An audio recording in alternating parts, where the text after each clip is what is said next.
now, we still have authority to.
Is 5:03. Welcome everyone to the closed session portion of the meeting. All right. Joanne, would you like to take roll call? Yes. Councilmember Ham is absent. Councilmember James. Here. Councilmember Ward. I think you're muted. Councilmember Ward, I believe you are muted. Thank you. I'm sorry. Don't we, this is a point of order. Don't we go in open session what we're in now? We're not in closed session. Is that correct? We're going to go into closed session. Okay, so we're in open session. Okay, so I'm here, present. Mayor Pro Tem Ferguson. I'm here. Okay. All right. Thank you very much. And do we have any comments tonight for any of the closed session items, City Clerk? No, we do not. Okay. Thank you. And City Attorney, do you have any announcements you'd like to make? No, Madam Mayor Pro Tem, all the disclosures that are necessary tonight were published with the agenda. Okay, thank you so much. All right, any other comments from council members before we ask for an adjournment to closed session? Okay, would someone like to propose an adjournment? Motion to adjourn to closed session. Second. Thank you, Councilmember James and Councilmember Ward. And City Clerk, will you please take roll call? Yes. Councilmember James. Here. Councilmember Ward. Aye. Mayor I'm Pro sorry. Tem Make Ferguson. that aye. Sorry. Okay. Mayor Pro Tem Ferguson. Aye. Okay, and that was to recess to closed session. Yes, please. Okay, we are recessed.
Let's see. Councilmember Ward, will you be providing the toll road update tonight for us? I'm just wondering. Oh, there's Scott. Okay. Just wonder if we should get started without him, if we needed him for that update. Okay, very good. City Attorney is here at the moment, so we'll go ahead and call the meeting to order. It is 6:04 p.m. And Councilmember James, with the flag there, would you please lead us in the pledge? Certainly. Thank you. I pledge allegiance to the flag of the United States of America, to the republic for which it stands, one nation, under God, with liberty and justice for all. Okay, thank you. All right. City Clerk, would you please take roll call? Yes. Councilmember James. Here. Councilmember Ward. Present. Mayor Pro Tem Ferguson. Here. And Councilmember Ham is absent. Okay, thank you so much for the roll call, City Clerk. I have a couple of announcements before we start the business portion of the meeting tonight. And the first one is regarding 7A on the agenda. It was a public hearing for a macro cell site at 380 Pico, the city yard. And Verizon, the applicant on that project, had formally withdrawn the project. So we will not be having the public hearing on that item as a result. The city clerk has taken great strides today to notify people that had submitted comments for that item. Those that still wish to submit formal comments on that item may do so, either in oral communications part 1 or oral communications.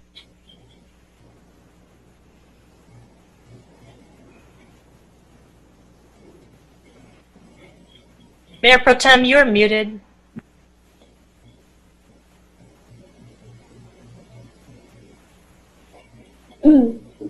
Mayor Pro Tem, we can't hear you. Are you muted? Doesn't look like she's muted. No, it doesn't look like it, but none of you can hear her, correct? I No. can. She's talking away. Yes.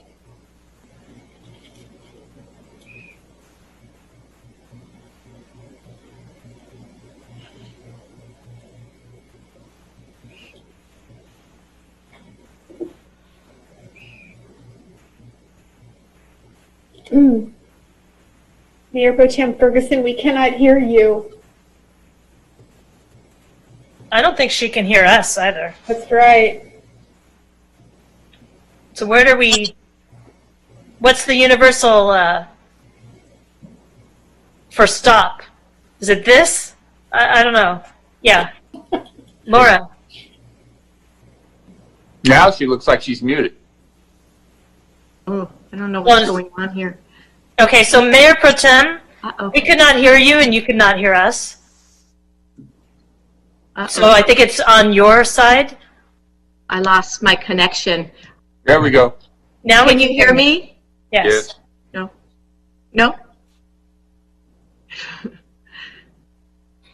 I've lost my connection. I can hear you now.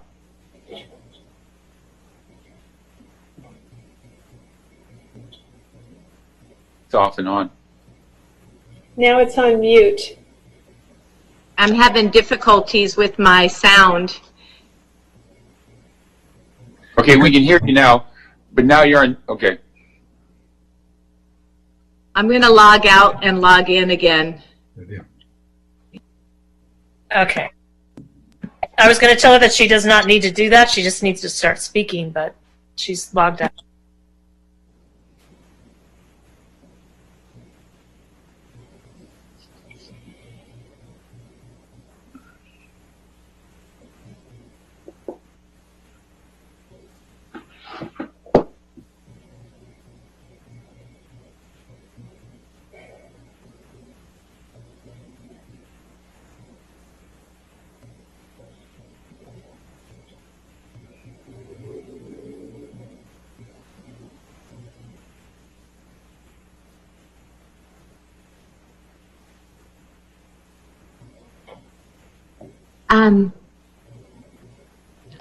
Hi, I'm back. I lost my sound. I had to reboot my system.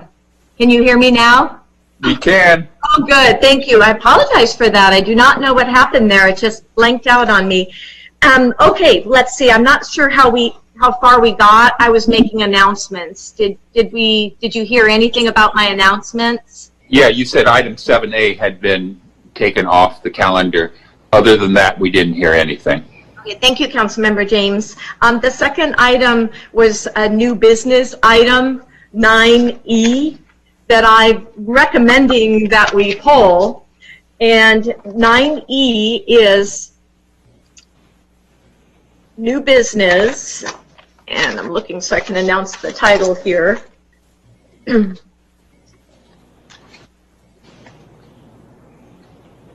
It is classification and compensation adjustments for marine safety and golf positions. And my request for polling that is due to the agenda report not indicating that there was a meet and confer process that had taken place prior to this coming to the governing body for a decision. So we'll need to have that take place prior to us addressing this item. And I know we have staff here, Mr. Sund and Ms. Lowe. Could you make any comments on that as to whether that was done? It's just not in the report, or it will be done? Based on legal review by the attorney Joe Ortiz with B.S. Preston Krieger, because this position is vacant, it does not subject itself to a meet and confer in terms of the Marine Safety Lieutenant position. And so Human Resources has communicated that information to the association that it, per legal opinion, is not eligible for meet and confer because the position is vacant and not affecting anyone. And you're applying that to the golf course position as well? The golf course is not subject to meet and confer. It's just the one concern that was brought up by the association specific to the lieutenant position. Okay, so we won't be pulling that item then? We'll just move on? We'll go ahead and discuss that item then tonight, if that's the consensus of council tonight. Okay. Is that fine with you, Councilmember James? It is. Okie dokie. Okay, very good. All right, so I'll turn it over to the city clerk. Yes, the first item on the agenda is the toll road update. Okay, who do we have tonight to provide the toll road update? I think Councilmember James and I are both going to ask for something. Jean, would you like to go first, or you want me to? Certainly I will. One of the something we would like to schedule for November the 5th, and it would fit with Senator Pat Bates' schedule, is actually a toll road town hall to be conducted on November the 5th. Jean, what time is that at? I am sorry, Eric. What time is that? We're going for 5:30, sir. 5:30. Okay, thank you, Councilmember James. And Councilmember Ward, do you have additional updates? I do. So previous city councils have taken positions on routes through the toll road through city of San Clemente. They go back to R1657 was in 2010 and R1001 was in 2016, where both councils took positions against what would be the Central Corridor or any Avenida La Plata variation or alternatives, because those negatively impacted our city. So I would like to agendize and ask our city to come back to this council for an updated resolution that does reference both of the previous resolutions by city councils against a toll road through San Clemente. And I'm going to ask for 4 different other points. Number 2, reasserts that the data does not warrant any toll road expansion through the city of San Clemente. Number 3, traffic relief can come via OCTA's M2 improvements. Number 4, San Clemente quality of life for the residents of this city needs to be protected. That's continued. And the last one would be San Clemente's position that it does not support any toll road expansions through the city of San Clemente. So I'd like to see that come at our next meeting, which I guess is November 17th. Very good. I second that. If that's an agenda report, we need a second. So I'm happy to second that, Councilmember Ward. So good. All right. Very excellent. Okay. Any other comments about that before we turn it over to the city clerk? No, thank you. Thank you. Very good. City clerk? Yes, the next special presentation is by CityNet regarding the homeless issue. Okay. Thank you. And do we have Matt here tonight, or Eric, will you be providing that update? Mayor Pro Tem, we have Matt Bates from CityNet who will be providing an update to the City Council. Okay. Matt, thank you for joining us. Good evening. Thanks for having me. Appreciate the opportunity to speak to all of you and make my presentation on CityNet's activities with homelessness in the city. So I was just taking a look at some of the past few months and kind of, looking at some averages. And so over the past 5 months, CityNet has been, we kind of found our rhythm of outreach and engagement. With two events each week, so 2 times a week where we're coming down. Now, we've added a third on Mondays, so at present and into the future, we are in San Clemente on outreach Monday mornings, Tuesday mornings, and Thursday mornings. But over the past 5 months, we primarily were doing 2 outreaches a month, and what we were averaging was 243 contacts in the city. And of those, 71 on average were unduplicated contacts. So if you just think of that, we were contacting 71 unique individuals each month, and on average, we were contacting, people 2, 3, sometimes 4 times, but on average, 243 on average. So we, the big news that we've been able to access over that time, of course, the challenges of COVID-19 have presented a number of unique obstacles for agencies like ours, but it's also created opportunities with funding coming from the state and elsewhere to provide housing opportunities. So the big opportunity has been what was called initially Project Room Key, which was to take those that were vulnerable with COVID-19 and to allow them to isolate into motels in Orange County. And then the county contracted with several agencies to enact what is called Project Tool Belt, and that is to work with those clients that are in the motels and try and connect them to more permanent forms of housing so that they don't have to return either to the shelters or to the streets from where they came.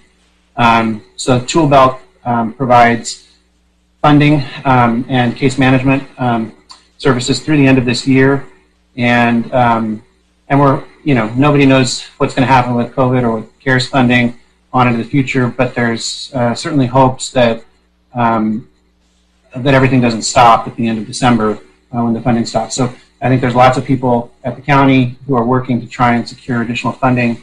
Again, just so that those that have left the streets and left shelters because of COVID-19 can get connected to more permanent forms of housing. So that has created some great opportunities for CityNet and for the other agencies that are engaged in homeless services across the county. And like I said, we are engaged in that sort of process of building relationships with those that are living unsheltered, trying to connect them into the continuum of care and to take full advantage of these unique housing opportunities such as Project Room Key.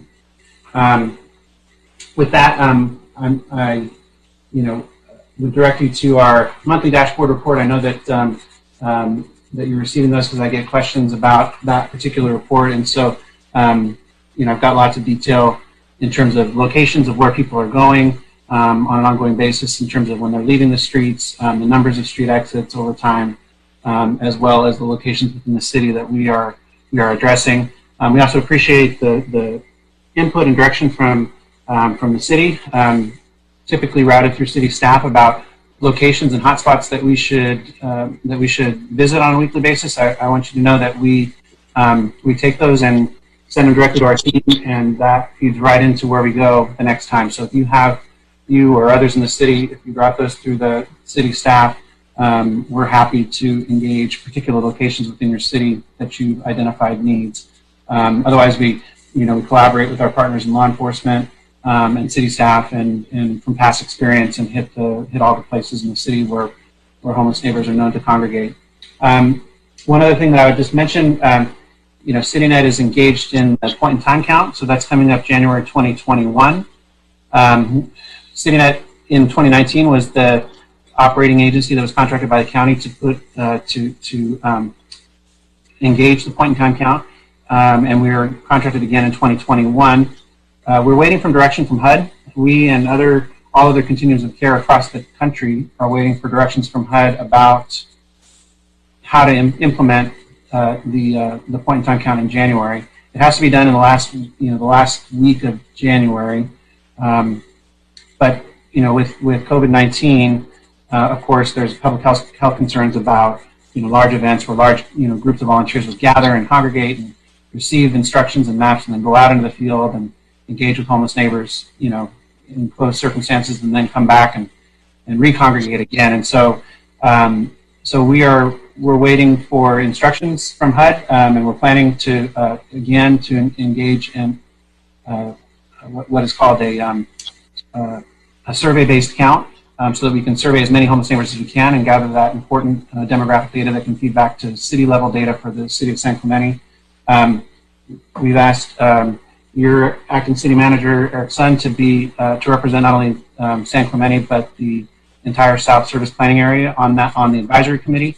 And so, if you have particular things that you'd like to see in the point-in-time count, or particular concerns, particular areas that you would like us to hit within San Clemente, well, then you have right there at your disposal a direct access to not only to CityNet but also to the entire county planning process. So, we will keep you all posted. I know that is something that we've had lots of participation from the cities, and we've appreciated that in the past, and we will be looking for those kind of, that kind of support in the future. But like I said, it's one of those. It's a little bit of a wait and see, as HUD is really trying to figure out what they're going to do with all the continuing care, given these unique and challenging circumstances. And with that, I'll close my report, and happy to take any questions that you all may have. Okay, thank you very much, Matt. I have a quick question. Of the contacts being made each month, are there new people? And what percentage are new people coming to San Clemente that are homeless versus those that have been here but haven't accepted services? Yeah, we track that each month in terms of what we would call new client intakes. So I can say that in last month, the last completed month, which was September, we engaged 3 people that we hadn't seen before that were homeless in the city, and that were willing to kind of engage with us in what's called a new client intake. So they were willing to at least talk to us, so we could gather their first name, last name, date of birth, and compare them to our records to see if we'd encountered them before. So there may be others that we see on outreaches that when they see us pull up, they take off in the other direction, or they refuse to talk to us, for whatever reason. But in terms of what we know, we knew that there was 3, last month, and I would say that's maybe a little bit low. I'd say on average, I think we're probably in the 5 to 10 new people each month. But like I said, that's going to be something that we've modified these reports for feedback from you all and from the city staff, and so that's something that you'll be able to see on the reports moving forward. Okay, thank you very much. And just one question for Mr. Sund. Mr. Sund, do you have a description yet of CityNet, like a concise description of what they do that's on our page? Because I know a couple residents were asking for that. I know that we have a basic description of the mobile outreach services, and that we've also posted the CityNet contract, which includes their scope of services as well. Okay, thank you. It'd be helpful if we had a leading paragraph before to link to the contract of who they are and what they do. We used to have that from when we had prior service provider, Mercy House. I think it's there, but I'll double check, Mayor Pro Tem. Okay, that'd be excellent. Thank you. Council members, do you have any questions for Matt? I have a series of about 3 or 4 questions. Please. So let's talk about Project Room Key. How many in San Clemente have been placed into Project Room Key? So I can tell you that CityNet has been engaged in placing 22 from San Clemente into Project Roomkey. Now, Okay. Go ahead. Sorry. there's a there's a possibility and indeed a likelihood that there's more than that, but we only report on what we know, and so that's just, those are the clients that we know. Illumination Foundation operates Project Roomkey, and in South County, Mercy House partners with Friendship Shelter to do Project Tool Belt, and so in terms of, they would have, those agencies, one of those three agencies would have the full number, because that is one of the things that is tracked, is city of origin. So when somebody enters that program, their city of origin is tracked. So Friendship Shelter, that's the same organization that purchased the Ole Hansen apartments on Las Bolas. Is that correct? I don't know. I wouldn't know. Okay. All right. So in those 22, what cities did they go to? I could look that up. Okay. I have information in front of me. If you could look that up and provide that to me. Are you able, in Project Roomkey, are you able to cross service planning areas? No.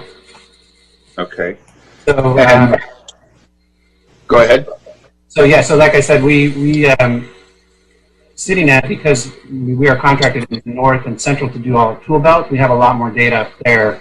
But the none of the services cross the SPA boundaries. So in SPA, all we know is from San Clemente, those that we engaged on the streets of San Clemente that we entered into Roomkey. Let's talk about continuum of care, and what does that look like on Project Roomkey?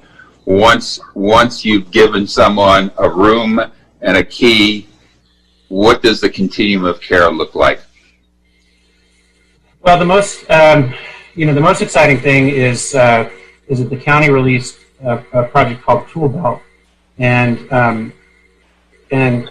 included significant funding. The concept behind Tool Belt was that we would then use every tool in our tool belt to connect people to resources. So that would include things like relocations. It would include funding for transitional programmings,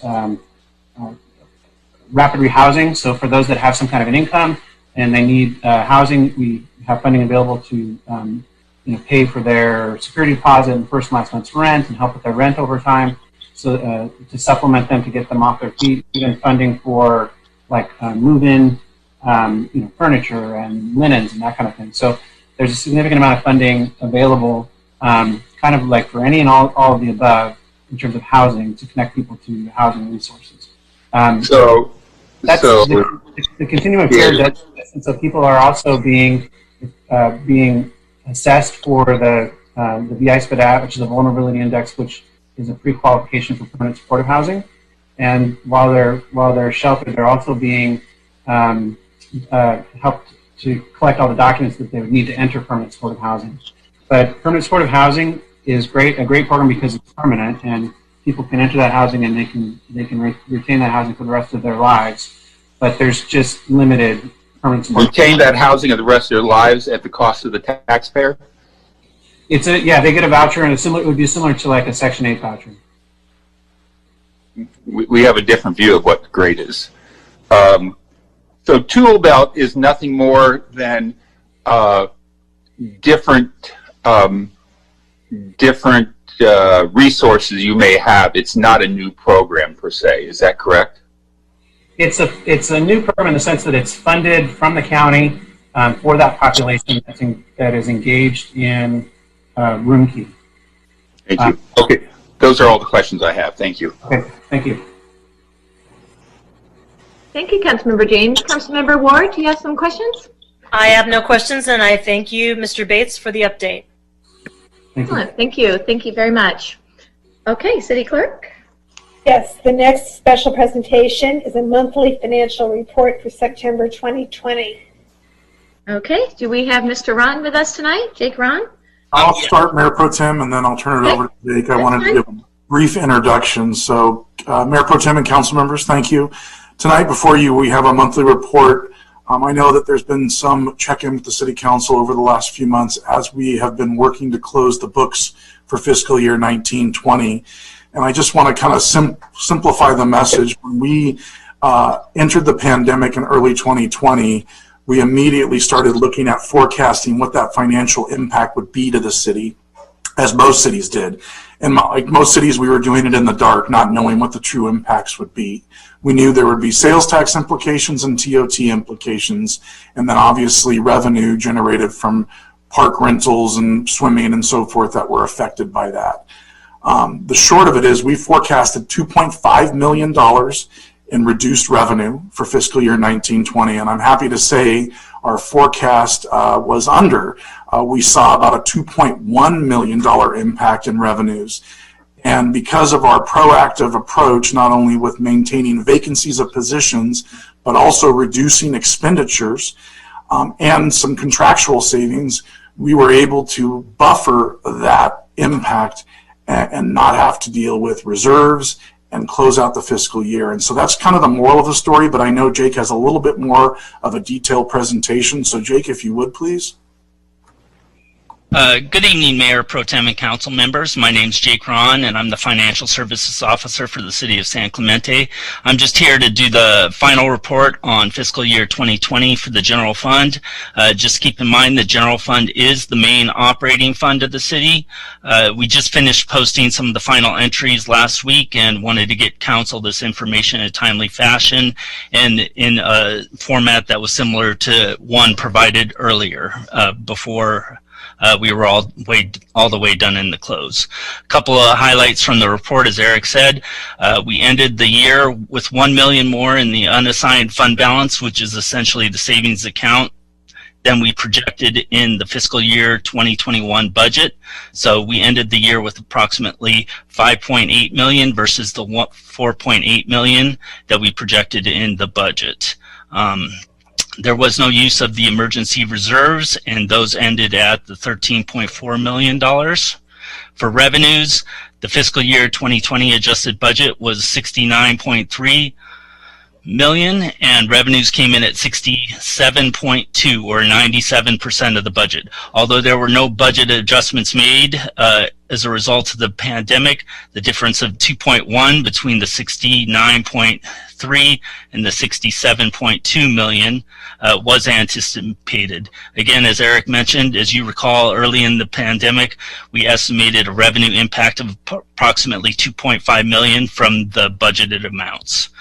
So generally, we're in line with those early estimates.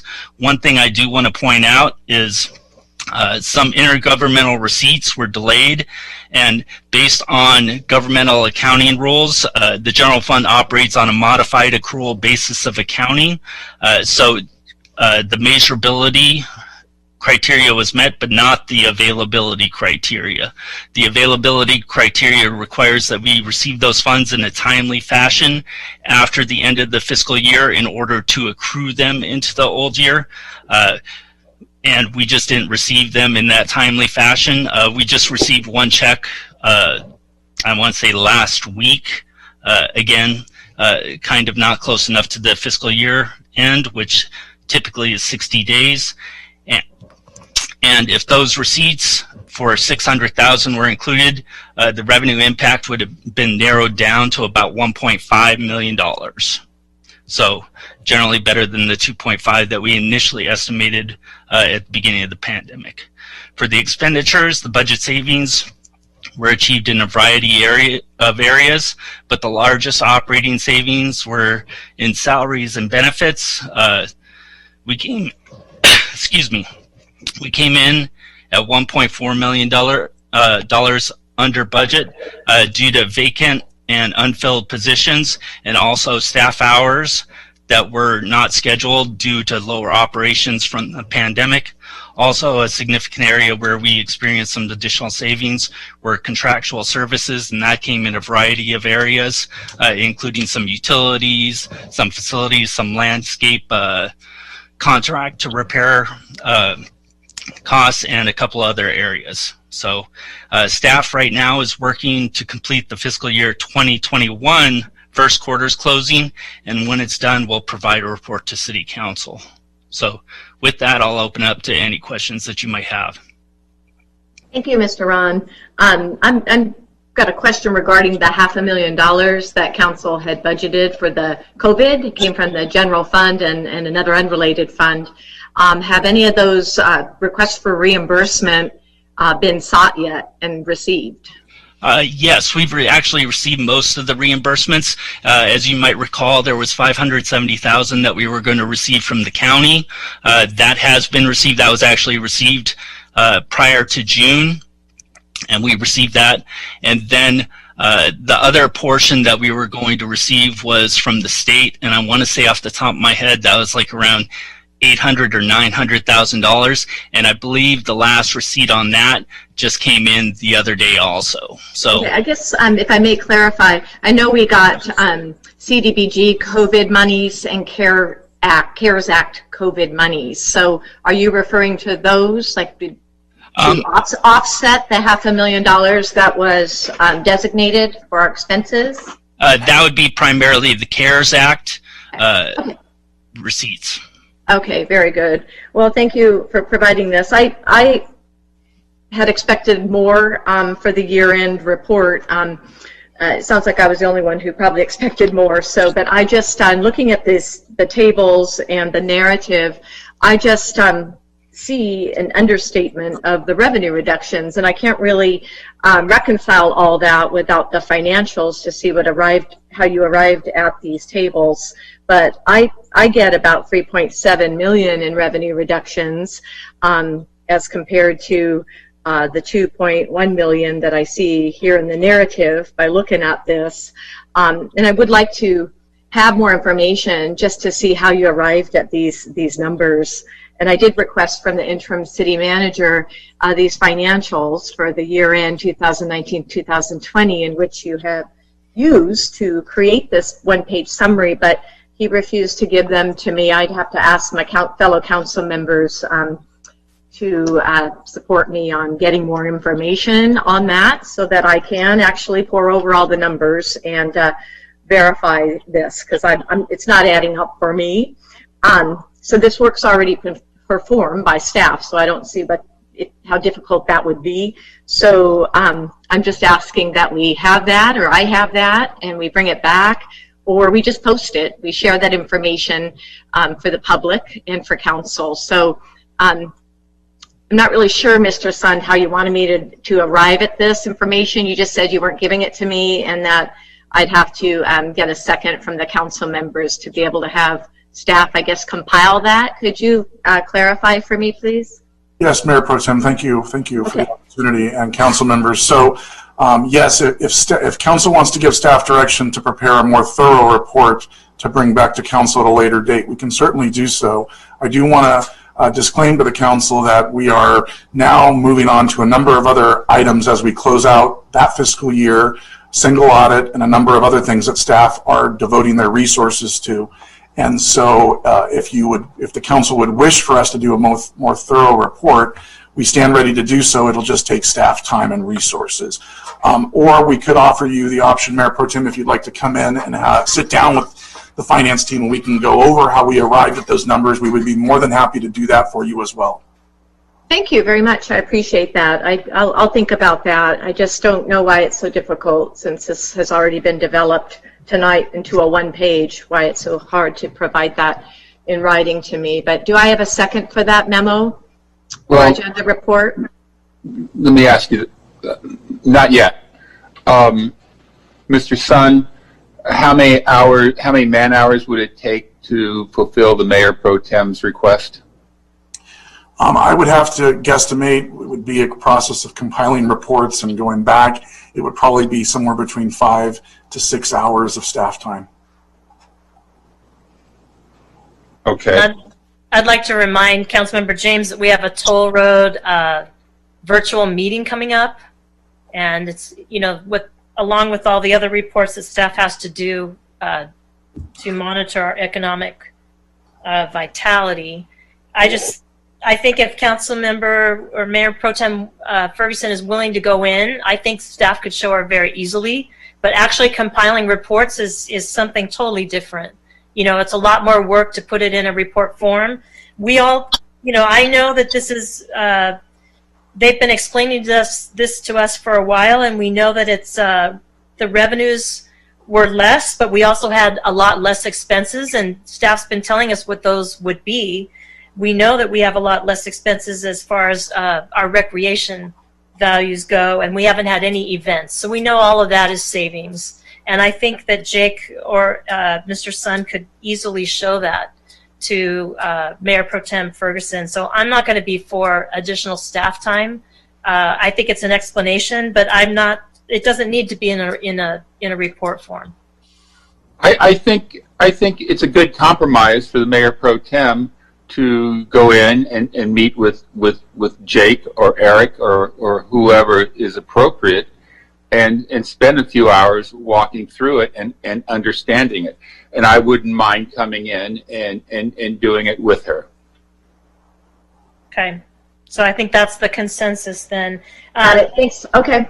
Any other comments on that? Thank you. Thank you, Mayor Pro Tem. I'd just like to thank Jake and staff for this. I can see that the adjusted budget for this year is less than the projected even. So we will come in under, and we always project our income conservatively, and it always comes in more. We just don't spend it.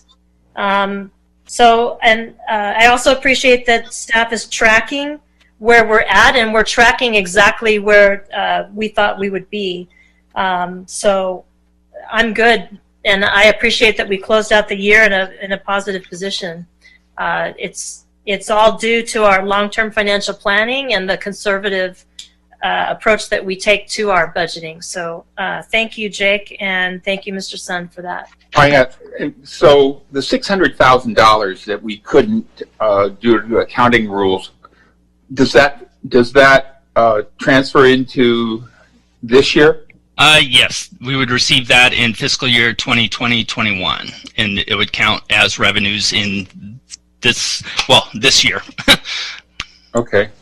One of the things of concern to me that I really need to get a better handle on is our $45 million unfunded liability. 15 million of it going. I think it's basically 3 buckets of 15 million in rough numbers. Some of it going back to the San Clemente Police Department and Fire Department. I would really like to see going into next year a plan to start paying that down. It's nothing we have to discuss this evening, but it is a concern of mine, and it's growing. We just don't want that to grow to the point that it equates to our budget. Otherwise, we look like the federal government. And so as we go forward, I would really like to, and I would like to have a conversation with Eric and Jake on this, on how we start paying that down. Thank you very much. Thank you. Very good suggestion, Councilmember James.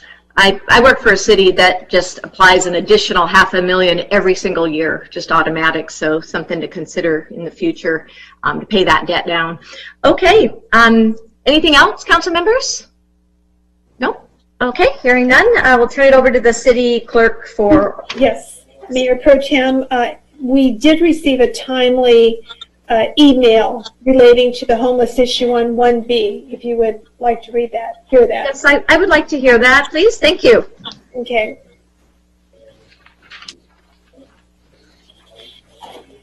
Okay, this is from Donna the Dream, and she writes, the homeless living on the streets and in cars continues to be a problem in San Clemente. Without city leadership, the homeless problem is going to continue and escalate over the next weeks and months. This is an election year. When you are asked the question, what has been done successfully and what is your plan for the homeless on our streets, beaches, and public spaces in San Clemente? How will you respond? Some possible solutions for San Clemente homeless could include defining the problem, 50 to 75 individuals, safe parking lot for those who sleep in their cars, monitored with defined hours, day center for homeless services, transitional shelter for our homeless to connect with benefits and services, partnering with Habitat for Humanity to build affordable housing. Clear communication and engagement of our San Clemente community. San Clemente needs to address the problem of homelessness professionally. Our efforts need to be focused on solutions to end homelessness in San Clemente. We can either meet the challenges and needs of the homeless in San Clemente, or the problems will continue and most likely worsen for our city. Study the transitional shelters open this year in Fullerton and Huntington Beach. Learn their success in obtaining funding and contracting with the service provider to operate the facility professionally. Listen, learn, and take responsible action. Find solutions to decrease the unhoused and strategies to constructively prevent future homelessness in our city.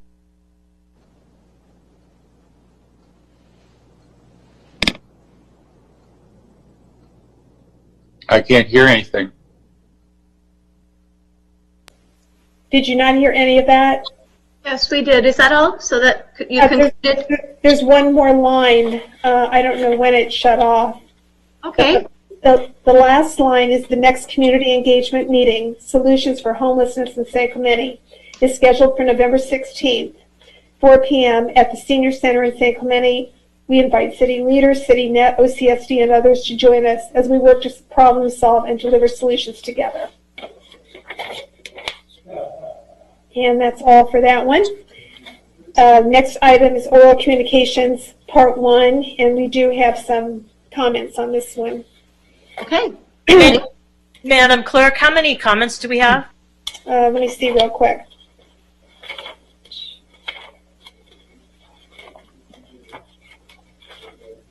We have 9. Okay, thank you very much. Okay, the first is from Sandra Sterla, and she writes, I am commenting on the beach trail bathrooms. Yes, they are kept clean. There is no trash, there is plenty of toilet paper, and it looks like the floors are hosed down. But the walls are disgusting. These need to be power washed or cleaned on a regular basis. Thank you. Next is from Emily Livermore, and she writes, Greetings, council members. My name is Emily Livermore. I am a UCI law student, and I'm part of a project that tracks and monitors possible Brown Act violations in Orange County. I'm writing today with a concern regarding your public comment submission system. Prior to this new public comment system, there were instances where public comments were not read into the record if the email containing the comment did not indicate the comment was to be read at a city council meeting. With the introduction of this new online public comment submission system, Item 6 on the online comment submittal form offers the option of having one's comments emailed to the council and made part of the public record, but not read at the council meeting. The issue with these options is that members of the public submit comments to City Council with the expectation that their comments will be read at a council meeting. Yet, for those who are unaware of this technicality, they may proceed to submit a comment on the form or via email improperly and not have their voices heard at the meeting because of this issue. There have already been instances where emailed comments were not read because the email did not specify whether or not the author wanted it to be read. I urge you to make the standard for public comments one that allows all comments to be read, not just ones that were designated in a particular way. Considering meetings are now all held via teleconference, there is an additional distance between council and the public.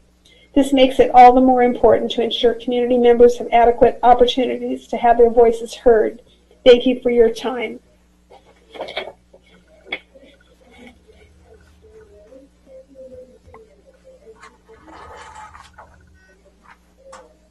Can you hear Laura?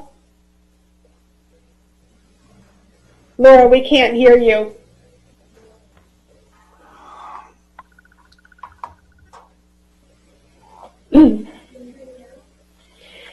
No, that's okay. I'll read it. Okay, this is from Sharon Williams, council members and city management. As we have seen wonderful efforts in the downtown area to stimulate restaurant business, it's time to focus the same effort on other small business that rely on the city to help them serve our residents. The Village Art Fair is a special outdoor community event that has taken place for many years, but has been shuttered for months due to COVID. While concessions have been made for restaurants to operate, as there should be, concessions can also be made to provide the space and permission to resume the art fair in a safe manner. We have a community center and library with abundant outdoor space surrounding it, where a modified art fair could safely take place with no need to obstruct any valuable parking spaces. Due to the outdoor nature and space, utilizing the community area to allow our artisans to share their art is a great way to safely bring holiday shoppers to the downtown area. Furthermore, with the holidays around the corner, an open-air holiday market is an excellent way to allow artisans to provide their creations to those wanting to shop small and local for their gift shopping. As a local artisan myself, I know firsthand how important it is to support our local creatives while also providing residents with a way to appreciate and support them as well. I feel confident that the art fair can resume in a safe manner with the direction of the council and support of city management. With the holidays at our doorsteps, it's time to give it your attention to make it happen as soon as possible. Joanne, can you hear me? Yes, I can hear you. Council members, can you hear Laura now? Yes. Okay. I'll go ahead and read the next comment from Tony Rubolino. Tyler Bowden, who is running for the 2-year city council seat, posted a video with a Black Lives Matter message shortly after the George Floyd protest on Del Mar. Less than a month later, he deleted it without explanation. The video resurfaced during the campaign, and Tyler was then faced with having to answer for this video and the reason for scrubbing his message. A partial transcript is as follows. Tyler Bowden here. Hope you're doing well. Making this video because it's been a week since Blackout Tuesday, and ever since that day, I've had just this kind of tearing feeling of guilt, shame, uneasiness, uncertainty related to the Black Lives Matter movement, just in my own lack of noise making on social media. I don't generally make a lot of noise on social media, and I think that'll probably change from here forward. But I think the issue is important enough to get out there and make noise. And even though I didn't post a black screen on my Instagram, I wanted to do one better and actually get on here and make a video and share my thoughts with you on this matter. First thing I'd like to say is I'm very aware of my white privilege. I became aware of it probably about 10 years ago in college. Took a cultural competency certificate program by Dr. Tanner Stark at San Diego State. My eyes were open from that point forward to very simply just the idea that I have no idea what others go through, and I have it so good. I'm probably one of the luckiest individuals to be born in the history of the world. You know, modern era in America as a white male, I'm super lucky and also very grateful for that. And I try to recognize that privilege and utilize that privilege for the good of my community as much as I can, and just in general try to be mindful of the privilege that I have as it compares to others, most particularly the Black community. I think that the name Black Lives Matter as an organization, as it seems it was designed to underscore the Black community, has been oppressed and underprivileged, more so than probably any community in American history when you consider all things. And maybe that's debatable, but at least in that context, what Black Lives Matter means is all lives matter. If Black Lives Matter, which is, you know, as it's been described, the lowest on the totem pole in terms of how they've been treated and how they've been privileged throughout history, those lives matter, all lives matter then, end quote. For those not on social media, this may be the first time you've heard this. Tyler Bowden's Black Lives Matter message may help San Clemente residents determine their votes. Thank you. The next email is from Colin Riley. Last week, my husband and I decided to support our Avenida Del Mar restaurants and open-air dining. What we saw was a deteriorated downtown and areas looking like a flea market with secondhand dresses, racks on sidewalks. Where is our code enforcement? But what really caught our attention was the filthy, dirty sidewalks and grime. In areas we could not even see the color of the bricks as the sidewalks were black. Disgusting. So what did we do?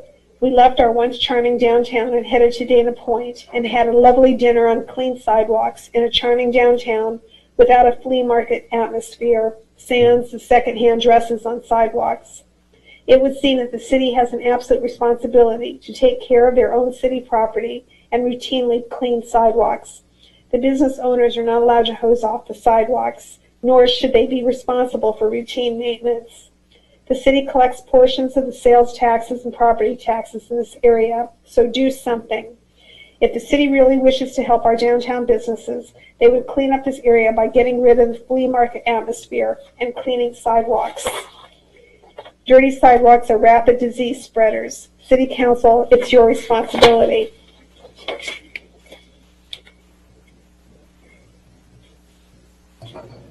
Okay, next comment is from Aaron Washington.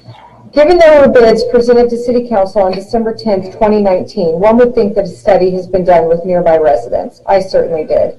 Going back through the meeting notes on December 19th, there's no mention of a survey because there was not a community study conducted in Tollega. Former Mayor Dan Bain had said in the meeting, quote, I understand the concerns about the uses, and gas stations are by no means a sexy use. I can acknowledge that 1,000%. But I went back to Tollega, and I can tell you I heard repeatedly that we need more gas stations, end quote. I never heard results from a survey and could not find them in meeting notes or going back to previous meeting recordings. In speaking with people I know who live in Tollega, they never had a conversation with former Mayor Bain about this, nor did they receive anything from the city or their HOA asking their opinions about a piece of property being used in a way that could potentially decrease their property values. I feel that both Tollega and Forster Ranch communities need to be surveyed before any decision is made about the land. I'm not sure why citizens were not surveyed. Is there a survey being planned? When? Will decisions be made before such a survey is done? No decision should be made without hearing from the residents via formal survey. Also, there was a letter referenced by Mayor Pro Tem Ferguson from NNN San Clemente LLC relative to Zebra House Coffee and the building going up next to Target on Hermosa, questioning the fairness of the process. Mayor Pro Tem Ferguson requested in the meeting that the city manager follow up on the process the City Planning Commission followed in determining how the land at La Plata and Hermosa could be used. What action has been taken to follow up on this, and what are the findings? And then there is the meeting video from that evening is referenced at 1 hour, 33 minutes, 28 seconds, where former Mayor Dan Bain says the above quote, and 1 hour, 30 minutes, 35 seconds, Laura Ferguson reads the NNN letter regarding the Planning Commission potentially not following process, and that prior to the bid date wrote in about this, and NNN was told the car wash would likely be incompatible with land use and zoning and would not be supported by staff. That's the end of that comment. The next comment is from Mickey Rathman. Good evening, Mayor Pro Tem Ferguson and council members. As a small business owner on Avenida Del Mar and as a local resident, I want to share my support for the Downtown Business Association to bring back a social distance version of the Village Art Fair. The Library Community Center lawn would be a great spot. It doesn't take up any parking and allows enough space for people to enjoy the art fair in a safe outdoor environment. I also support the efforts of the Downtown Business Association to obtain a SEP to have a holiday market on Avenida Del Mar in early December. A street closure for this event would allow for additional social distancing, room for existing merchants to have outdoor displays, and for there to be a low-key holiday vibe for our charming downtown. What a great way to continue to bolster our local shops and restaurants. Thank you for all that you have already done to support local businesses like mine in San Clemente. We really appreciate it. Warm regards, Mickey Rathman. Mickey's on Del Mar. The next comment is from Concerned Visitor. They write, Dear council members, I would like to express my concern and disappointment as I visited your beautiful city this past weekend. I couldn't believe that about 99% of the people at and around the pier and shops were not wearing masks or practicing social distancing. This includes the employees at the shop towards the end of the pier. I hope that you strongly encourage your residents, along with visitors, to wear masks. I saw very few signs expressing the importance of masks and social distancing. I know it's a choice we all have to make, but if you would take the time to do your due diligence, maybe your residents would be less selfish and more mindful of others. Thank you for your time. And the final comment is from Donna Vidrine. I advocate for a hospital in San Clemente. Please continue working with those interested in reopening our San Clemente Hospital with emergency services and inpatient care. Other service lines can be added after evaluation of community need, such as outpatient mental health, rehabilitation services, and maternity services for our families of childbearing age, including midwifery services. The existing hospital building on Camino de los Mares should be returned to service ASAP, minimizing upfront construction and equipment expenses. It does show its age, but we can quickly and inexpensively rehabilitate it to functional status. Our old hospital can serve as a working hospital for some years while permitting us to carefully plan a successor future hospital. We are a city of 60,000 plus with diverse medical and healthcare needs. San Clemente wants to receive quality hospital care and emergency services in San Clemente, not Mission Viejo or Laguna. I advocate for a hospital in San Clemente. I ask our city manager, city council, and other city leaders to work with the County of Orange, Lisa Bartlett's office in support of Project Home Key. The county wants to work with San Clemente to locate and approve purchases of old empty hotels, motels, and apartment buildings to convert to permanent supportive housing to provide opportunity to reduce homelessness and prevention of future homelessness in our city. With grant fund monies provided by the county and state in response to COVID-19, I ask that you appropriate money to our San Clemente Senior Center and San Clemente Boys and Girls Club. Their funding by the City of San Clemente was removed, but they continue to provide essential services to our people and families in San Clemente. These additional monies should be shared among those providing meals, case management, child care, and education support. These are programs supporting the physical and mental health of our most vulnerable, our seniors and our youth. Thank you for your time. Donna Vidrine. That's all I have for public comments, for oral communications. Okay, thank you very much for the comments. City Clerk? Yes. Next, if we could have a motion to waive reading in full of all resolutions and ordinances, please. I'll make the motion. Okay. Thank you, and I'll second that. I think Councilmember James meant to, but he is muted. Oh, would you like to take that one, Councilmember James? We're good. Thank you. Okay, thank you. All right. Okay, so Councilmember James? How do you Aye. vote? Councilmember Ward? Aye. And Mayor Pro Tem Ferguson? Aye. Okay, that motion carries 3-0. Next on the agenda is a closed session report from the city attorney. Madam Clerk, I have an issue with number 4. Oh, okay. I would like for council to consider agendizing under an emergency order to hear something in new business. This is where we agendize something that must be done tonight because of timing.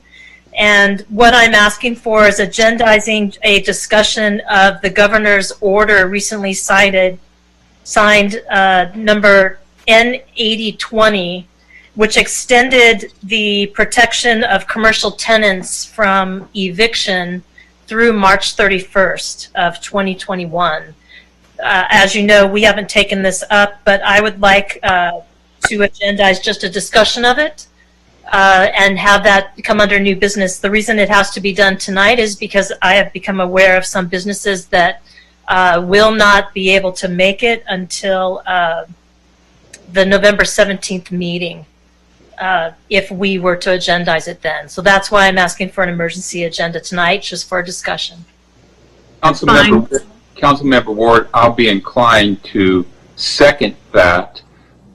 Just be aware that I'm going to have to really be convinced to move on that. But in the interest of looking at the entire situation, I will second your motion. Okay, thank you. So that'll be coming under new business then, Joanne? Okay, very good. I believe that because this is being added as an emergency item, I will defer to the city attorney, but I think that takes a 4/5 vote. That's right, Joanne. Oh, wow. Okay. We only have 3 council members. That cannot happen then. Oh, it forfeits of those present, Oh, council member. okay. Yeah. Well, let's go ahead and take a roll call then. City Clerk? Okay, Councilmember James? Aye. Councilmember Ward? Aye. Mayor Pro Tem Ferguson? Aye. That motion carries 3-0. All right, thank you very much. Okay. Okay, so now is it closed session report from the city attorney. Okay. City Attorney? Yeah, Mayor Pro Tem and Council, there was no reportable action taken in closed session. There were only also need to reconvene briefly after this meeting to complete the remainder. Thank you, City Attorney. And City Attorney advised that I could announce a motion that I made that failed due to the lack of a second and any support, which was just regarding motion I made for the city to pursue abatement by demolition of the property at 715 Avenida, Colombo. So that's all. And as City Attorney said, we will be adjourning back into closed session at the end of this business meeting. Okay. Thank you. Okay. Next is the consent calendar. All items listed on the consent calendar are considered to be routine and will be enacted by one motion without discussion unless council, staff, or the public request removal of an item for separate discussion and action. And I would just like to announce one addition to the staff recommendation on item 6J that was included in the staff report but not on the staff recommendation. Item J is replacement of the golf course Fairway Mowers, and I'd just like to announce that there is a third staff recommendation, which is to declare 2 Fairway Mowers, tag number 10023/122 and tag number 10041/134 as surplus and authorized for public auction. Other than that, I have not received any requests from the public or staff for an item to be removed. Okay, thank you, City Clerk. I'd like to remove item 6H as in Henry, please.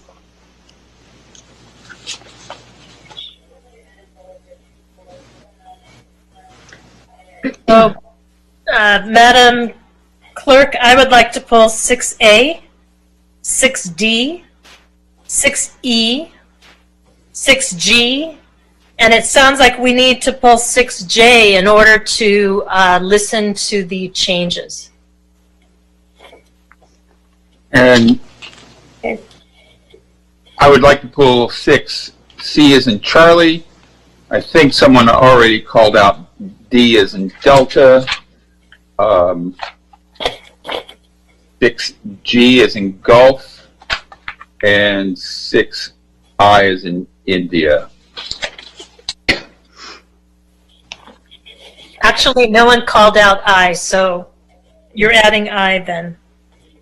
Yeah, I think I'm adding a couple, aren't I? C as in cat and Yeah. I. Yep. Thank you. All right then. I'll make a motion to move the balance. Second? Thank you. City Clerk? Yes. Councilmember James, Aye. Councilmember Ward, Aye. Mayor Pro Tem Ferguson, Aye. that the motion to approve the balance of the consent calendar carried 3-0. So the first item is item A, that's the City Council minutes of October 6th. Okay, Council, I pulled this. If you go to page 12 of 6A, this is just a matter of a change of wording. Let me know when you found it.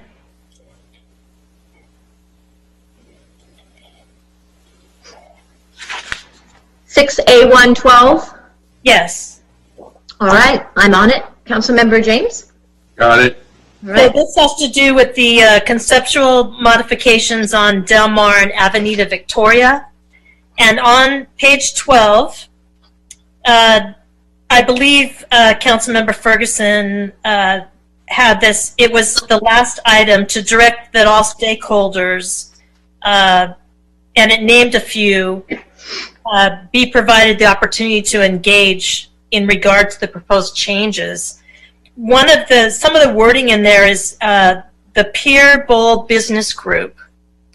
There is not actually any association called that, so I think it should be changed to just a group of the Pier Bowl businesses, because that's not actually an association or organized group.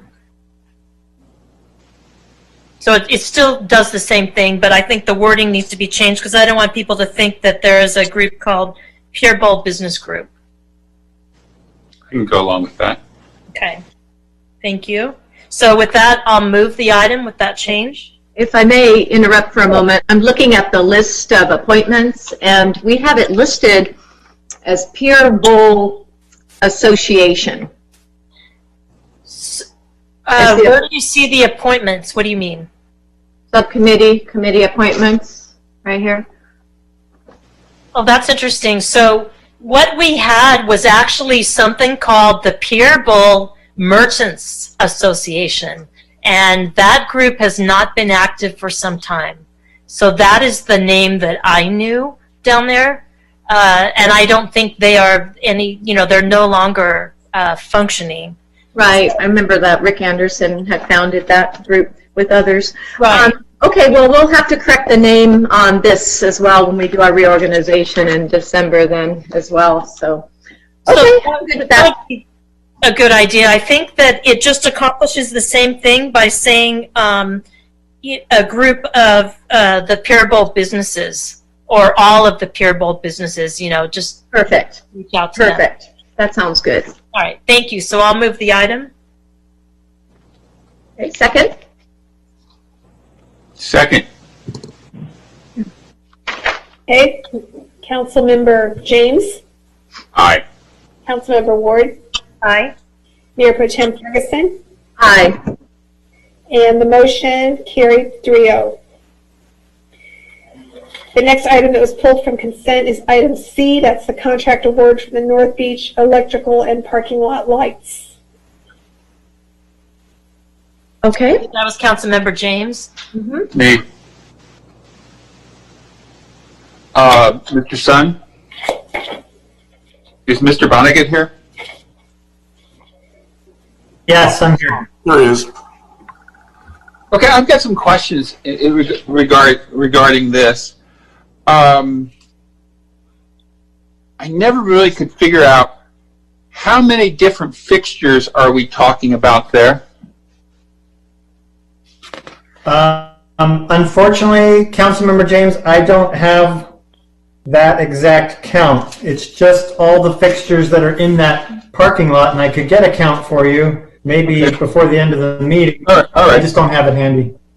Okay, and how long do we so that's that's a capital investment. How long do we anticipate we would have those particular lights at that specific location? Is that 30 years, 40 years? How long?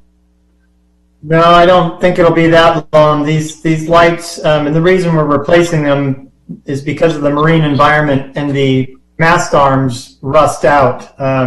30 years is probably pushing it. However, this is the first time we've replaced these that I'm aware of in my 20-year career here, so I'm quite certain that we could get 2 decades out of them, possibly longer. They are a marine grade finish. Okay. So, are we talking? So these are going to be LED lights. Is that correct? That's correct. Are they going to be amber, or are they going to be bright white, or are they going to be a soft white? What are they going to be? They will be the soft white, consistent with other lighting that we have in the city and street lighting. It's what we call the warm white 3000K. So it provides a yellowish and not that garish white blue light. Okay, and the lux level, the luminous. What is it going? At what level are those lights going to illuminate? They will be in, let's see here if I have it handy. Currently, the fixtures are 250 watt fixtures, and so we've selected an LED lamp that roughly approximates the light output of that. And I'm just looking at the spec sheet to see if I can come up with it right off the top of my head here. Hold on a sec. Light distribution. I don't have the lumen number immediately handy, but what we are trying to do is match basically the light level of the fixture that's out there, no more, no less. Okay. Did we consider going with the amber lights, or this was the only consideration you had? Well, like I said, the warm white LED is our new standard that we're using in all lighting, and so it provides a little bit of a yellowish tint, but not to the extent of the older sodium high pressure lighting. So it's a little bit whiter, but are consistent with all of the other lighting that we're installing. It's the warm white that's been vetted through Planning Commission and prior councils. It's dark skies compliant, etc. Okay. There are LED lights that are the new LED lights that are amber in color. Have we considered? I just want to do this right.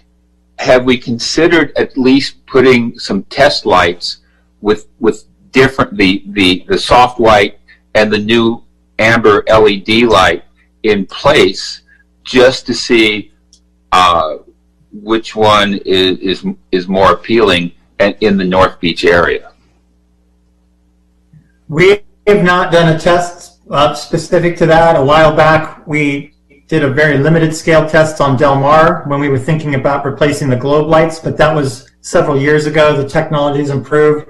I will tell you, these 3000K lights are pretty much the standard. You can get them lower, but mostly in a residential application, and it's not much lower. And the lower you go on the temperature scale, which means it's a warmer light, the efficiency decreases. So this seems to be a good balance that, like I said, we vetted through to provide a warmish hue, but also still get that energy efficiency and not get that bright blue white light that really drives people crazy and looks bad. No, I get that. So I would really like to test the different color lights before we get involved in a $200,000 project here and be stuck with it for a couple of decades. Tom, would that be unacceptable to you? Well, we can do that. I will tell you that to match the existing style we have there, this lighting, it doesn't come in anything less than the 3000K lights. It's a 3000, 4000, 5000. This is the lowest temperature option, and what we're trying to do is really mimic what's there with the vendor of these lights. We could go out and cast a wider net to see what's out there, but these 3000K warm white, it's a commercial standard. Got it. Okay, so I'll move to approve this. Thank you. I'll move to approve staff recommendation, approve the specifications for North Beach electrical and parking lot lights, project number 11811. Number 2, approve and authorize Public Works Director, City Engineer to execute contract C20-56 by and between the City of San Clemente and Huntington Beach Electric, providing for the North Beach electrical and parking lot lights in the amount of $151,240. I will second that, and I want to say thank you, Councilmember James, for thinking about the aesthetics and what that looks like and trying to make sure that we are compliant with dark skies. It's very important, and it sounds like we're getting the best that we can. So that's my second. All right, City Clerk? Councilmember James. Aye. Councilmember Ward. Aye. Mayor Pro Tem Ferguson. Aye. That motion carries 3-0. The next item is item D, and that's the Coastal Advisory Committee Fiscal Year 2020-21 Annual Work Plan. Okay, thank you, City Clerk. Councilwoman Ward, you pulled this item? Yes, I did. Thank you. So I would point the council to page 5 of 6D. Do we have anyone on from the Coastal Advisory Committee? Hi, yes, this is Susan Ambrose. I'm the chairperson of the Coastal Advisory Committee. Good evening. Thank you, Susan. I did not see you on there. So what I would like to talk about is the the goal of adding single-use refillable bottle refill stations in order to reduce single-use plastic bottles. So there is a cost to this, $7,000 to $10,000 per station, and then there's also maintenance costs. How did the committee envision that would be covered? Well, we talked about it a great deal. We have talked to other people who have gone to private sources or nonprofits. You'll see as our goal identifying nonprofit organizations and private parties to assist in promoting reduction of single-use plastic bottles and funding one bottle refill station. So that is, I know that Pure Pride, for example, when they put their station in, that money was a contribution from a donor. And so there are plenty of people in town who appreciate the idea of the refill stations along the coastal trail. And we think it would do double duty here. Not only would it please people, let them get a refresher in their container that's reusable, and also eliminate plastic from laying around on our beaches and going into the ocean. It's a double win, and it gives our community members responsibility of being part of the solution. So in this, you only envision doing one at this time. It's not a plan to look into more than one.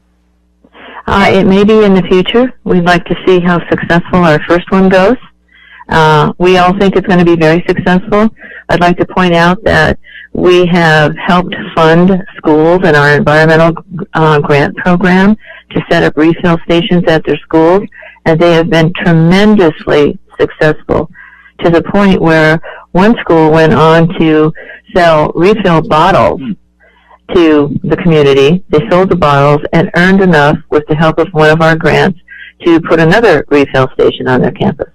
That's how successful they've been. I see. And I'm wondering what a freestanding refill station looks like. Did you look at any that you could describe that? I looked at some, but I'm going to refer you to staff, Cynthia Mallet, because she went out and looked at far more and has a better description. Or Dave, if Dave's still on the line. He is our director here, and he would know more about that as well. So whoever wants to jump on, Cynthia or Dave, are you still with me? Hi, this is Cynthia, Environmental Thank Program. you, Cynthia. And Mayor Pro Tem and City Council members. The Orange County Parks and Recreation Department installed some freestanding bottle refill stations in the Dana Point Harbor. I have not received photos of those particular refill stations, but we can do further research if the council would like us to get more information and a photo of those particular refill stations. That is where I received the estimate of $7,000 to $10,000 for each refill station. They had paid $7,000 for their bottle refill stations. And of course, we were interested in those ones because they were at the harbor and exposed to the similar environment as that would be near the pier. So I can gather more information and get a photograph of those bottle refill stations if directed. Okay, so my concern was how large is it? Where would it have to go? If it's going, it was mentioned that it should be in a high traffic area, and the pier bowl seems to be probably the best area. But we do have one now on the pier. Is near the new restrooms, revamped. But I can see the value in trying to get the community used to these. I'm just worried about.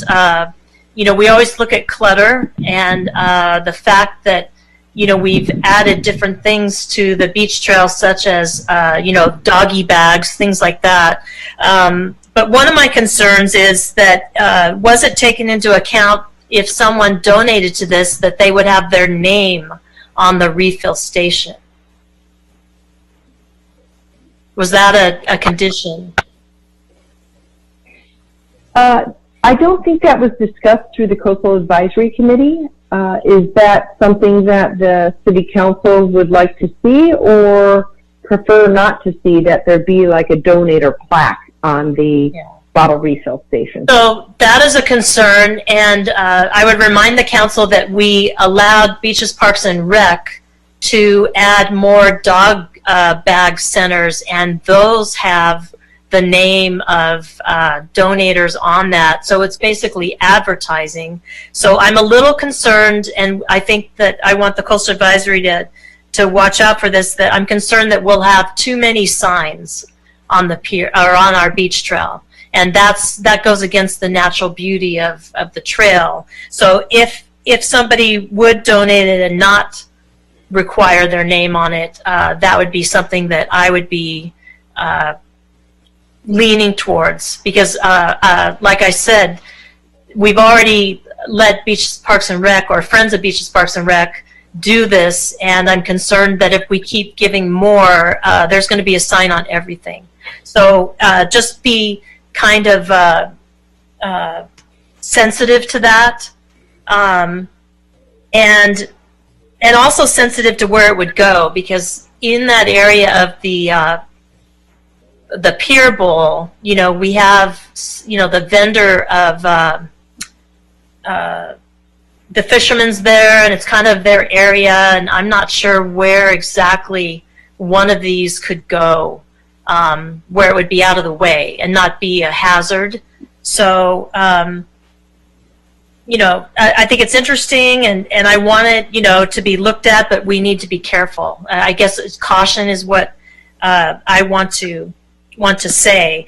The other part that I wanted to mention to, I'm glad Cynthia's on this call, and Susan Ambrose also, is the next item deliverable is for the Clean Ocean Fee, an education and a community awareness program.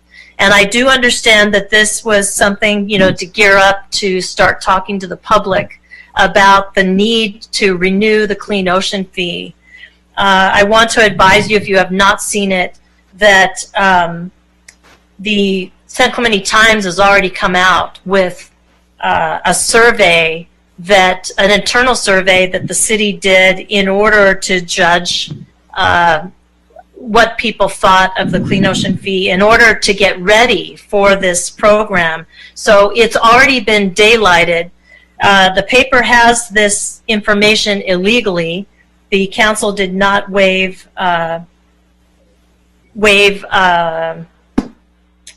confidentiality on this issue, but I think the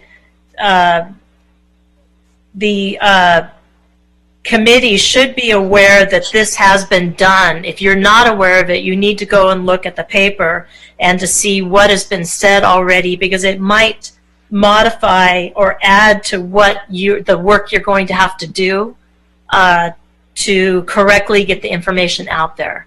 And we know that, the Clean Ocean Fee is very important, and we do this every time we do a poll, and then we come out with the awareness, and your committee is in charge of that. So it's going to be very important, but I wanted to make sure that you knew that. So that... Councilmember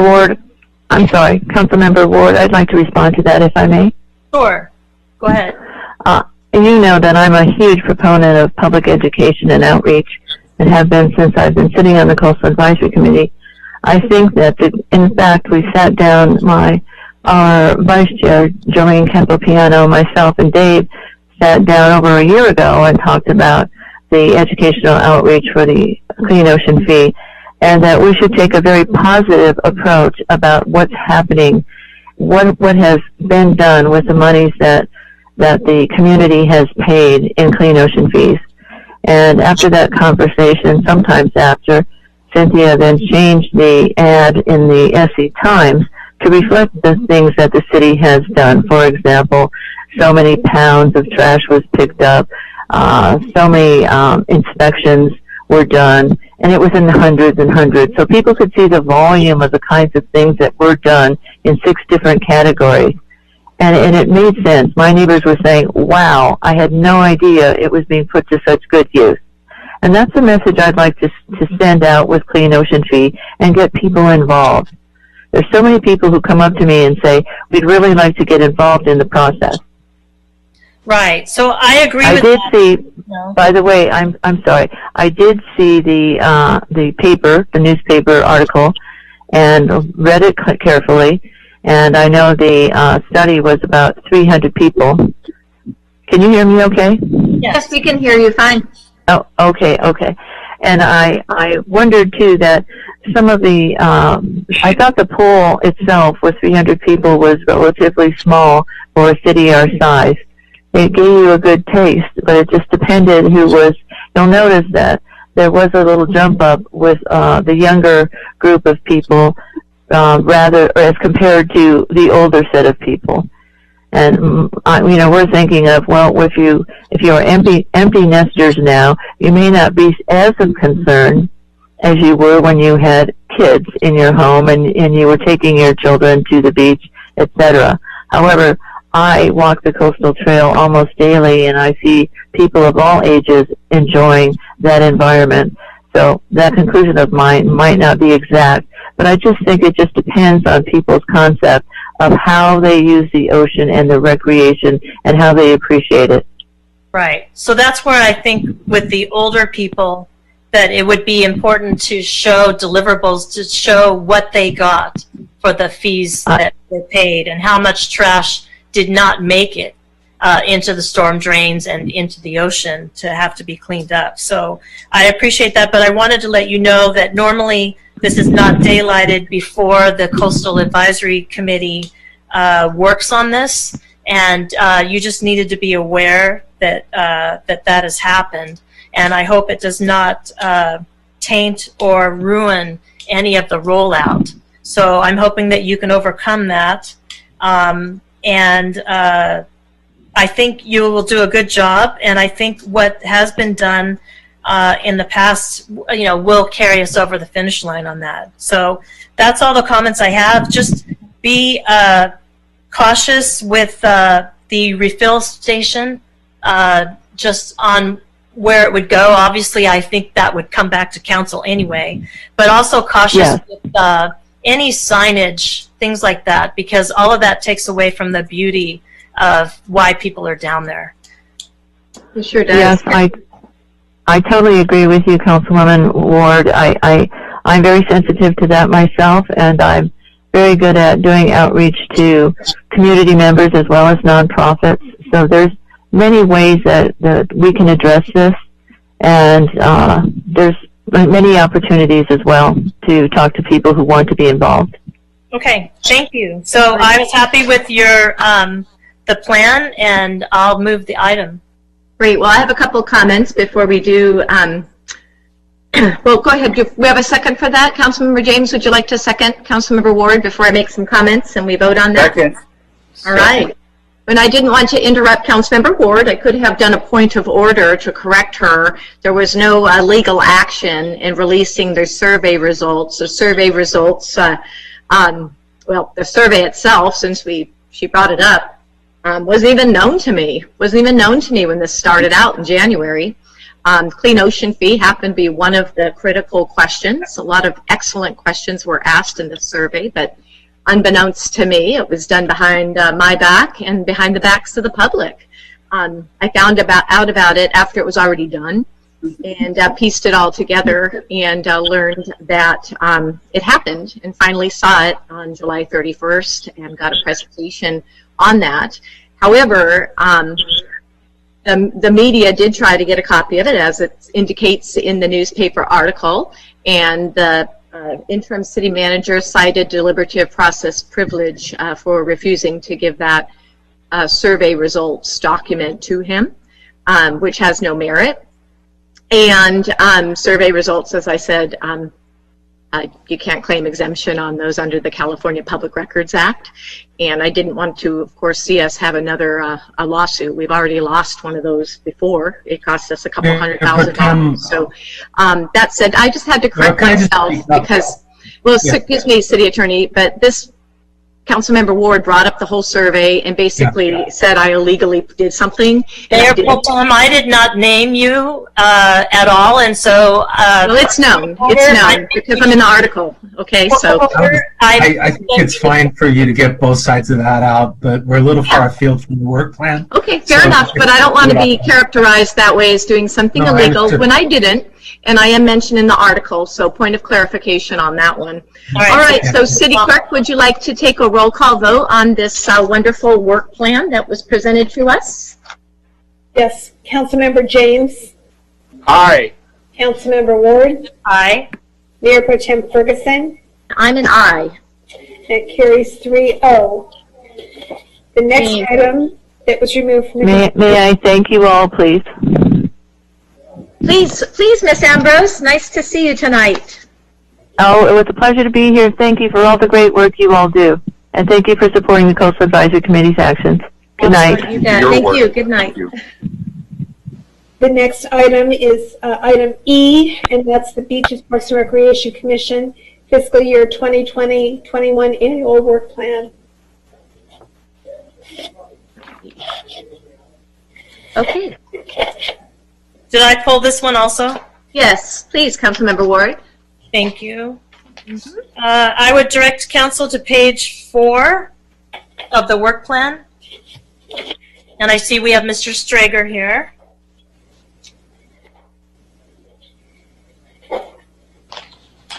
Let's see.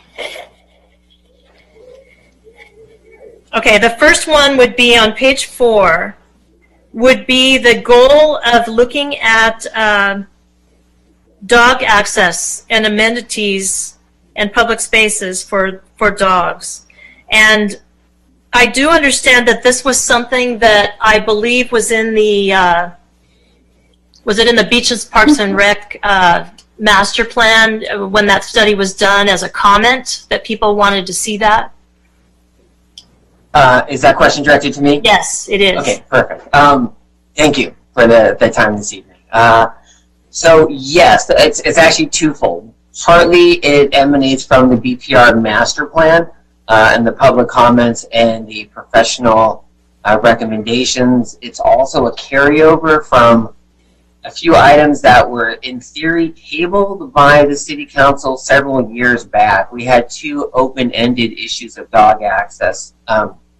One was fenced dog runs, so a place where a dog could be a dog off leash. We don't have that in our city parks. We actually had discussed with City Council, I think now it's 4 years. You'll forgive me, I've been here for 11 years doing the same thing, so sometimes these years blend. But we did get approval to do some fenced dog runs. We talked about San G as one of the spots, and those didn't come to fruition because at the time we were also talking about sub-master plans, so master plans for parks specific rather than the park system. We also had tabled, I don't know if anybody remembers, but we actually came to City Council with a proposal to have dog access on the beach, off hours, off season. It was a very limited proposal. It was about half of what Laguna Beach was doing at the time. And the response was from the City Council members at that time that let's open the park first and let's see how responsible our citizens are with the parks and the beach trail, and so that was left open as well. So this is sort of bringing home two items that were abandoned years ago and then reignited from the new plan. Do you remember when it was that you came to council for the access on the beach? I remember standing there and talking about it, but I honestly can't tell you how many years ago it was. Samantha, I know, is on the phone with us. She might have that information. I could certainly pull it from old minutes. The reason I ask is because the council actually did take this up, and we had a council meeting on dog access.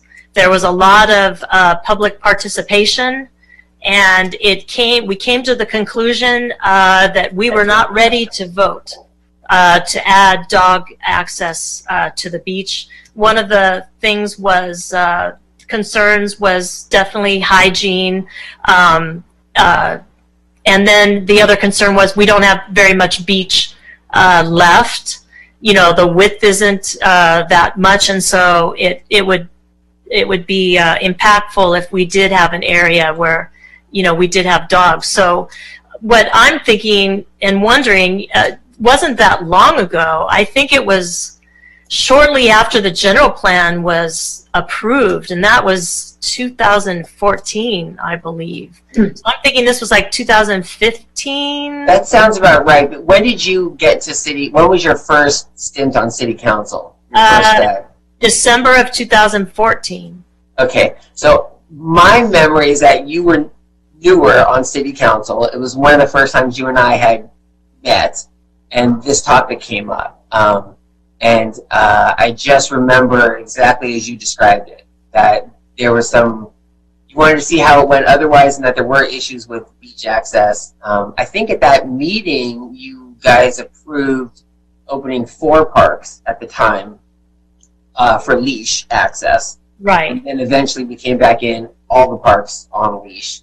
And we seem to be getting a lot of requests for the dogs to either be near the water line or off leash somewhere.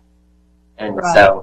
So I have heard people say that we should add a dog run down at the pier, which I don't think is conducive to the amenities we have down there. It's not that rule in order to do that. So I think our comment on that was that, you know, the dogs are allowed on the beach trail, and that is pretty much on the beach. You know, they're not at the water line, but you know, they're at the beach. It's not like we don't allow them. So I have a concern with the fact that the council already kind of took this up, and we're going to reopen it. And I'm not sure if we should, based on the comments that we heard, you know, before. And it hasn't been that long. So I'm just wondering, Steve, and I don't know if you can help me on it, why we should open that up and consider it again. On the beach, I understand the San G access, and San G seems to have a lot of room, and we're going to be adding a lot of things there that you're going to be working on. So I think that's good, because with pickleball and all of that, you're going to be able to plan that whole park. And I think it's going to really change. So I'm just wondering why we should spend any time looking at the beach right now. You know, that's a very good question. I guess we don't set the agenda, obviously. If there isn't the requisite citizenry push for beach access specific, my impression is that the demand for beach access had a dip after we opened the parks on leash. That was my impression. I think if we give people a couple of dog runs off leash, sorry. Just bring them in. There you go. There you go. Perfect. Yeah, maybe feel a part of it all. So, I'm sorry. Where are we? Oh, on the beach access. Yeah. So, opening a few dog runs off leash, I think, might satiate a lot of the desire to be able to go run with your dog, which seems to be the impetus for the beach access. We used to have a couple of groups that were really pushing for beach access, and I don't know where they're at anymore. Yes, I think I remember a group coming from out of the area that was trying to bring dogs down, and it happened to be pit bulls. And they were walking them as a group on the beach trail instead, wanting access. So that would be my preference. I don't know if council feels on that, but I think we kind of ran that down into the ground. And I kind of agree with Mr. Strager that if we did look at other areas where they could be off leash, in like San G, that's much closer for people than, you know, La Plata. And and if that's possible, with everything else that's planned for San G. So, and maybe discontinue looking at and taking the time to look at it on the beach. Well, thanks. We can take a straw poll on that. Yeah, I've heard from many people, there's a renewed interest to have us explore having a section of the beach for dogs, so I'm hearing differently. So I don't see an issue with it being part of the work plan to look at and get public input on it, since the council didn't vote, as you noted, Councilmember Ward, in the past on this. But since we do have a renewed interest, it's worth listening to people. And I'd like to keep it on here. I think it's something people would like to see. We have at least licensed dogs. We have over 16,000 licensed dogs in town. And I've heard from quite a few people since being on council that they'd like to see that. And maybe they weren't part of the group years ago. So I think I'd like to hear from them and see what the commission can do in terms of delivering something for them. Councilmember James, do you have any input on that? I have some questions in regards to that, and I'm going to have another question after that. Please. Hello, Mr. Strager. Hello. Nice meeting you. What would that look like? What part of the beach were we talking about in regards to dogs? Were we talking about the entire beach or a section of the beach? So historically, when this first came about, and Tom Vonnegut was working on it with us, and we were trying to figure out what made the most sense. Because on the one hand, you needed to have a place that was not heavily trafficked, and then it also factored into what kind of a window of time you were talking about. So we basically came up with the winter off-season was the idea. And it would be, and I don't know if Tom remembers specifically if he wants to chime in or not, but we did have a rough sketch by North Beach, because the parking lot is right there, the bathrooms are right there, the beach is not the most popular in terms of the public using it, and so it seemed like it was almost pretty easy to, from the concession building down to the water line and go north of that little section there seemed pretty easy. Because one of the issues was, if you're going to limit where dogs can go, you got to make it easy for people to get them to that area. Right. And I think, and then some people wanted it down by La Riviera, and where the beach trail cordons off on the other side of the tracks, they wanted to come back onto the beach side down there, and then as Kathy said, we were trying to capture a lot of different issues at the time. We had done 4 public workshops. We had probably about 1,000 people come through the workshops or submit comments. It was very popular, and we came to City Council with the whole lock, stock, and barrel. So parks, dog runs, and beach access. I would love to have a dog beach. I would absolutely love to have one. Not as much as my golden retriever would love it, but I would love it as well. My only issue is you only have to walk the beach trail to understand that we have a distinct minority of people who aren't very good dog owners, not responsible citizens. You can't walk a stretch of the beach trail without stepping over remnants of a dog, and I think that's unfortunate. But all in all, I think I could get behind it, but only on a test basis, only on a temporary basis, because I think we need to evaluate the hygiene part of it more than anything. And then, sir, I have one more question for you, unrelated to dogs, but we're going to be talking in a little while on e-bikes and the beach trail. Several years ago, did the Beaches, Parks, and Recs come to the council with a recommendation? We did. At the time, we were talking about a 10 mile an hour for e-bikes and dealing with the different classes of e-bikes. This is when they just first came out, and at the time, the assumption was a class rating would be easy to tell. So, for example, Class 1 only goes so fast, Class 2 goes a little faster, Class 3 goes a lot faster. Right. So now you've got pedal assist, throttle control, you got bikes that don't look like they have motors at all.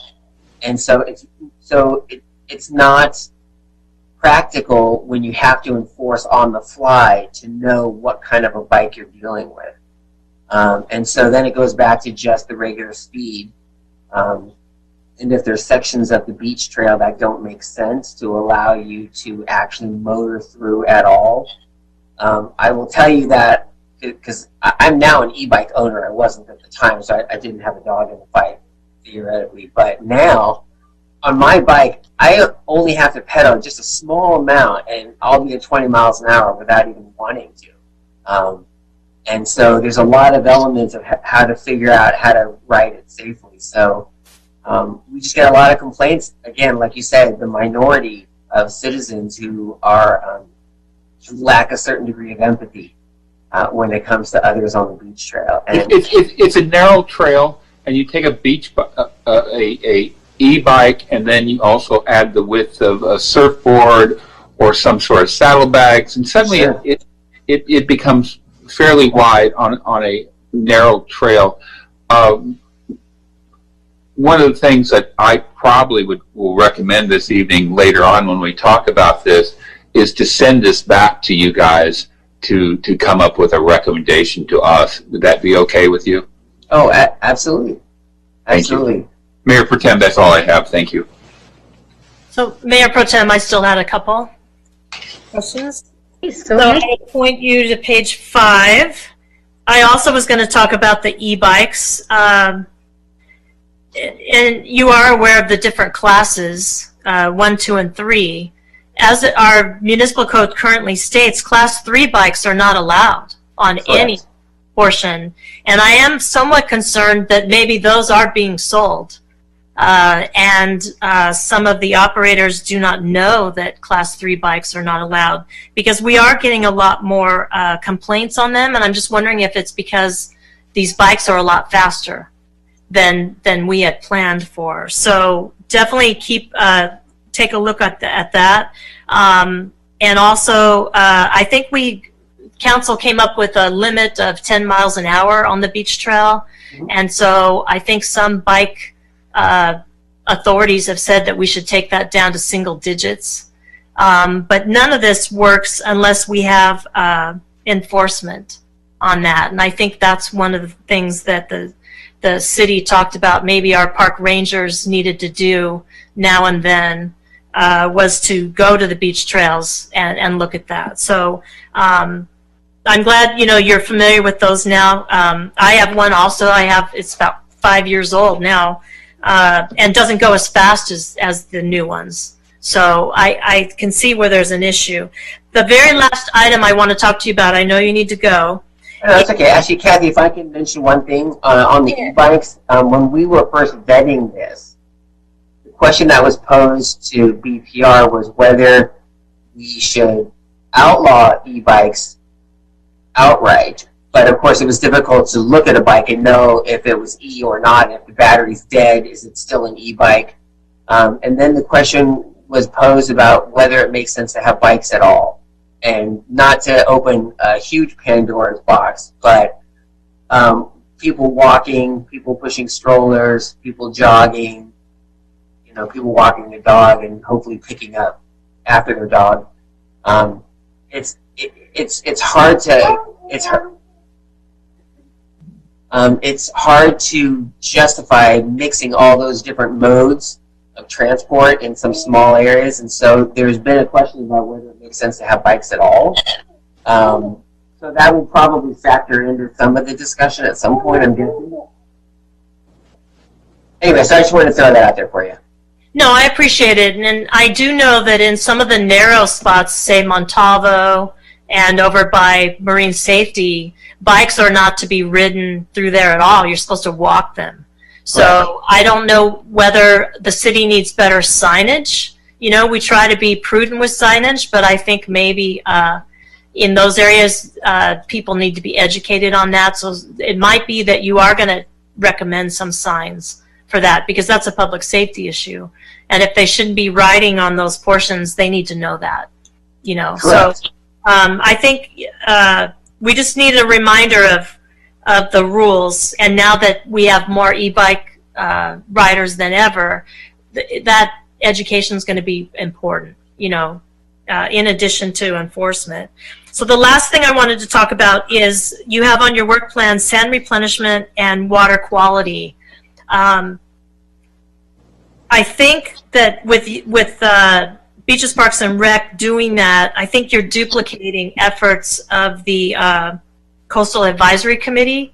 But I do think it's important that you are part of that. So what I wanted to suggest, if you don't have it, is there a member of the Beaches, Parks, and Rec that goes to Coastal Advisory meetings?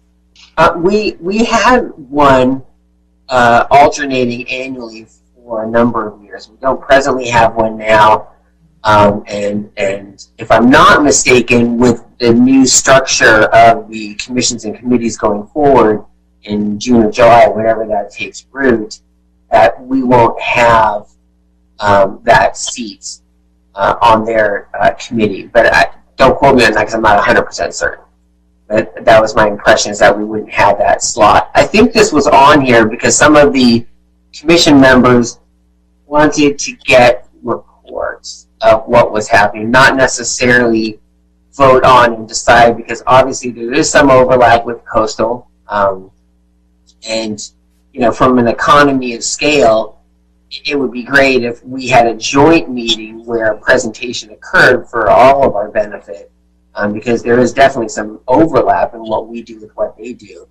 But yeah, I don't think the commissioners that proposed it were thinking that we were going to take agendized issues to vote on, but rather just have presentations and information provided.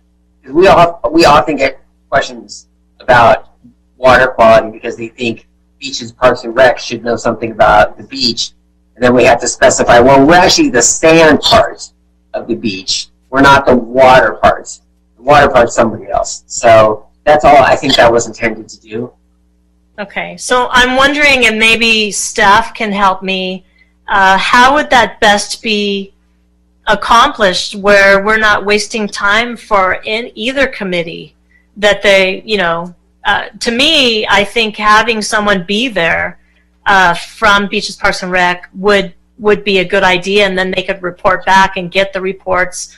Or, you know, is there an issue with how many people are on if we have a member do that? Is that for me or for Samantha? No, Eric, Okay. would you be able to answer that? Yeah, so I'm thinking of a couple of different flavors, but I think the most appropriate, and we already practiced this with a couple of other committees, is for the BPR committee to designate a subcommittee. And then that subcommittee could sit at the Coastal Advisory Committee when sand replenishment items are agendized. And I'm going to ask Scott for a little bit of the mechanics there. They would be a subcommittee, but they wouldn't necessarily be a member of the Coastal Advisory Committee, but the subcommittee could, in essence, ask questions of the Coastal Advisory during the presentation and then report back to the BPR Commission. As I think through it, you could designate 2 members, or you could designate 1 designee of the BPR Commission to attend those Coastal Advisory Commission. Yeah, if it's less than a quorum of the visiting committee, then it's just a meeting of the host committee. So then I guess you could either do 1 or 2, which wouldn't constitute a quorum of the BPR Commission, to attend those applicable Coastal Advisory Committee meetings and then be able to report back to the BPR Commission. That's right. And that's a great idea. My people like the minutia, if you will. And so a report back of an hour-long PowerPoint presentation is not the same as the hour-long. And it's not like we want to sit there for an hour watching PowerPoint, don't get me wrong. But it's the details that people are curious about, not the, the telephone operator version that comes back. And that's why they wanted to get more involved. I know. With that said, I would recommend then that when, rather than doing that, when Public Works, this is Tom Bonnegut's project, has updates to provide the coastal advisory, he also worked with Samantha Wiley to agendize those matters for the BPR Commission and do a presentation to the BPR Commission as well. That would be great.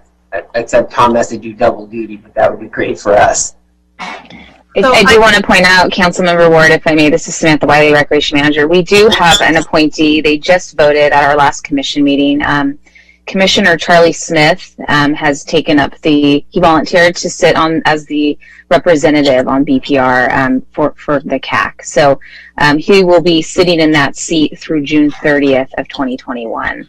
Okay, but I still see value in that entire committee being briefed on that. I think absolutely that's a great idea. I just don't want to see them. They're going to be so busy with the Parks and Rec master plan and all the changes. I think that I'd like to find a better way of having them be informed and be able to give some input on that. So okay, so that's my only. If Steve, does that sound that would be accommodating?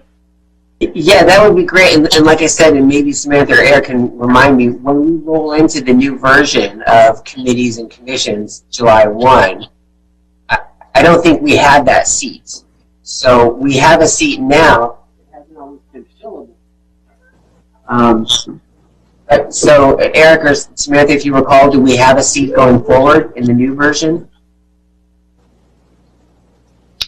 I don't believe so, but that actually might be a question for City Clerk Joanne Bade as well, because she was very close to that also. I suspect that, if I may, the commission can elect any commissioner to represent them and attend another committee meeting.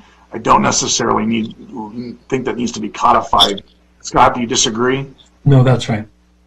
Right. We were talking about right now, he has as I understand it, right now Charlie could go to a meeting and would have a vote, and we would be a part of the meeting, and therefore is incentivized to,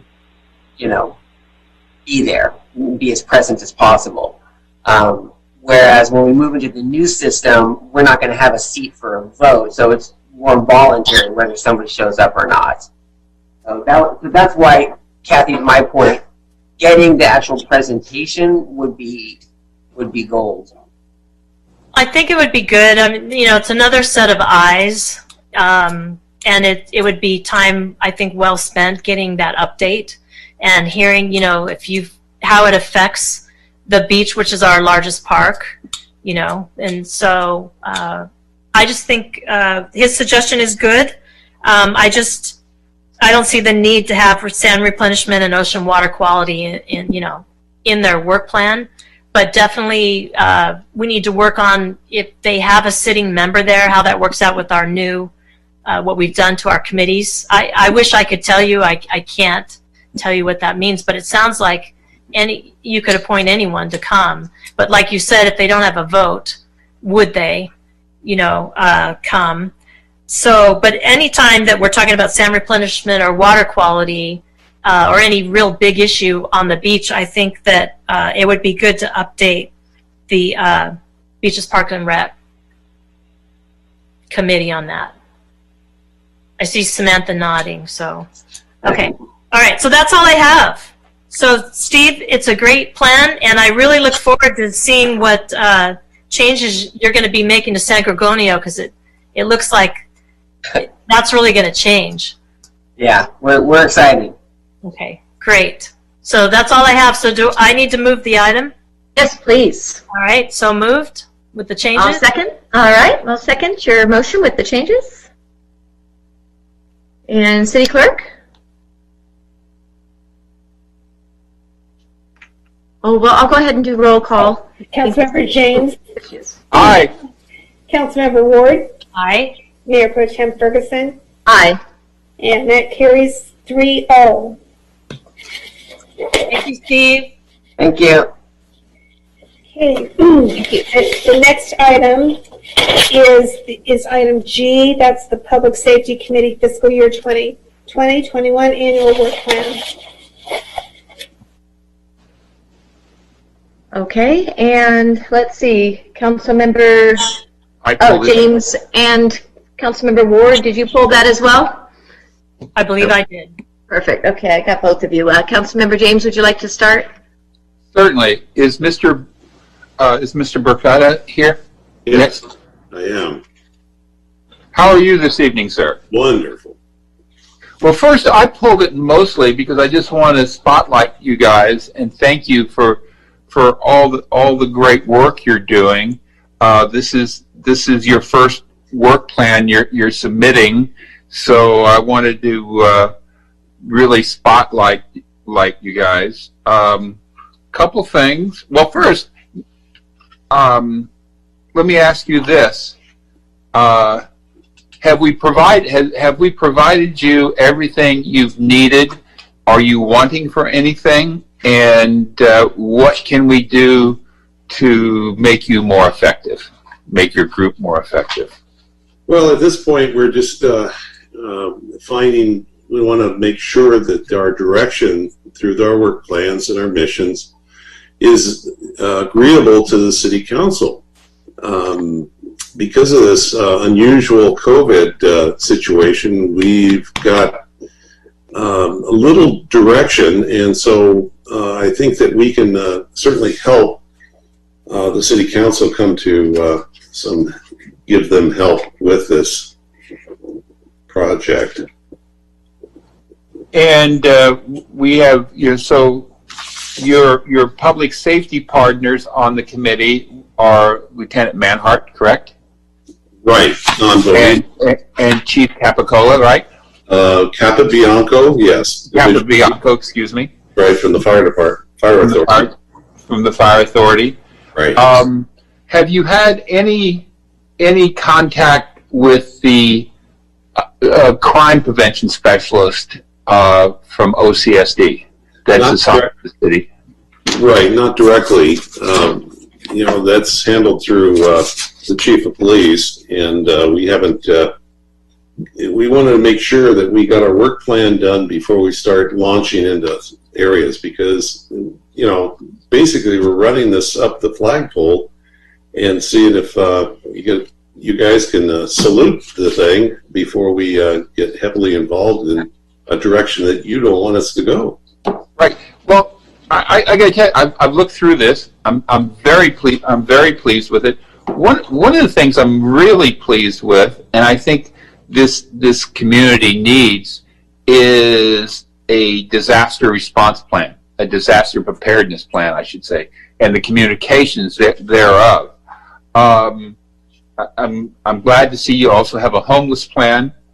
Tell me what you think the neighborhood watch program is going to look like. Is it going to be a traditional neighborhood watch program?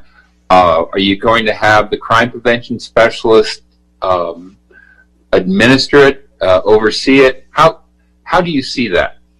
Well, it's usually done through the sheriff's department, law enforcement agency.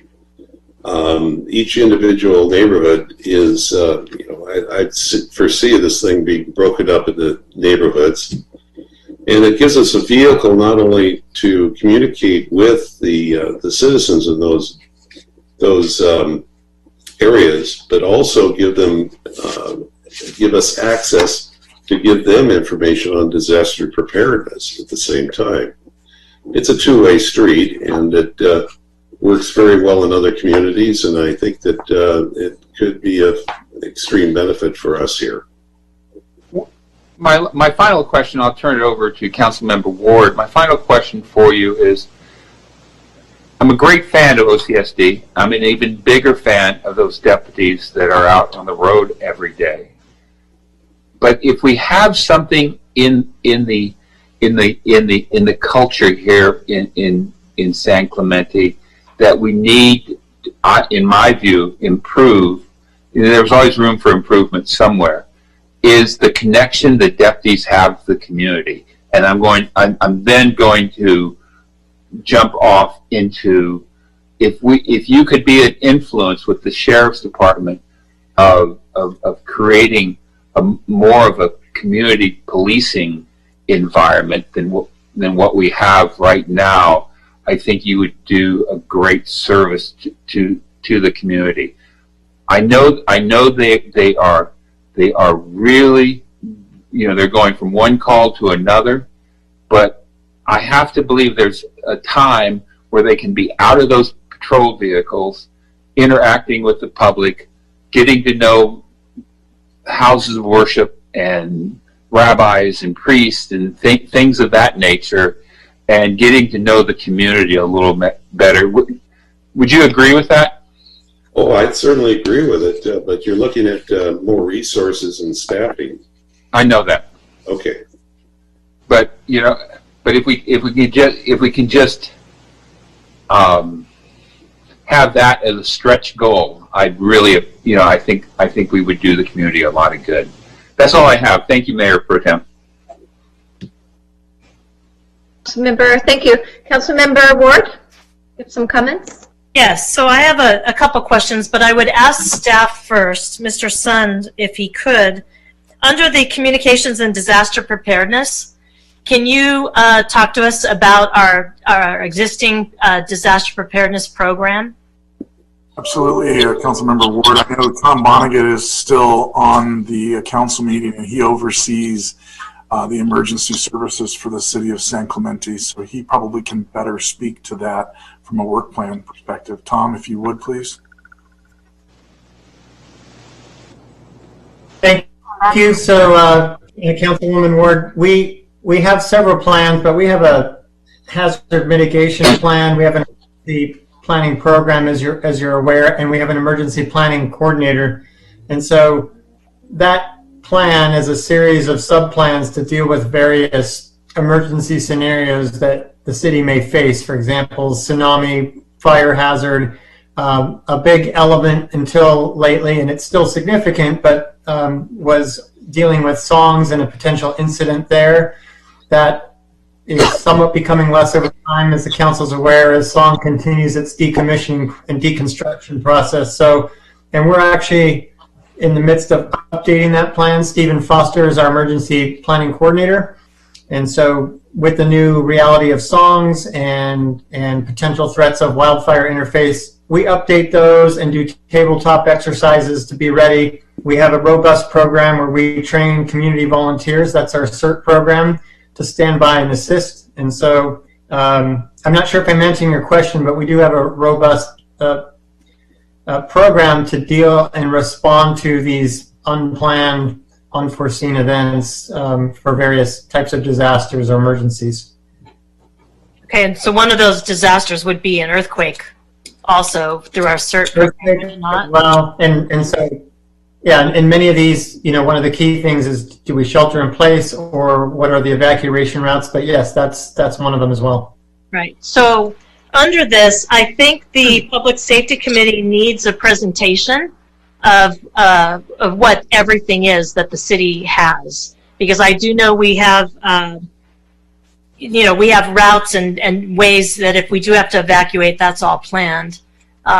So under this, rather than them spending too much time on it, I think initially they need to be educated on that and have a presentation. I think I'd agree with that too. Yeah. So you just need to know. Luckily, we haven't had any disaster recently. We do have a communications center that we do go to, and I think Mr. Sun could probably tell us. The last time we did it, I thought it was for a fire or something that we went in there and just went through all the motions. Was it a fire occasion? I can't remember. I'm trying to remember when we activated the EOC. I want to say, Tom, do you remember? Was it floods or was it? I thought it was flood. No, I believe when we had a significant fire at the Steed Park area about a year or two ago. We did our lowest level activation because we weren't sure if that was going to become a prolonged event. Thankfully, OCFA and their partners eventually knocked that down in relatively short order, but we did open our EOC and begin to activate, and that's sort of exactly one of the things we do with our emergency planning program. Right. So I think you might be right. That is what happened, and we did activate it. But this committee needs to be aware of the programs that we have and our communications. That would be helpful. And then I also wanted to talk about the Neighborhood Watch. And to me, this is something that a program that the sheriff, the crime prevention person, is supposed to do. We actually had a Neighborhood Watch program, and Laura would know this. One of her best friends was the officer in charge of that. But we lost, it kind of went kaput when we lost our community, our crime prevention person. So what I was told by the lieutenant was that as soon as that we got that position filled, we would get that launched, because the council has for like 2 or 3 years been talking about, we need to get this program going. You know, we want it to where every block is participating, you know, and they're the eyes and ears of the sheriff because they can't be everywhere. So I'm excited to see this group maybe help coordinate with that. But the first thing that I think I would ask you to do is find out from the sheriff why this program is not going. You know, why it's I'm not seeing anything on it, so I can't say, but it needs to begin. It really does. And so if your group can help shepherd that along, I think that would be good. You have something in here about money for IT, and I'm not sure if that's something that the city should be paying for or if the sheriff should be paying for in their budget. So just kind of be cognizant of that and look into that. We definitely want to get that going. And I haven't heard, I'm assuming we have a crime prevention officer full time now, but I haven't met the person. Laura, have you met them? Yep, I have. In fact, soon after she was hired, we had over 30 people come to a meeting in Talega at the clubhouse, and I think we ended up, I'm now a Neighborhood Watch block captain as a result of her coming on board and reigniting the program, and I think we got 6 of them that night. 6 people signed up to be Neighborhood Watch block captains. So, so we're active. I do know, Nick, that there was many people asking for this program last year, and they were some of them were existing, and wondering what happened to our program. So I think the first thing that we need to do is reach out to all the people that we had and restart the program. Get them going. I don't know if there needs. Well, we can't do a big meeting. It would have to be social distance, but maybe we could do a virtual meeting where we start getting these past block captains together with the new crime prevention person and your committee and get this launched. So I just wanted to make sure that we weren't duplicating things that the crime prevention specialist should not be doing. But I think that you will be helpful to getting this going again, and make sure that what you're hearing from the community gets relayed to the crime prevention specialist. So that was my concern, was costs on that. And then on page 2, it is in there that is a request to become a standing committee or a regular committee as opposed to an ad hoc. And so I'd like to know what would that change for this committee? Well, it helps the staff person. Now, Adam is online here, and he can address that specifically, and I think that'd be appropriate. Okay. Hi, Adam. Good evening, Mayor Pro Tem, members of the City Council. My name is Adam Atamian. I'm the Manager of Code Compliance in the Park Rangers. I also serve as staff support for the Public Safety Committee. The specific issue that you raised, Councilmember Ward, about the request to move to a standing committee, that has come about just due to the scheduling, the additional scheduling issues that are necessary to call a special meeting for every single Public Safety Committee meeting. It's at every meeting we have to identify a specific next date, And I think the committee would prefer to have a regular date that's set on a monthly or every other month basis, rather than trying to pick out dates on a calendar at each meeting and fitting into every other scheduled meeting. Additionally, there's some other noticing requirements that are necessary, and I think for simplicity's sake, the committee would prefer that this be a standing committee. Okay, I understand that. Would you be able to have time to do it if this was a monthly meeting for now? Yes, a monthly meeting would be ideal. Less than that would be kind of a stretch, but yeah. I agree. I just wanted to know, if we're going to allocate staff time, if you're going to be able to do that. The last question I had is the addition of marine safety into this. What was the purpose of that? Can I address that one?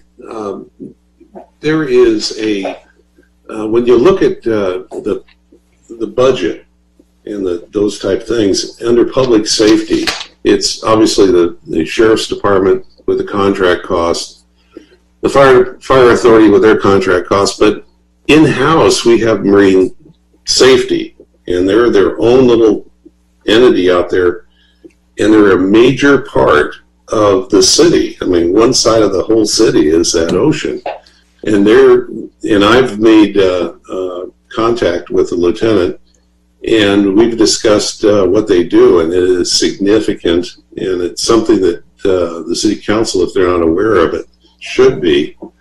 And they're an integral part of the public safety issue that we have in our community, and that's why we want to kind of bring him in, or that person, a representative, to our committee so they can hear what we're doing and bring issues that come to their light, and also as a clearinghouse for the fire department and the sheriff's department, so that everybody can hear things that may not necessarily be heard individually. So Okay, it's so we it would think be more of a function of better communication, where there might be some new ideas that come out of it, but just better communication so that they're aware of different things, and maybe they could cooperate and participate in different issues that we're dealing with all around the city, which certainly we have at the beach also. So with this appointment would not have a vote, is that correct? that's correct. It'd be similar to the fire and the police. Okay. All right. So, it's a great work plan. I think my issue was mainly on cost and not duplicating something that the sheriff shouldn't be doing on the neighborhood watch program. But I think certainly anything that we can do to help make that more robust is a good thing. So I appreciate that. Thank you. And that neighborhood watch is key, and at least one or two of our committee people thought that was a priority, especially for them individually too. Yes. Well, it's something that we've been asking for a couple of years, and we had to wait till we had the official hired. So now that that person is hired, we need to get going. So I think it's a good thing for you to be doing. So with that, I'll move the item. I don't believe we made any changes. Does anyone have any different? No. The change would be, that they move to a regular committee. Oh, that's right. Mm-hmm. And I think meeting once a month would get us a better product than every other month. And certainly, if there isn't enough going on, they can decide to skip a month. They have that ability. I'll tell you what, there's going to be more than enough to do, and we're going to be able to help you guys. And if there's anything else that you need, questions, because what you've hired with us, with our volunteer staff, is principals that are highly trained and experienced in their fields. So I think you're getting best bang for the buck and understanding. And we've been through, I know myself, I've been through all this stuff before, so it's not foreign to me. That's great. Well, that's what we do in San Clemente. We do a lot with a little, and we ask a lot of our volunteers, and we're so lucky that we get that. So I appreciate the committee very much, and I look forward to your impact. Councilmember Ward, may I make one comment, please? Yes, please. Thank you, Mayor Pro Tem. Just as a point of clarification with the public safety work plan, the last two items on their work plan have to do with technology review and also strategic planning. And the one thing is for me and the staff is managing expectations. And so the Public Safety Committee, like all the committees, are an advisory body. And so staff, whether it's the city staff, OCSD or OCFA or now Marine Safety, I want to be mindful of other resources and other priorities that those divisions are working on. And as the Public Safety Committee has recommendations for staff, if it becomes an issue of entailing a lot of significant staff time to do analysis or fact finding, I think it would be staff's recommendation that we come back to the City Council for council direction on that to devote those resources to those necessary endeavors. And I just wanted to manage expectations of the council that they are in agreement with that. That's fine. I'm in I favor. agree. I think the IT was kind of what I was already kind of going for. I think that the sheriff should have the program to be able to work with the neighborhood watch. So that's kind of what my comment was. Understood. Thank you. Thank you. Yeah, very good. And Nick, I just wanted to commend you and your committee. It's excellent. I watched your meetings. I've been following those. So you all are a great team. You're very cohesive and have great, excellent expertise and background to contribute. So I'm looking forward to seeing what you all do. Good job. Appreciate it. So Again, thank you very much. Thank you, sir.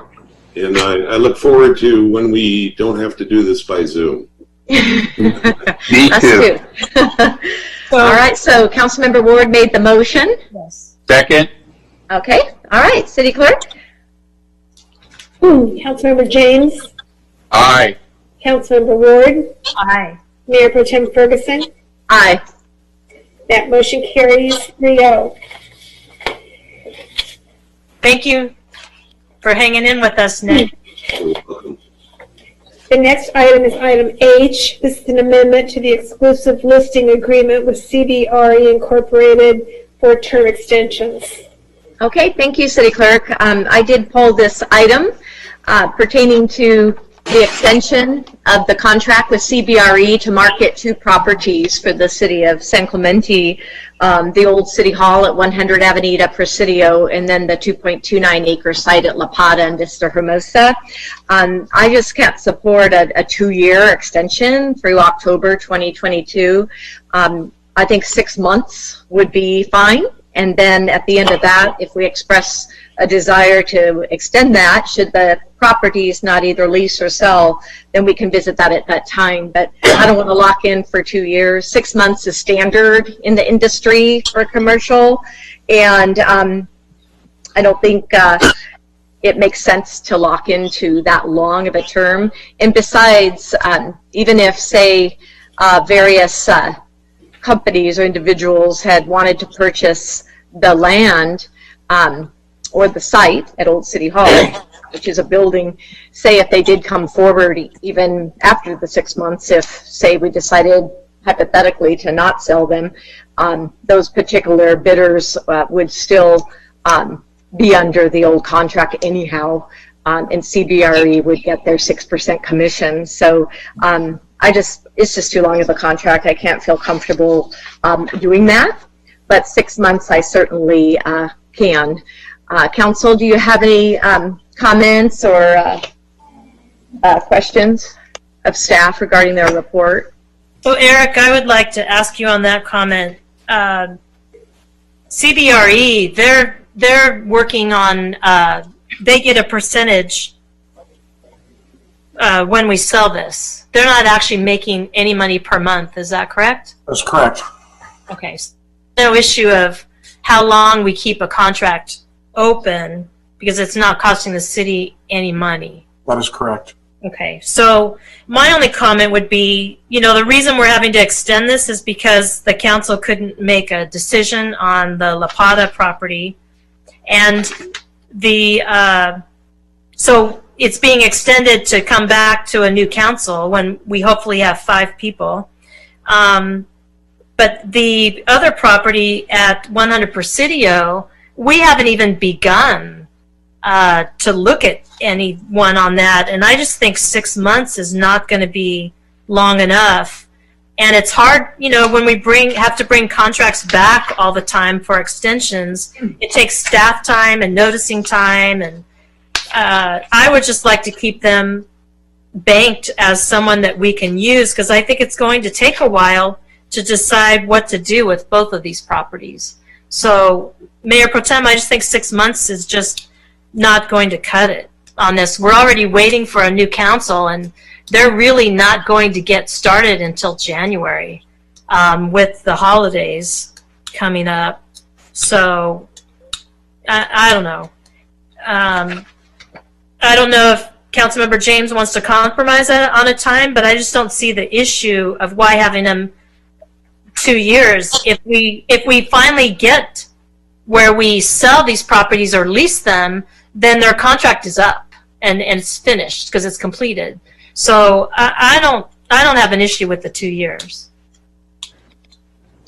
All right, Councilmember James, do you have any comments? Yeah, I do. I think 6 months would be way too short.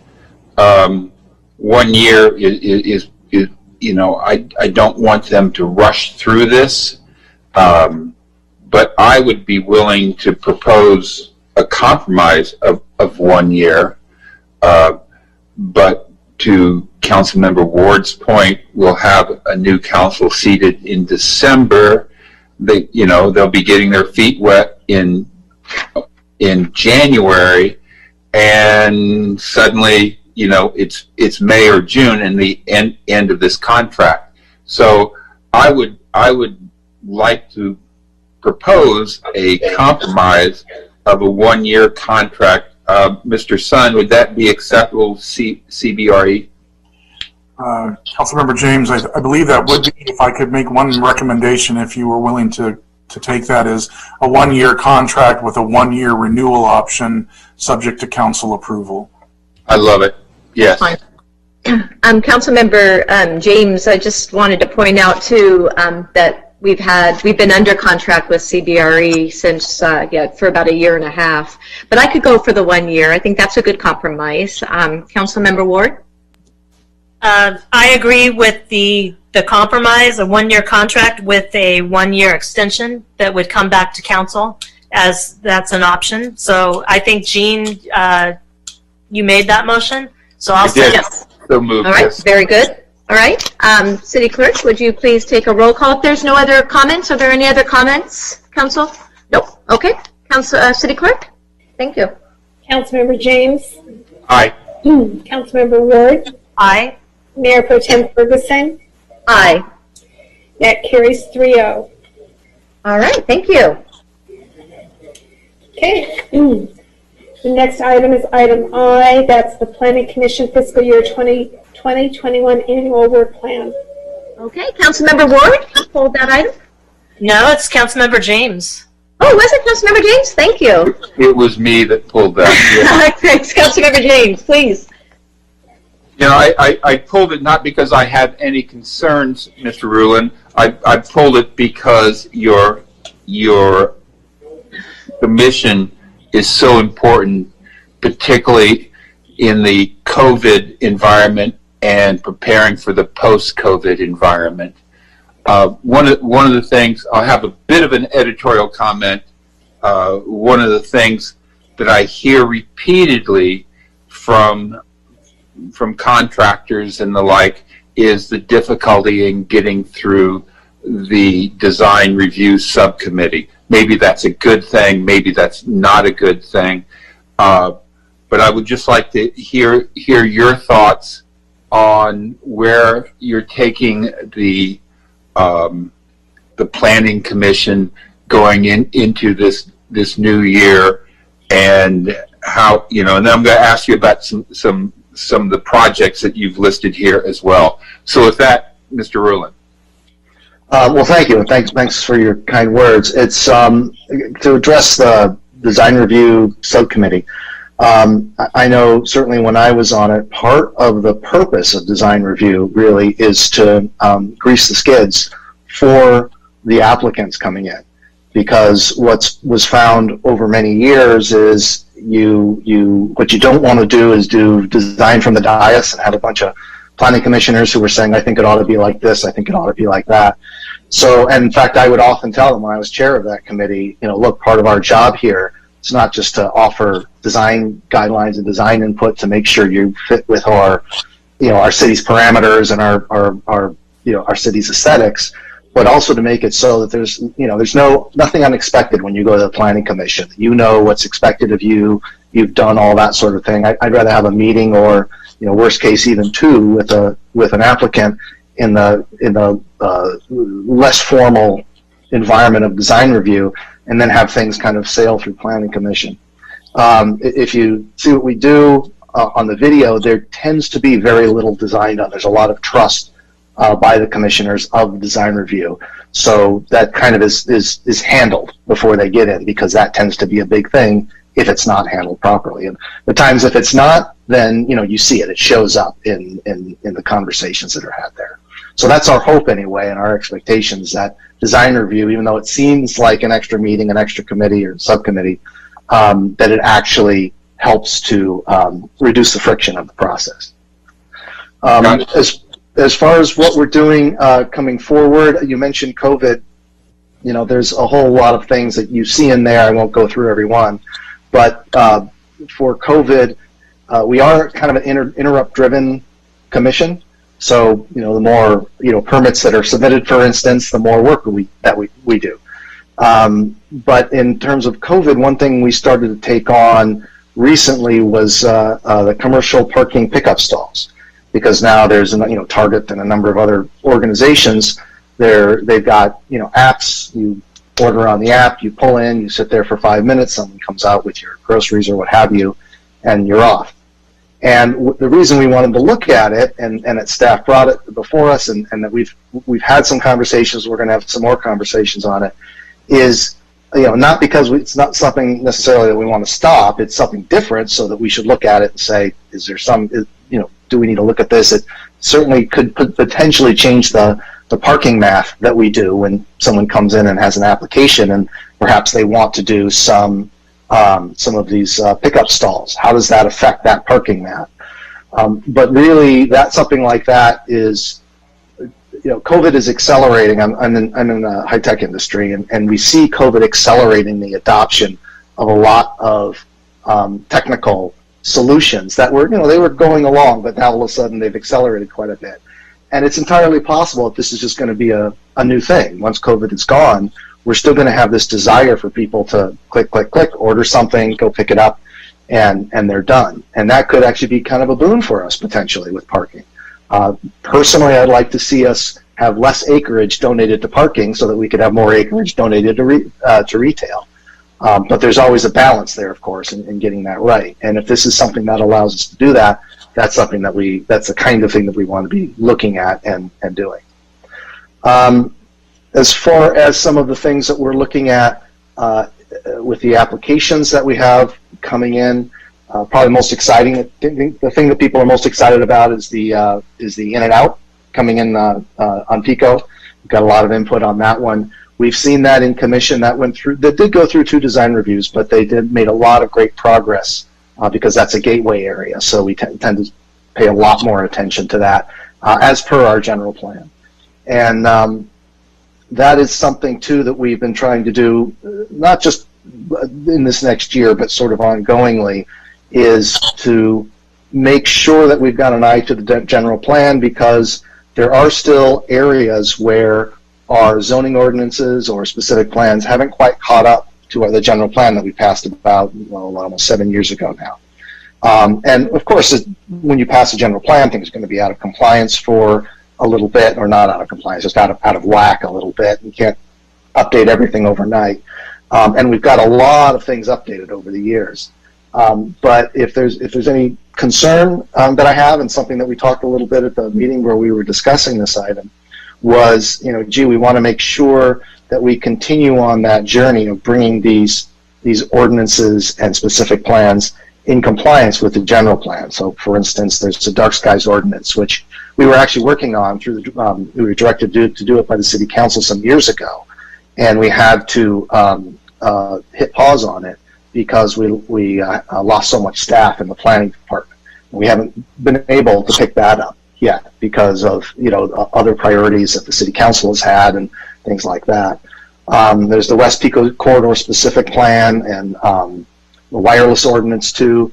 Things that are we were hoping to kind of get on this on between now and in the next year, but is just not quite. We've got there's a lot of not just permits and applications that we're looking at, but a lot of things that council wants us to do and is given direction to staff. That's not a criticism.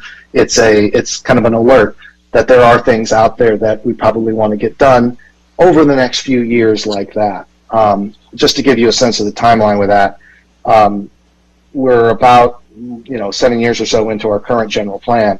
In another 7 or 8 years, we're going to need to start working on our next general plan, because you do general plans about every 20 years, and it takes about 5 years to do a new general plan from scratch. So what we don't want is to be updating our ordinances for the existing general plan when we're starting to work on the new general plan. That's a lot of staff bandwidth and planning commission bandwidth. So that's more of a long-term sort of view of that situation. We've also done this year regarding our work as the Cultural Heritage Board. We've done a HIPAA contract review, the historical preservation. I can't remember exactly what the acronym is, but the agreement for historical preservation that we do with property owners. We've also been gone through the North Beach Historic District nomination. You guys should actually see those recommendations before the end of the year, I believe.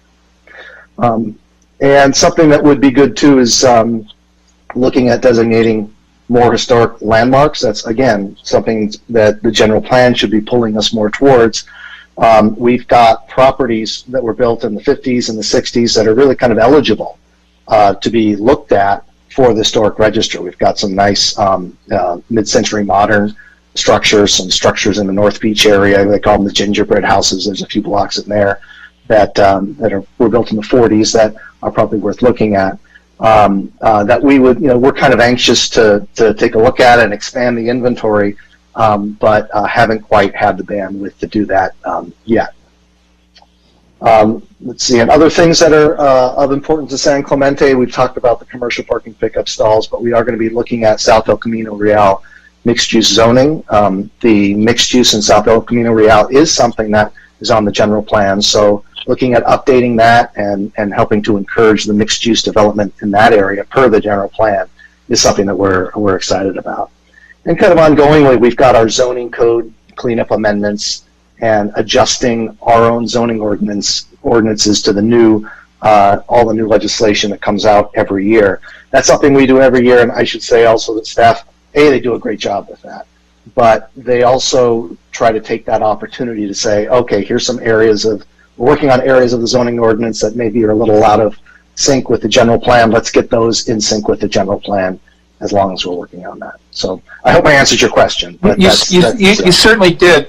So I'll throw something out to you. Well, number one, the city is going to start looking at the Track It program and making the permits and plans a paperless endeavor. Is that going to help you out at all? Will that have any impact on you? It will, I think, have an impact. Gabriel Perez might be able to talk a little bit more to the specifics, but it does give us the opportunity to be paperless. We get, stacks and stacks and stacks of paper delivered every other week with lots of architectural plans and that sort of a thing. And it is nice sometimes to have the big paper layout. And I know the architects on the committee are used to that and like that. Being a technical guy, I like to have it all electronic, and I just zoom in on my iPad. That's how I like to look at it, so it's a personal preference. Got it. But I think that will be good because organizations find that friction things become have less friction as a result of that sort of thing. And of course, just the paper costs of someone coming in and doing that, and our costs of printing that as well. So I think it will have a good positive impact. But I think if you want more detail, Gabriel's. I'm good. You answered my question. So we get past COVID, and the city emergency order comes to an end, and we've got these restaurants that have outside dining. What is going to be your role in that if we opt to make outside dining a permanent fixture in the city? Well, that's going to be, that'll be an ordinance that you will direct, staff and the planning commission to take a look at. Should we have more outside? It's, you look at the history of San Clemente, and that has been something that we've done more and more of. I mean, obviously, we live in Southern California. That we enjoy that outside ambience. We've given parking waivers for I think up to 16 seats in a restaurant if they're outside, as a way to encourage. It gives them obviously more business space for them to work with, but it's also makes a more pedestrian environment. Our general plan, and I think the basic tenor of the Planning Commission is a more pedestrian environment, a more outdoor environment is usually a good thing. Now, I can't obviously comment on it specifically until we see what staff, looks at and proposes. We'll probably start with a study session or two so that we can have less formal discussions and talk about what's worked and what hasn't worked, and, specific areas of town like, the Pier Bowl. How much space we have for that in the Pier Bowl is going to be different from the T-Zone, which is going to be different from North Beach.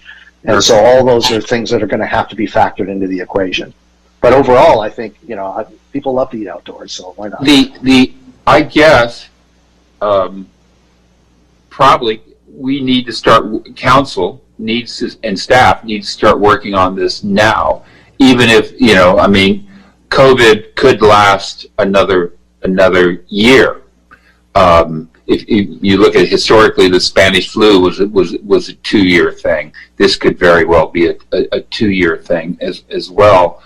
But let's just say by next summer there's a vaccine and we drop the emergency order. I would think that we need to start planning for that now. Would you agree with that? Yeah, I don't think that that's wrong. We are doing things much like the commercial pickup parking stalls. We're seeing these things, and if something is working, and if something we see is going to be a bigger boon to people, let's take advantage of silver linings, right? Let's do that. Then taking a look at that, and certainly starting with a study session. That study session it doesn't cost us a lot. We have those scheduled anyway. They're informal discussions, and we can start to discuss that and say what's worked, what hasn't worked. Let's get some input from the businesses. No reason not to have study sessions before we can remove these restrictions to talk about how good of an idea is this, and how would this look in a more normal environment, like we'll get back to at some point. So yeah, I think probably starting a study session so we can get that input and have a lot of back and forth between the commission and from staff would be a good way to start that before the end of COVID. Very good. And then my final thing is, if you list 1, 2, 3, 4, 5 new development projects. If you could just walk through each of them and just very briefly tell us where they stand. I think Shoreline Dental is going to be the old Tommy's. Is that correct?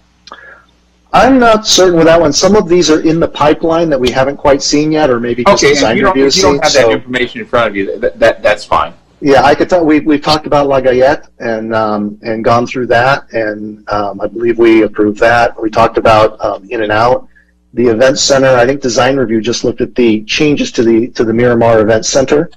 So we'll be seeing that and getting their recommendation soon.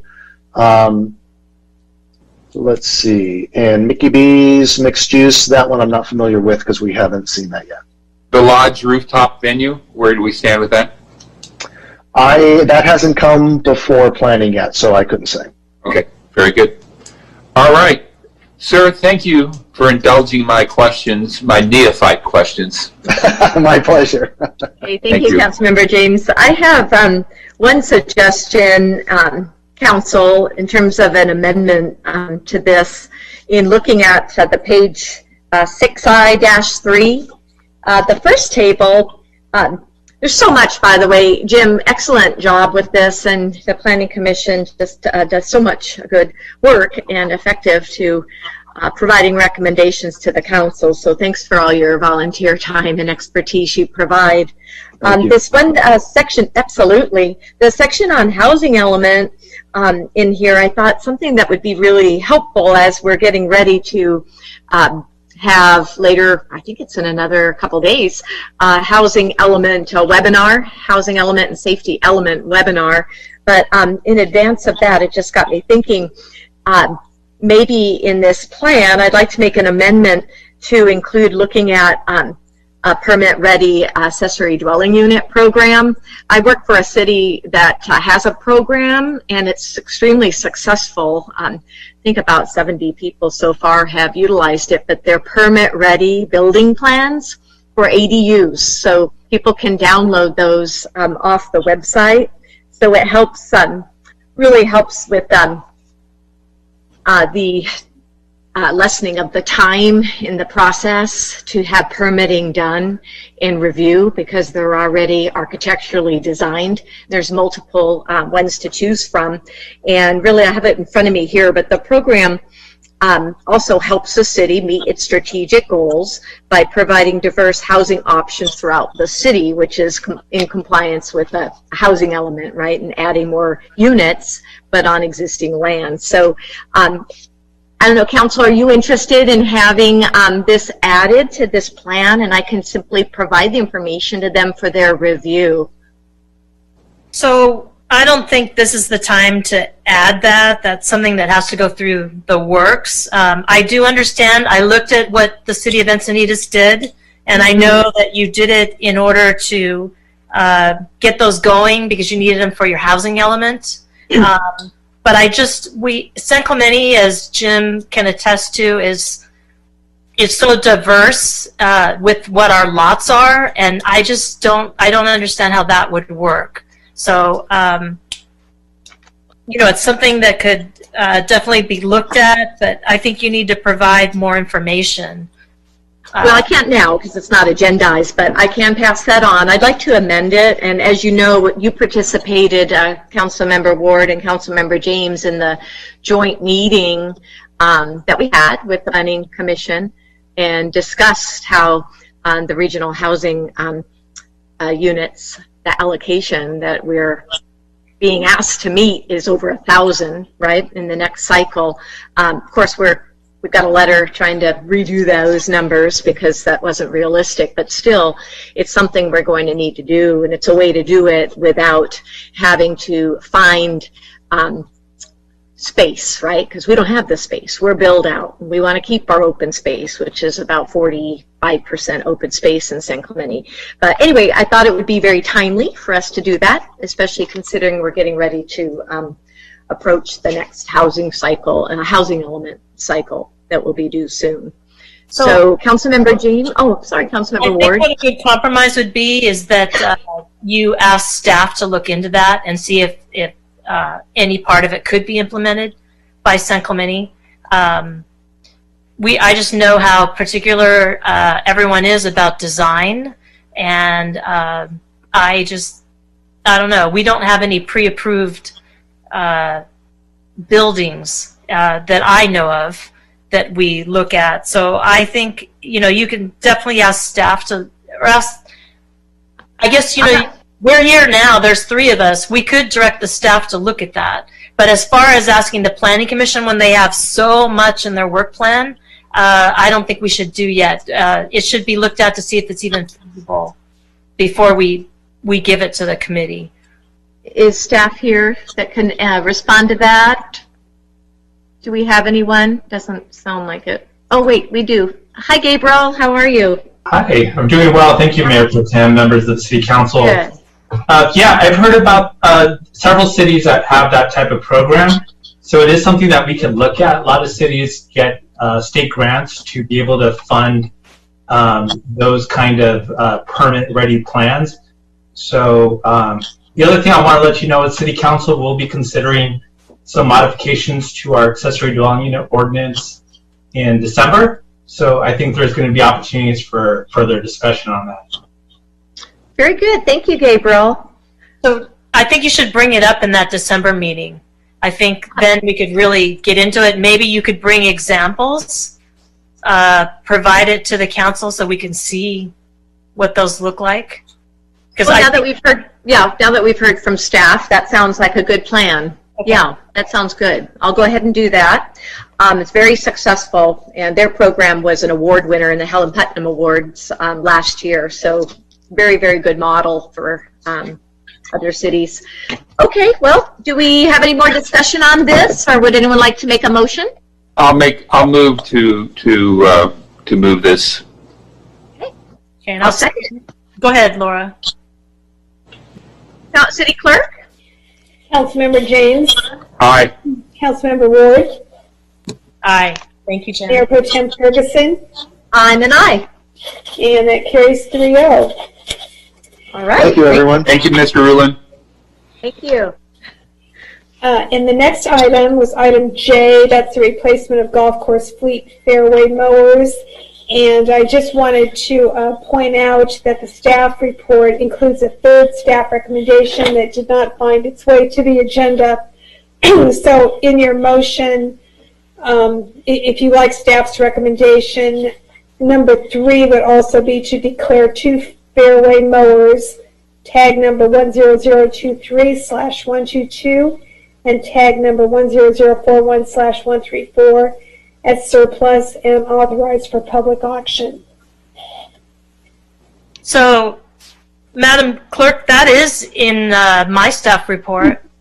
Yes, it's just not on the agenda. So okay. Make sure that there's no confusion when you take action that you are being asked to do number 3 as well. All right. Thank you for that explanation. That's why I wanted it. I pulled it because I did not understand what you were trying to get us to do. So now All right. Very good. Do we have any discussion on that before we make a motion? No? Okay. I'll make a motion to adopt staff recommendation that the City Council approve the purchase of 2 LM2700 fairway mowers from Alliance Turf Products from the Golf Depreciation Fund for replacement of golf maintenance vehicles number 10041-134 and 10023-122, and authorize a supplemental appropriation in the amount of $109,610 to the golf course maintenance machinery and equipment account number 056-666-45500 from the golf course depreciation fund balance, and declare 2 fairway mowers, tag number 10023-122 and tag 10041-134 as surplus and authorized for public auction. We have a second? Second. Thank you, Councilmember James. City Clerk? Okay. Councilmember James. Aye. Councilmember Ward. Aye. Mayor Pro Tem Ferguson. Aye. And that carries 3-0. Okay. Now the next item is the Verizon Macro Cellular facility at the city-owned property at 380 Avenida Pico. This is the one that you announced at the beginning of the meeting that Verizon has withdrawn its application, but that members of the public could speak if they so choose. I do not have any comments, so unless Laura Ferguson or Laura Campanolo has received something. I have not received any comments. Okay, no comments on that. Next item, unfinished business. Item A is El Camino Real Esplanade intersection safety improvements, and we do have one comment on this one. Okay, please read the comment, City Clerk. Okay. Okay, the comment is from, first comment, we actually just got another one in. The first comment is from Bob Conrad. I believe all council members have this document, but I would like it read as into the record this evening as well. I'm very appreciative that the City Council has spent the time to review the evidence as to the severity of the congestion and accidents occurring at this intersection. I do believe more and more issues keep surfacing as time has gone on. I started this process many years ago out of concern for all the people involved in accidents. I know there will be a much worse accident than we have seen. The pain and suffering of people being taken away by paramedics is really tough to watch, knowing most of these accidents are avoidable. My other concern for the City of San Clemente is the liability for not dealing with this situation. I feel that for now, Exhibit 2 reflects the city's best option for keeping this area safe. Maybe something in the future will be better, but this would give immediate help and take away a lot of the hazard. There was an accident yesterday.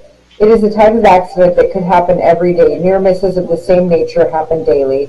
Left turn from Esplanade onto El Camino Real going north, run into by a car going south. Driver going south, in this case, had no time to stop.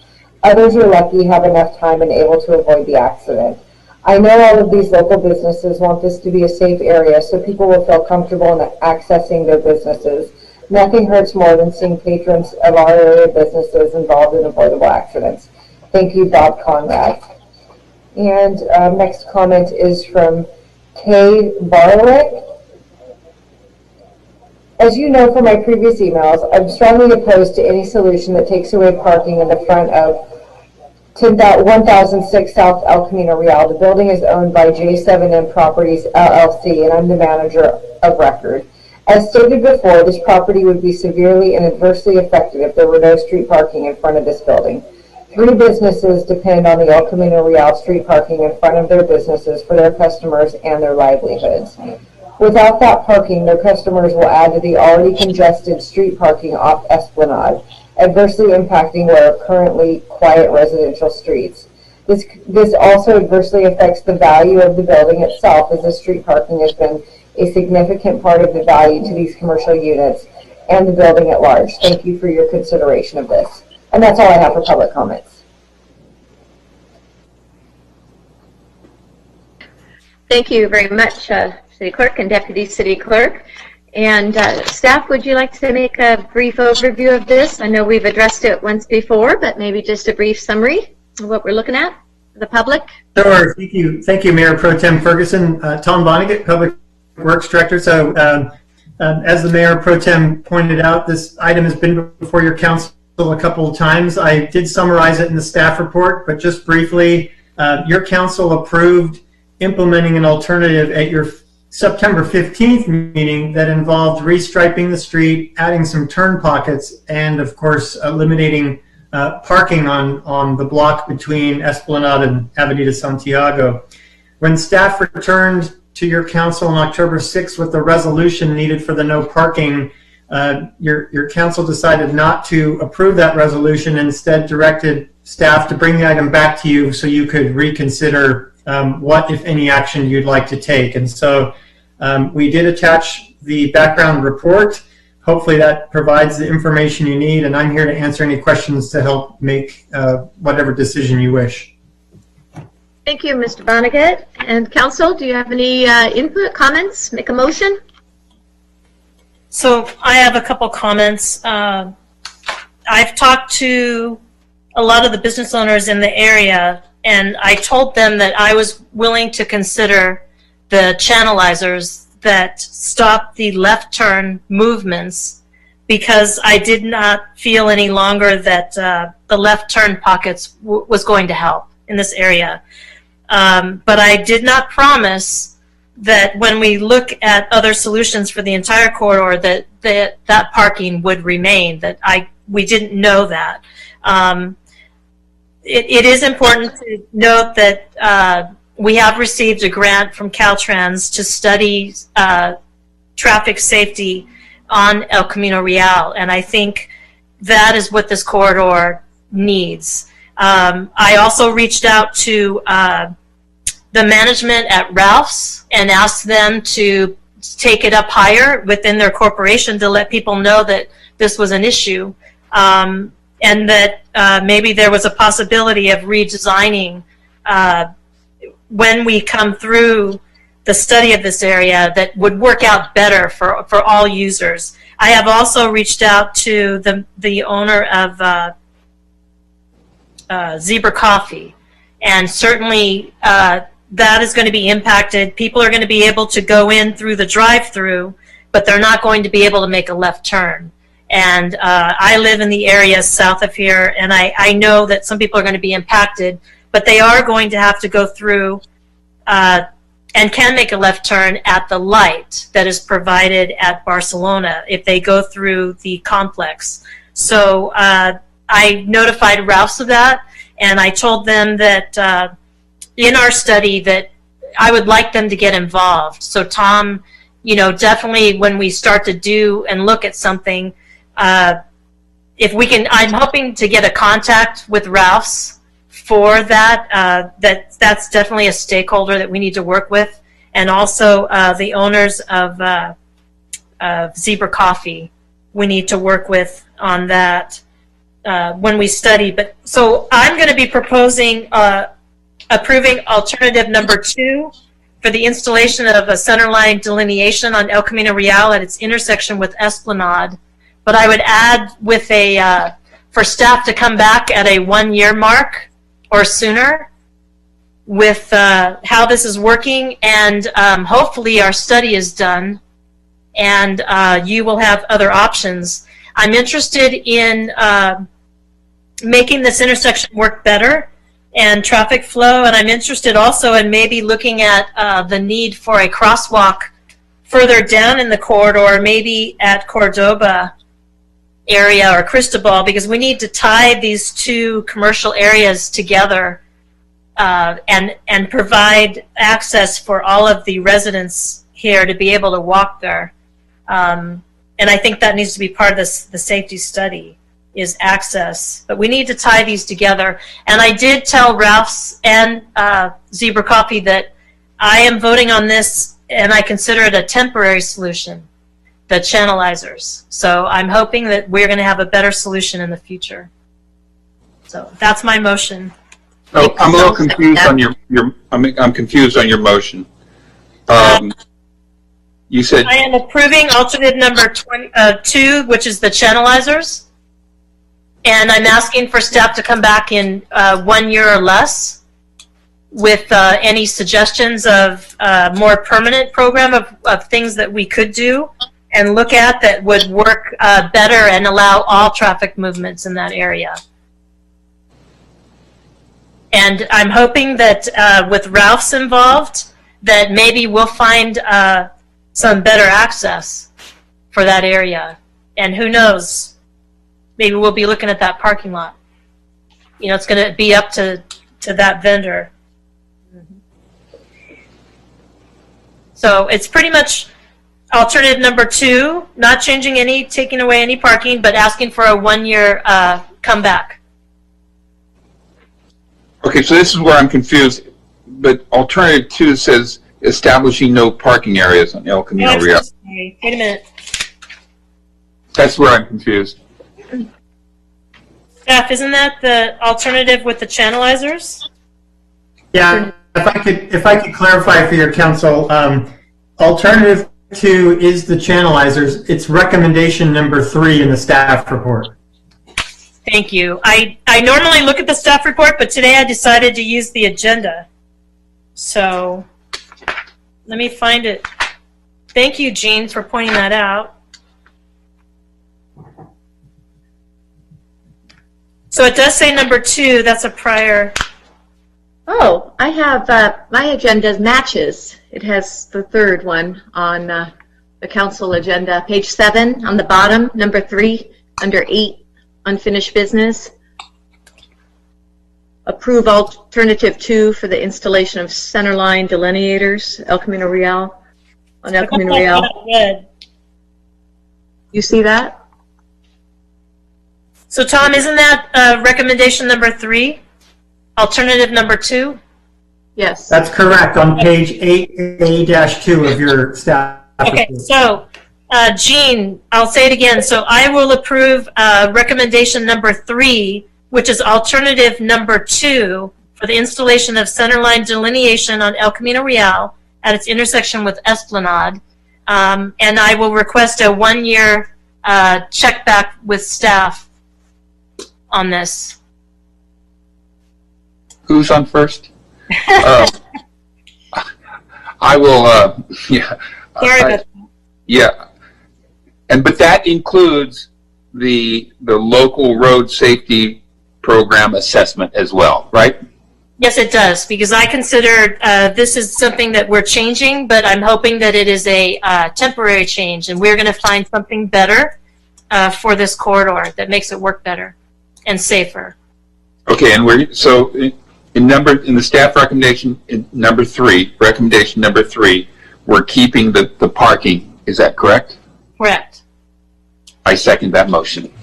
Wonderful. Well, thank you. That's good. I just wanted to make a comment too on that, is that after we had made the decision at the prior meeting on alternative 1, I had learned of numerous letters and public comment that were not in our packet, and that really changed my mind, hearing from the businesses in the area there. Their letters, some engineers that also own businesses, and the Chamber of Commerce, and then Ms. Gallardo Daly had sent me all the emailed comments that were sent to Planning Commission when it was reviewed. So I really want to make sure we include those comprehensive background when we have these agenda reports come to council, because it really helped and changed my mind after seeing all that.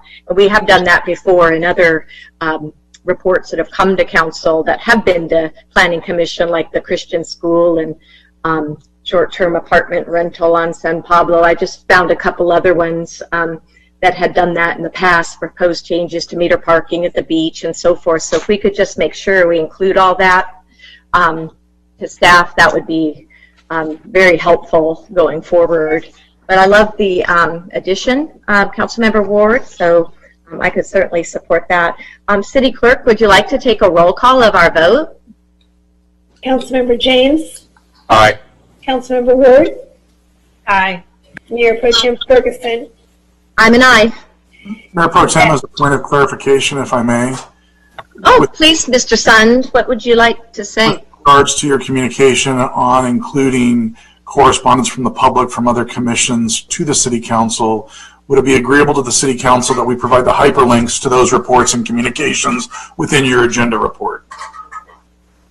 I'd like to have the paper in the report myself.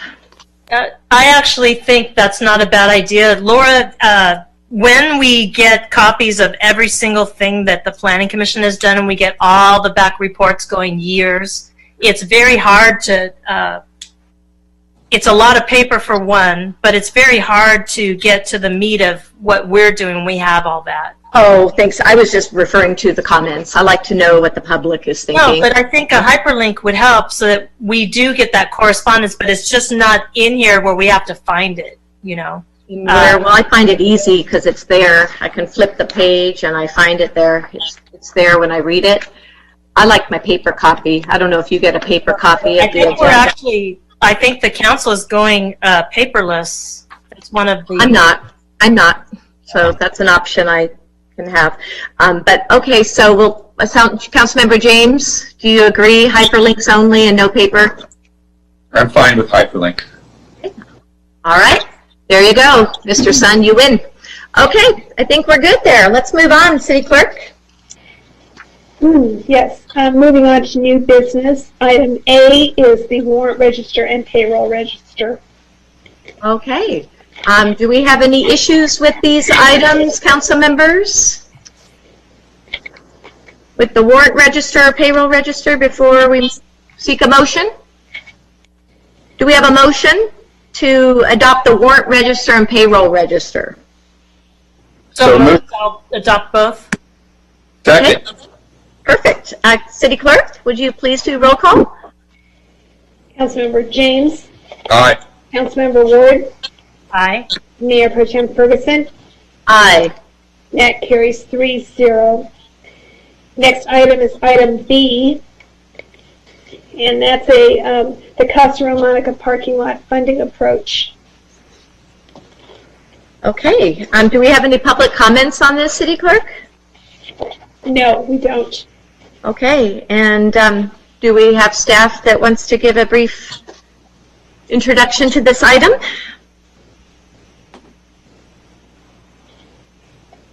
Mr. Sun, do we have staff that's available to provide just a brief introduction to this item? Tom Vonnegut, our Public Works Director, wants to give a brief overview to this report. Oh, good. I see him, but is Mike? Oh, there we go. Okay, perfect. Please, Tom.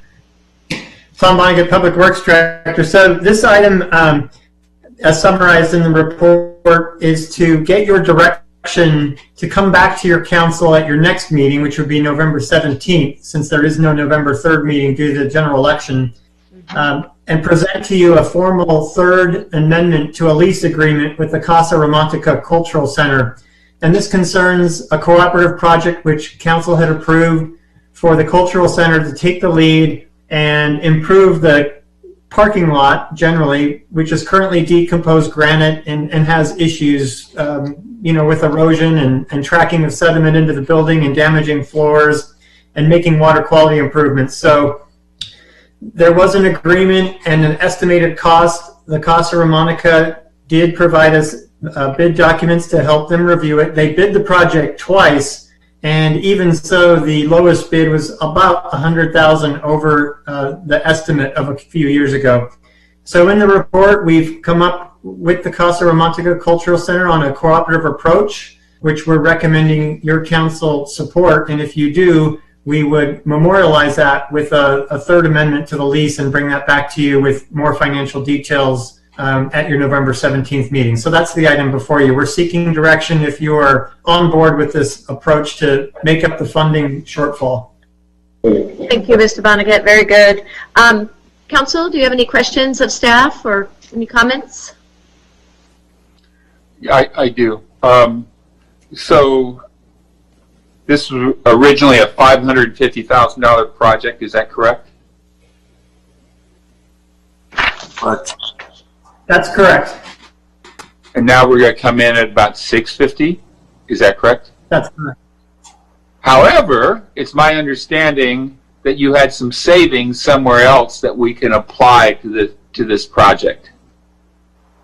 Yes, that's correct, Councilmember James. So under this proposed approach to make up the roughly additional $100,000 is the Casa Romantica is essentially going to put up 55% of that, 10% with upfront cash, 45% which they would repay back to the city via a general fund loan, and then we have a parking lot project that finished up. You'll get the notice of completion at your November 17th meeting when we will true up the cost, but at this point we're quite confident that we'll be at least $75,000 under budget. Since this is a parking lot project, we thought there was a strong nexus just to apply that. So there's no net cost, if you will, because you've already budgeted and approved those funds to be spent, albeit on another project. So I'm going to come from the perspective that normally I'd be concerned about the cost, but in this case, Casa Romantica is a jewel of the city. It's a grand venue that we have, and it's used quite a bit, even here during the COVID time. It's being used quite a bit, and from a risk management perspective, I would say we are fortunate that we haven't had trip and falls, slip and falls in that parking lot, because from a walking perspective, that parking lot, it has places where it's treacherous, and we really need to address that. So I'll be voting in favor of this. All right, very good. Do we have a motion? So I'll make a motion to direct staff to prepare a third amendment to the lease with the Casa Romantica Cultural Center to update the funding costs and approach for the parking lot improvement project, and present the third amendment to the City Council on November the 17th, 2020 for consideration. Okay, I'll second that motion. City Clerk? Councilmember James? Aye. Councilmember Ward? Aye. Mayor Pro Tem Ferguson? Aye. That carries 3-0.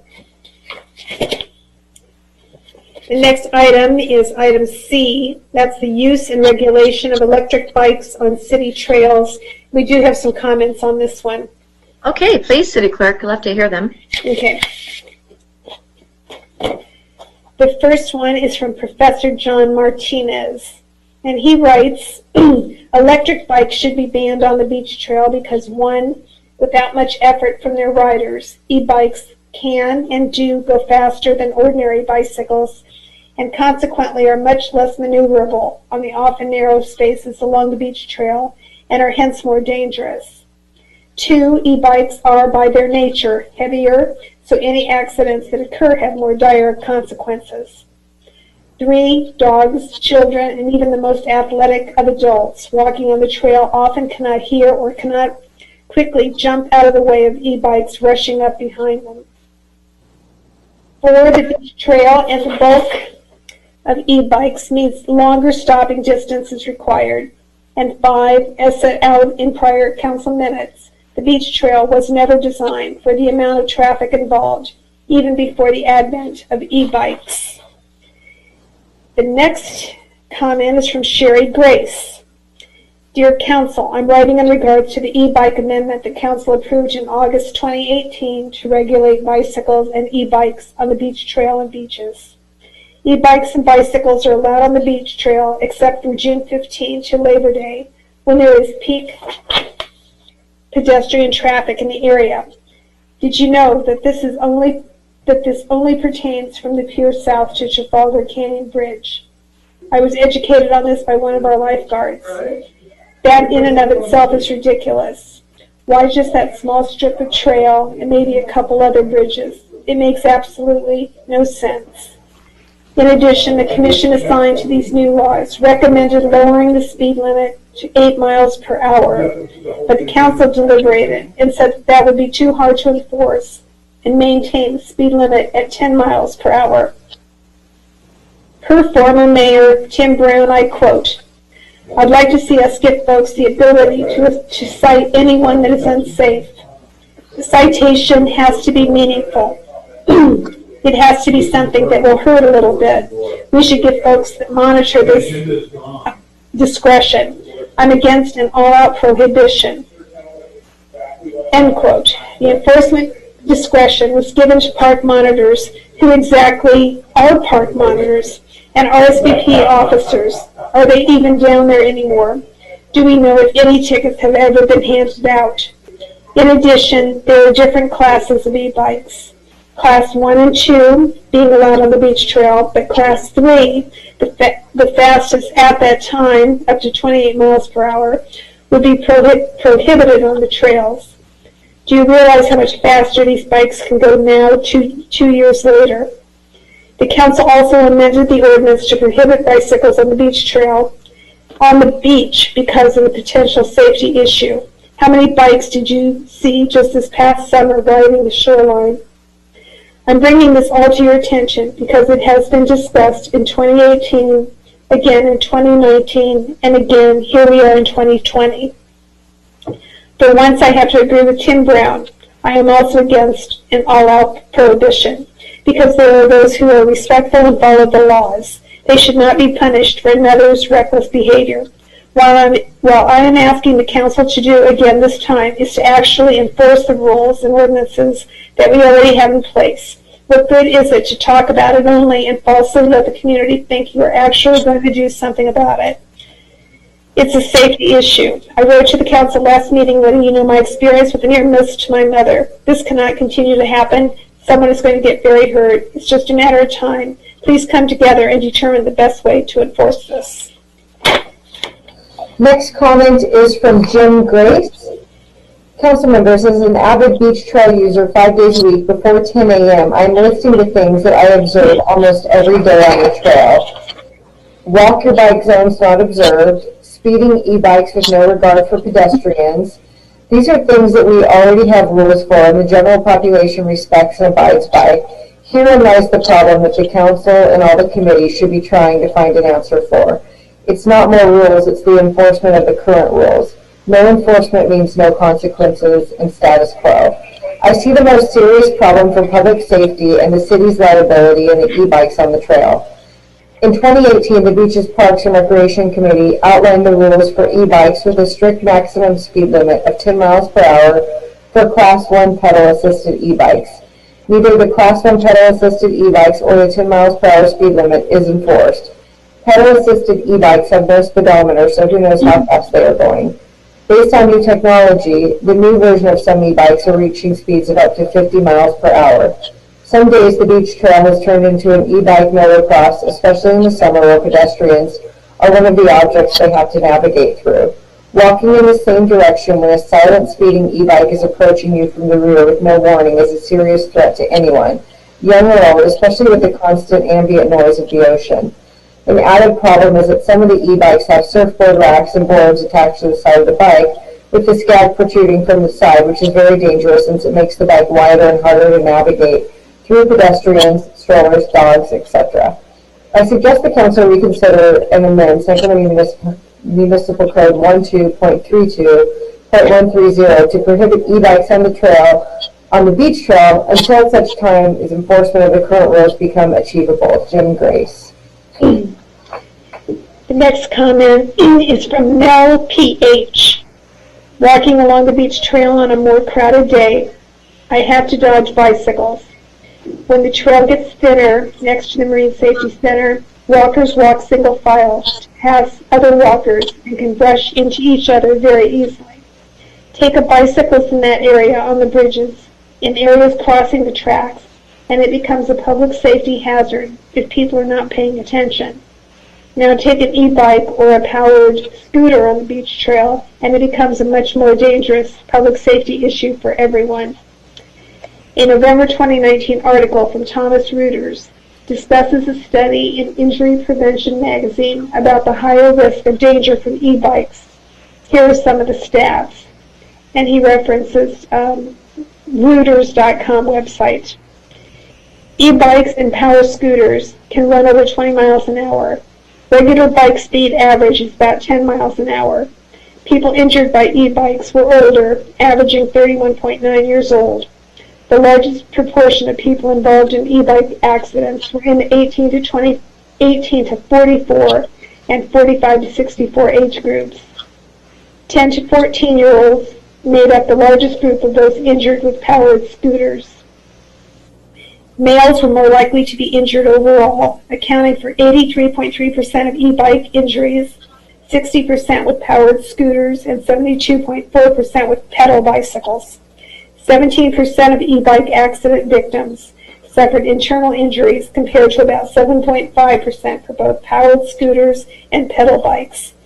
Taking these stats into account and the explosive growth of e-bikes being sold in the last few years, we need to address e-bikes, power scooters, and imposing some tougher rules on pedal bikes on the beach trail as soon as possible to decrease the risk of accidents between walkers and riders. We had this on the agenda back in April 2018, but a decision was not made to change the rules and no longer allow e-bikes on the beach trail, quote, unless it is used to assist someone with a disability, end quote. Can we please put this on the agenda and bring up for a vote as soon as possible, hoping for an outcome banning non-disability assisting powered vehicles from the beach trail? Thank you. That's the end of the comments. All right, thank you very much, City Clerk, for those comments. And staff, do you have a brief presentation you'd like to provide? Good evening, Mayor Pro Tem, council members, Samantha Wiley, Recreation Manager. Before you tonight is a report coming back to council regarding e-bike usage. I believe for brevity's sake, I think the contents of the report really summarizes our history in this. So at this point, staff is just really looking for guidance on how we'd like to move forward. You know, as we talked about earlier with the BPR Commission work plan, there is potentially an opportunity to look at a subcommittee.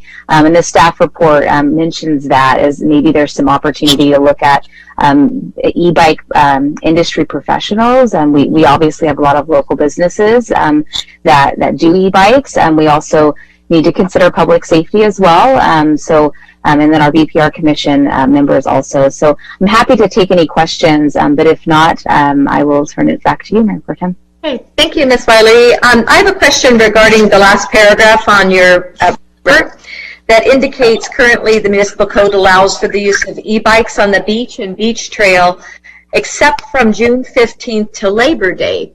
Now, during June 15th to Labor Day, do we have any data that shows we provided citations or how many violations that we had or warnings?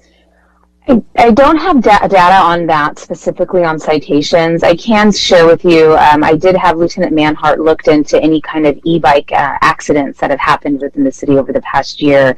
And at this point, it's difficult because they're not tagging a bicycle incident versus an e-bike incident, but they do have 4 on record. And they can kind of see from the details of those, they appear to be mostly e-bike related. But for citations related to the beach trail, I don't have that data. I know our park rangers have done their due diligence to get down to the beach trail, but this was the very same conversation we had in 2018 that we knew would be an issue is enforcement. And without somebody sitting out on the beach trail with the radar gun, it's really hard to enforce and then cite for a speed violation, if you will. It's one thing to see the naked eye, obviously that person's going fast, but then to cite that and then push that forward is difficult. Right, thank you. And you mentioned the park rangers. Are they the ones that are tasked with doing the citations, giving citations, or is it just OCSD? I don't know that they've been tasked with that now. I think originally in 2018 there was a hope for that to happen, and I know Code Compliance Manager Atamian has really been working very hard on getting the rangers up and running with citations, and I know they're doing a lot more with parking enforcement. I think there are small bites being taken off as it comes to the rangers' citation capabilities, and I think there's a goal to get to the beach trail and the beach as well to support marine safety. I think ultimately when we look at any type of enforcement, our goal for marine safety is to be focused on the water always. So we know that the beach trail is behind them, and that's not really in their purview. So I do believe, I can't speak to where they're at with that, but I know it's definitely something Adam's aware of, and I know they've had a bigger presence on the beach trail, especially during COVID as well. Right, that's true. How about the OCSD bicycle patrol? Last year we had that, but this year I haven't seen the OCSD bicycle patrol. Remember we got the bicycles about a year ago? Have we had any of that? Maybe I just missed them this year. I can't speak to that either. Eric, do you have comments towards that? Mr. Sun, do you know about that? Because OCSD, when resources allowed, we're providing bike patrol. Okay, fair enough. That's pretty hard, as Ms. Wiley said. It's really hard to be enforcing this even speeds. I mean, it's just very, very challenging to do so. And as some of the folks who wrote in had commented, it's so narrow on the beach trail. It's so popular, and I walk it all the time. So yeah, there's strollers, right? There's dogs. There's big families, there's joggers, so it can be a bit chaotic even without adding the electric bicycles zooming by.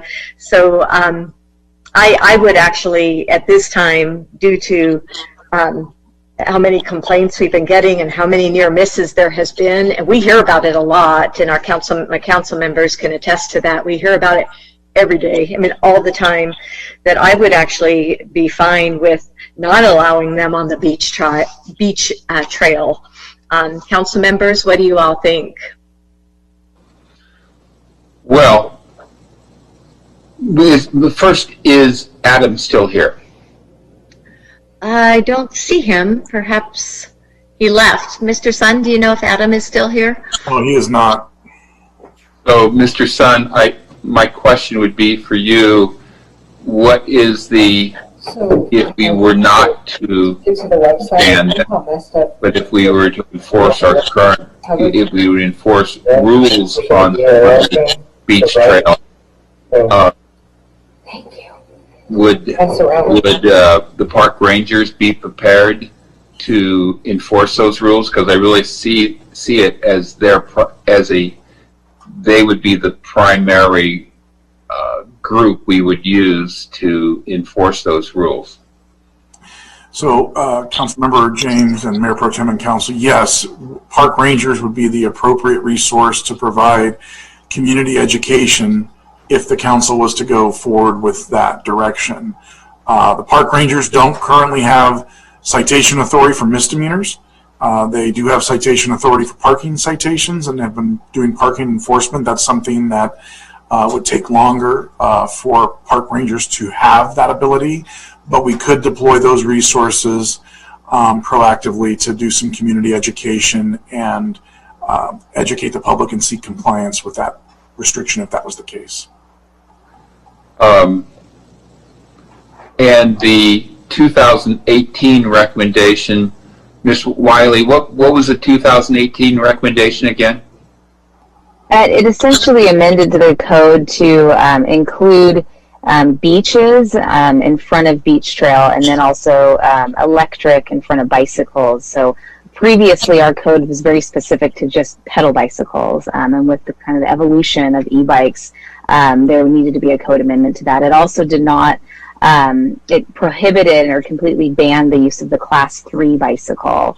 And then they, as Mayor Pro Tem mentioned, there's still that prohibition between June 15th and Labor Day. Those are not allowed then. And then there's the trail components as well. You have to walk your bike over the trail. And if I may, Councilmember James, one of the concepts that was discussed in 2018 related to enforcement, knowing that our rangers can be spread thin as staff time can be. One of the concepts that was discussed but never implemented or moved forward. The state park they used to have a pretty successful volunteer trail kind of liaison program where people would volunteer and they would be out on the trail informing trail users of what the rules are. And they had kind of an official trail volunteer shirt. So if it's a matter of public engagement and getting the information forward, that's always maybe a step in the right direction to at least get people out there to start presenting the information to users to some capacity. That's something we've seen in other cities as well. And if I may, that was a great recommendation, Samantha. We also have RSVPs. We have a certain amount of them that have returned back to work. And if you recall, they have a location at the Pier Bowl, at the Pack House is what we referred to it. So they would be another resource that could be utilized to provide that education to the public for those individuals that are riding bikes on the trail, if that was the case. Would we, Ms. Wiley, would we have somewhere in the region a city that would have a best practice for us for a beach trail or even a narrow trail, maybe not even a beach trail? Yeah, it's a great question, and I did a lot of digging in 2018. But the beach trail is a very unique gem to San Clemente. It really doesn't exist in any other areas. You look at Newport or Carlsbad; they have some boardwalks, but that just inherently is a very different setup. They're wider areas. But that said, I think, it's been a couple years and there's definitely an onslaught of e-bikes that we're seeing throughout the city on all of our trails, not just the beach trail. But I think it's worth another look to see what cities are doing. And I'm happy to talk to some of my counterparts in other beach cities as well. Certainly Laguna has some narrow areas to kind of squeeze through. I think there's definitely some viability in looking outward as well. The other thing, I kind of think San Clemente has become the epicenter of e-bikes. I mean, it's a very popular thing. We have manufacturers of e-bikes in San Clemente. I'm reluctant to have a total ban, but additionally, if we're going to put in rules, I want to be able to enforce those rules.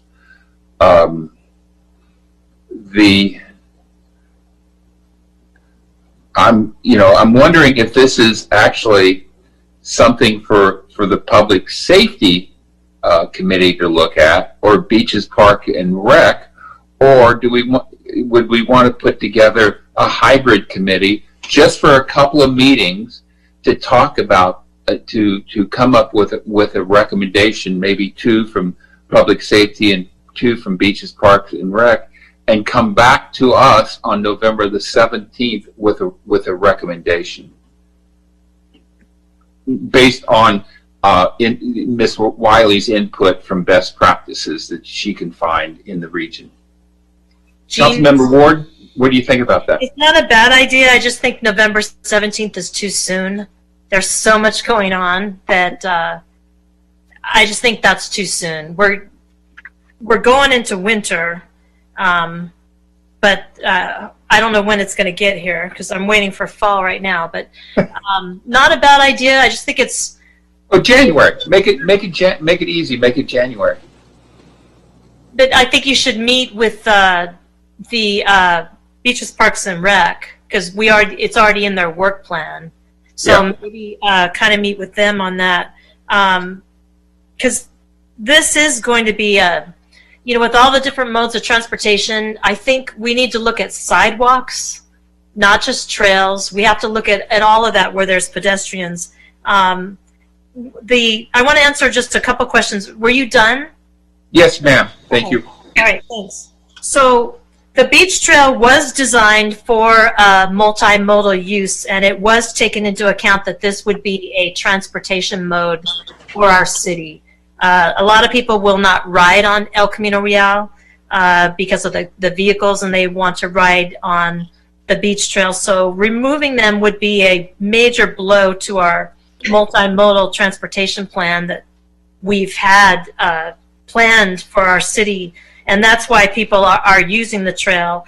I think, there are so many new users with these bikes. I'm wondering, I don't think they're aware of all of the rules that they can't ride on the Montalvo Bridge, the Riviera Bridge. I don't know.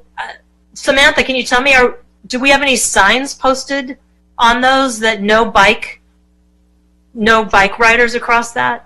Not directly on the bridges. They are posted on the trail rules, and then so any point of entry onto the beach access points, that's all posted there. But in an effort, as I think we all know, we've tried to clean up our signage because we know that most people don't look at a sign. Right. But I do see that there might be benefit in specifically addressing kind of point A to point B where you can't use your bike or walk your bike. I know the signs are between the Victoria and the Pier Bowl area during the busy months of summer. And if our lifeguards aren't telling people that they have to get off the bike, our RSVPs are at the pier. And pretty much everybody knows on that asphalt part, you must walk. And it's very common, Newport Beach at their pier, no one rides a bike through there. You've got to get off and walk, or every citizen's going to tell you to get off your bike. So I think we need to find out a way to get out the rules, definitely. I think it's a good idea to have Beaches, Parks, and Rec look at this ahead of us. There was comments to lower the speeds, and maybe that's something that we can't, would be too hard to enforce. But definitely, if a rider is riding recklessly, and we have park rangers that are able to go down there in the busy times, when they're not doing something else, go down and hit the beach trail at different times, I think you can certainly, maybe we need to add something about reckless behavior, what that is. If you make people where they have to move out of the way because you didn't yield, to them and you just plowed through, that's reckless behavior.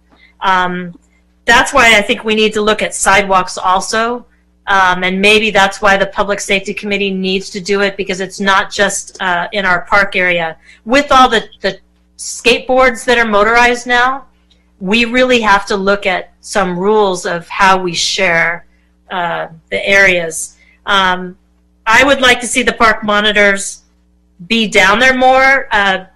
What I'm wondering also, our park monitors are doing parking enforcement. Wasn't that a CSO job of the sheriff's office, parking enforcement?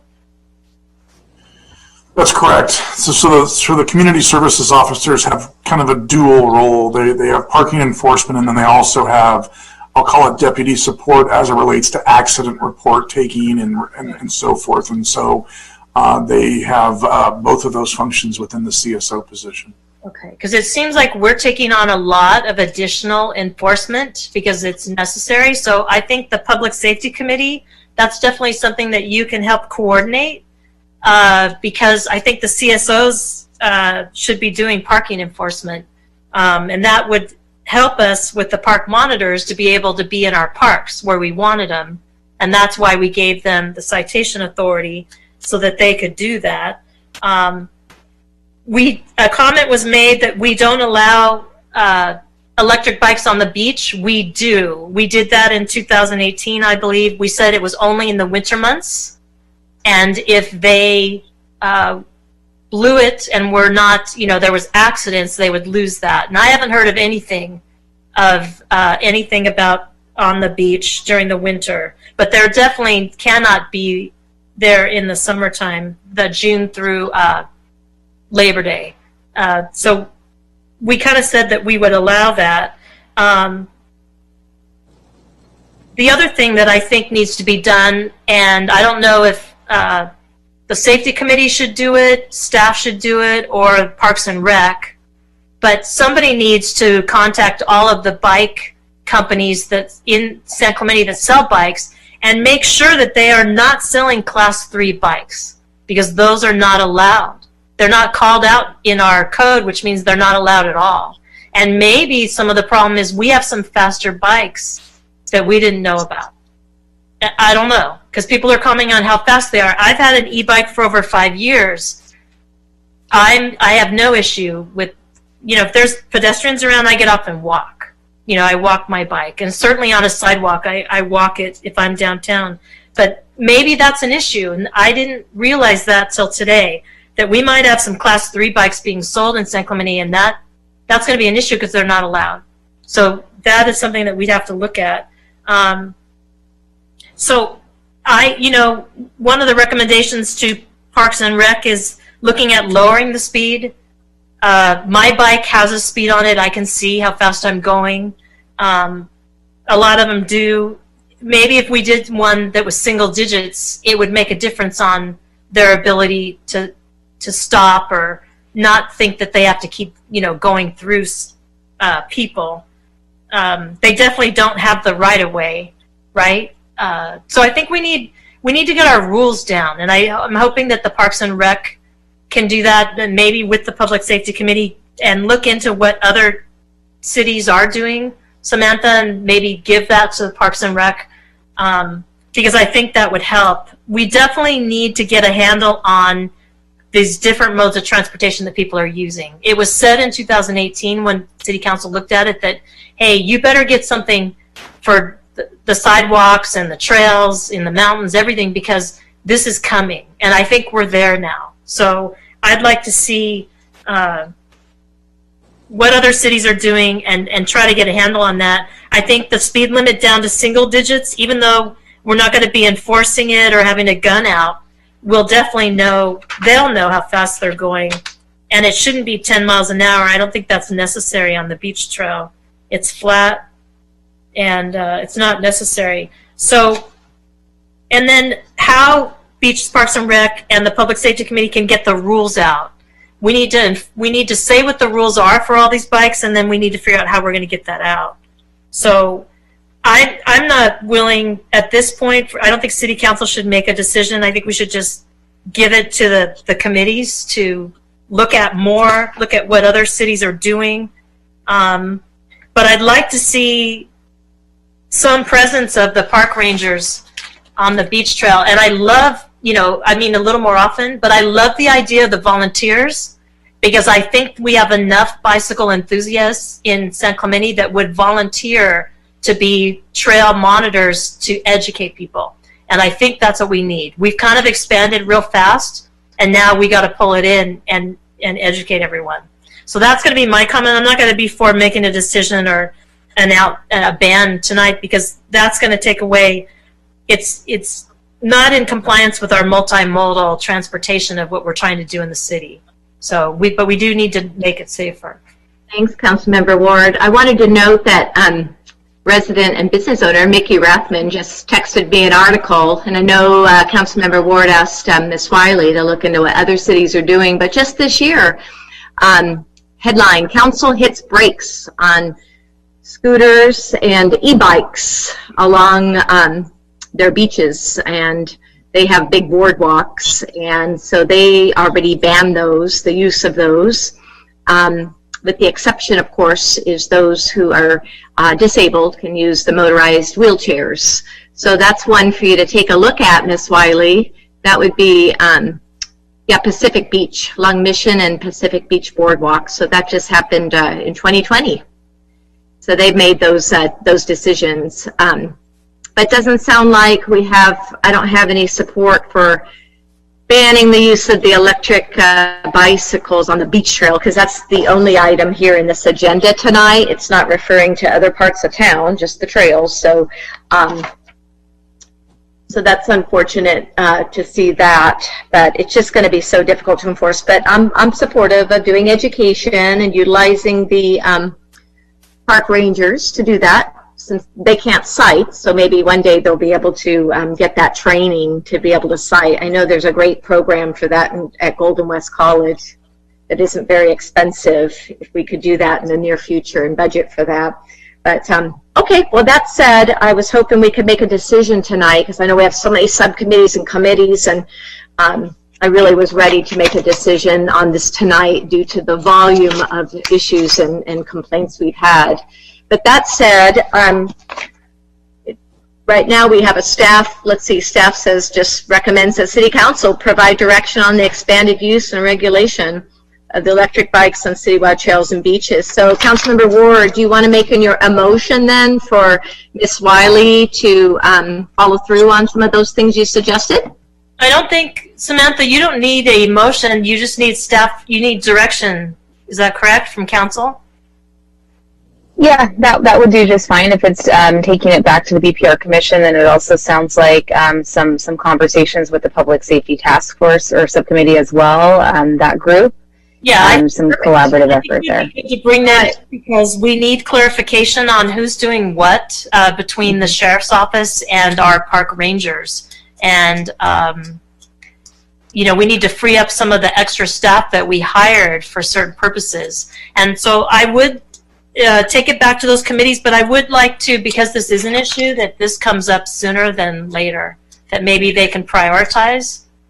Yeah, you bet. I'll work on a joint report with Adam on that for you guys. And maybe you could give us an update, not on November the 17th, not necessarily a final report, but just an update on where the two committees are.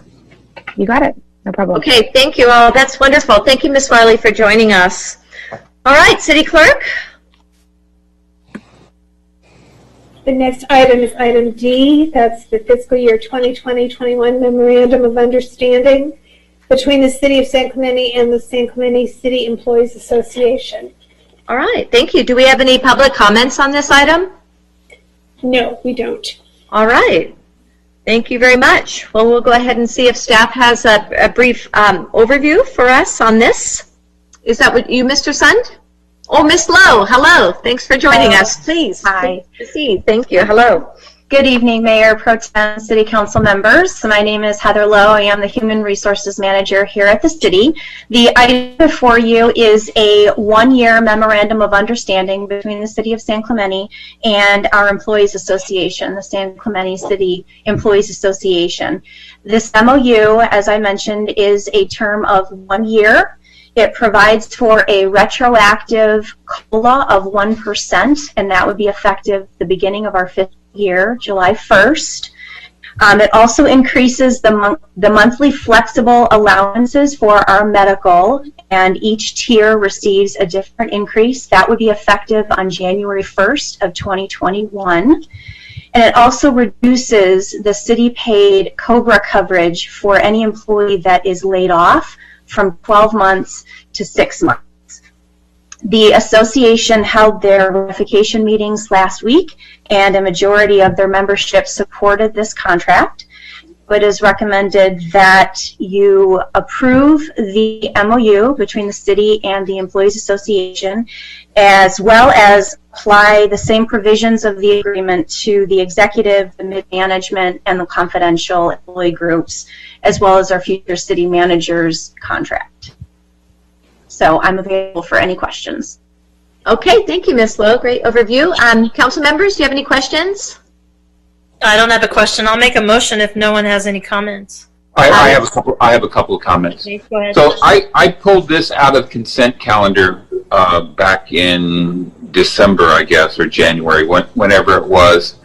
So I would like to see, as we go into a new MOU negotiation with the Employees Association, that I would like for City Council to know, to be aware of what the different points are going to be in that MOU. And in other words, I don't want to have next year, I don't want to have a completed MOU put in front of us up or down. I think City Council needs to be aware as those negotiations are going on. Mr. Sun, can we do that? Absolutely. So what I hear you saying, and I just want to repeat it so we're on the same page, Councilmember James, is that before the MOU is brought forward to the City Council to vote, that city staff take opportunities to update the City Council as we are working through and navigating negotiations and points. And so we can definitely have those periodic check-ins with the City Council to communicate to them and also seek direction if we need direction. That's exact. It shouldn't just all of a sudden show up on the agenda. I think we could have avoided this whole thing if we had done that. My question is, my question is, will the employees get back pay going back to when the MOU should have been initiated? The COLA is retroactive to the beginning of the fiscal year, July 1st. So we will give these salary schedules to payroll, and they will update them in the system, and then they will calculate what that back pay would be going back to July 1st. Okay, my questions have been answered, and I have all the comments I need to make. Thank you. All right. Thank you very much. And Councilmember Ward, did you wish to make the motion? Yes. I'll make the comment that, Jean, probably this came up because you came in new, but the City Council always discusses these with the city managers ahead of time. And I think we're kind of checked in along the way. But anyway, it's good that you asked that, but we normally do know. So I'll make a motion. I'm looking for it. Number 1, approve the MOU by and between the City of San Clemente and SCCEA. Approve all provision changes described in the administrative report dated October 20th, 2020, and on file with the City Clerk for the executive, mid-management, and confidential employee groups, as well as the City Manager. Adopt resolution number 20-60, entitled A Resolution of the City Council of the City of San Clemente, California, adopting revised salary schedules and amending resolution number 19-22, and any other resolutions in conflict therewith. I'll second that motion. Okay. Councilmember James. Aye. Councilmember Ward. Aye. Mayor Pro Tem Ferguson. Aye. That carries 3-0. Next on the agenda is the classification and compensation adjustments for marine safety and golf positions. Okay. Do we have any public comments on this item, City Clerk? No, we don't. Okay. And let's see, Ms. Lowe, would you like to provide a brief overview on this report for the public? Sure. Again, Heather Lowe, Human Resources Manager for the city. Good evening, Mayor Pro Tem, City Council members.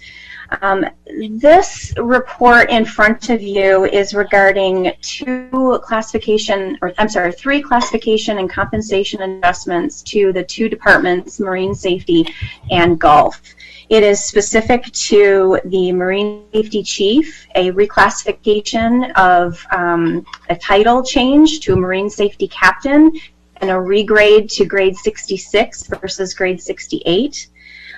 We are also recommending a regrade of the marine safety lieutenant for 2 grades down, And the third position is the golf course manager. We've submitted some changes to that job description, and the responsibilities that the position is responsible for, and the grade change would be from grade 66 to 62. We believe that these changes are aligned with our internal equity salary schedules within the city, and that they make sense and that they are appropriate, and they best align with the work that will be done and in filling these positions for the future. Okay, thank you, Ms. Lowe. I appreciate that.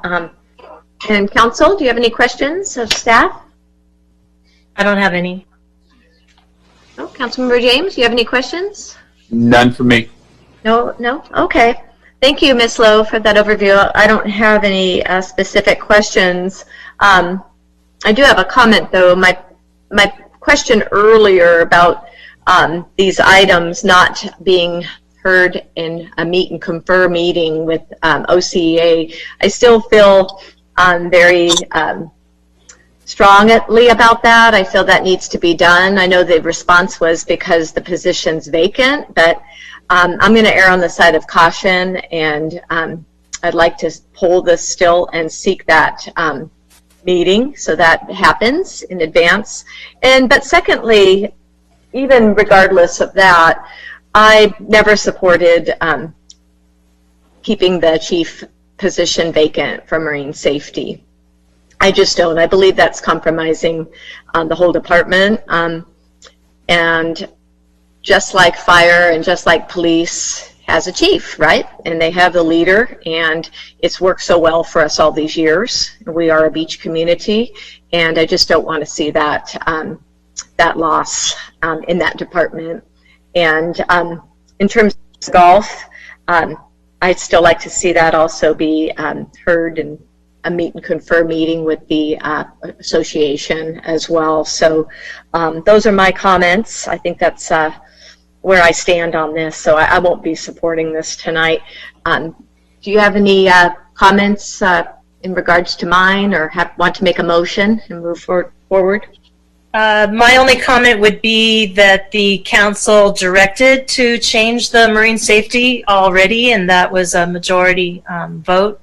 So I am going to move that we adopt resolution number 20-61, entitled A Resolution of the City Council of the City of San Clemente, California, adopting revised salary schedules and updated job descriptions, and amending resolution number 17-15, and any other resolutions in conflict therewith. We have a second. All right. Second that.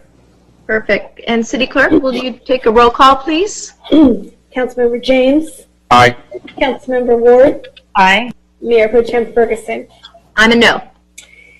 That motion carries 2-1 with Mayor Pro Tem Ferguson dissenting.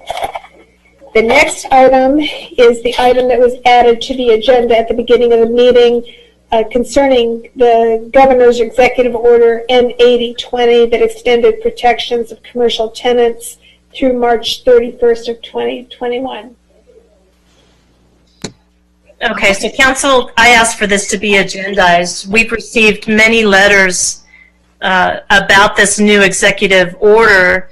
What it does is extend prior executive orders that other cities have already adopted, preventing local commercial eviction. It's kind of a moratorium on commercial evictions, and there's some on residential, and our city's never had to take this up or discuss it because no one has told us that it has been an issue. I believe that FAM and the churches and families, everyone's trying to help everyone through this, and our community has greatly helped people on that. Until we hear that people are having trouble, there is a local plan for help. I think I want to say it's 6,000 towards residential, and it would help get landlords paid, but we have never taken that up. My issue tonight in talking to you is commercial. It has come to my attention that there are several landlords that are not working with some of our commercial businesses that are businesses that are still trying to negotiate lower rents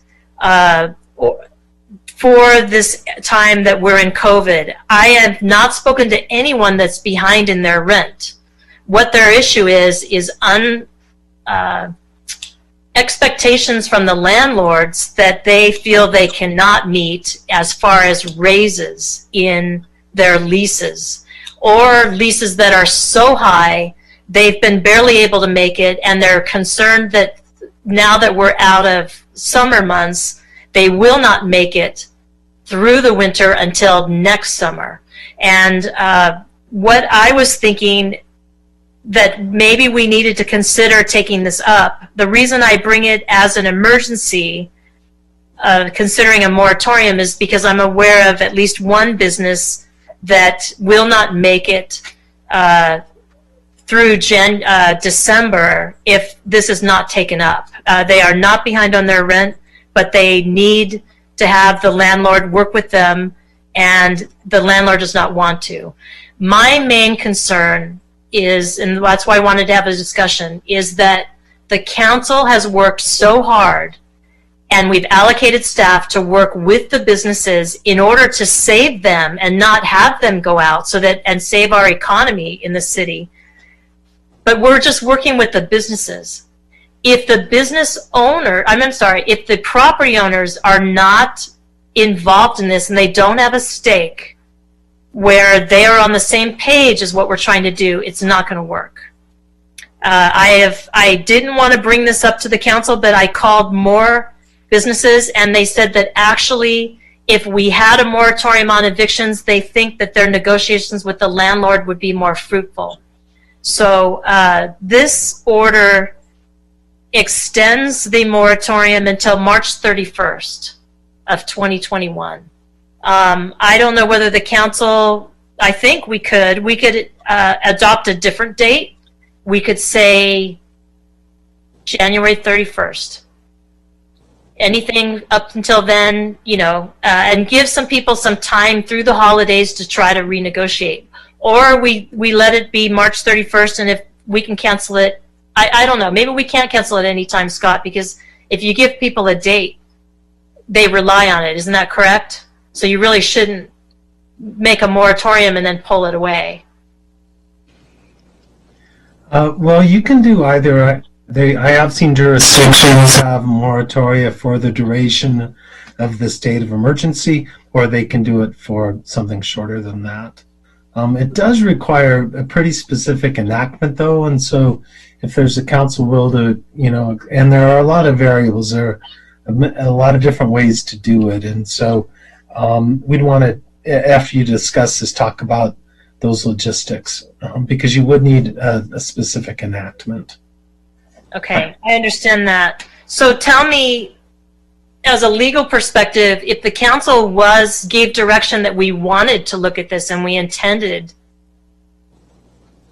we thought we might adopt it, does that give a tenant, a commercial tenant, any leeway to fight an eviction?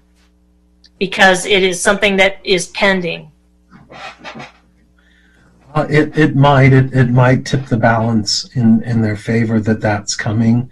It takes a long time to bring. It didn't used to. It used to be 72 hours, but because of court calendars right now, it takes a long time to see an eviction or a foreclosure through. So yeah, it probably would weigh in the balance, and there'd probably be time for the enactment to catch up. And what we'd want to do is give you at least a back channel memo on the risks of doing this, because it's easy now with residential evictions because the governor signed the bill that takes care of that.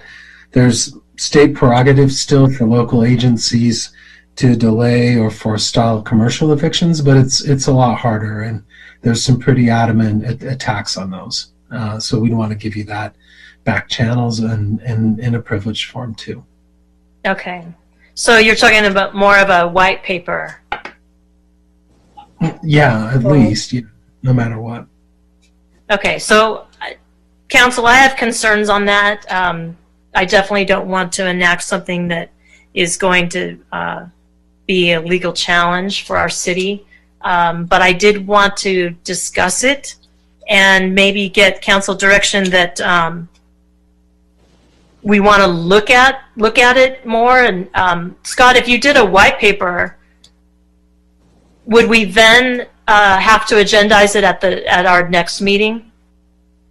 Yeah, that's what. Well, it would be really hard to predict exactly what you. I don't want to make it sound hard. It just is. It's hard to predict what you want to do. So what I would suggest is that you consider if you want to do that, an interim meeting where you'd convene and then adjourn to a special meeting. We could figure that out, but what we've done with some clients is just gotten them the white paper explaining what the range of possibilities are, and then also, what the up and downside is in terms of potential challenges. And we could do that. Then if you wanted to get together and look at options, either the mayor pro tem or three of the rest of you could schedule that as a special meeting, and then we could roll up our sleeves and get going. So we can always schedule at a future time. Mm-hmm. I would rather do that than adjourn to a special meeting. I think, what I would suggest is we would do, I'm sorry to just spell this out, but it did just come up, and but what I would suggest is that you look at the white paper. We've got it in pretty good form, except for the information just from this week, Councilmember Ward, that you asked for. We'd want to put that in this back channel attorney-client memo. Then once the council looks at that, if you wanted to get together and scope an enactment, you could do that at a special meeting with an eye toward acting on November 17th when you're together at a regular meeting. That's the only time you can adopt an ordinance is at a regular meeting. Regular meeting. Okay. All right. So I would appreciate that white paper on that, specifically with what we can do, what the issues are. Just spell it out for us so that we can look at it. I am concerned that landlords are seeing that we've allowed outdoor dining and that they have an impression that things are fine. And so I am somewhat concerned on that we're not all on the same page. So I think that's good direction. So how do we end this now? It's just with direction, there's no vote, correct? Yeah, it's on your agenda as a late-breaking item tonight. So if there's a consensus that we proceed down that order as you see fit, then we're good to go, if that's all right with the rest of you. So I have a question.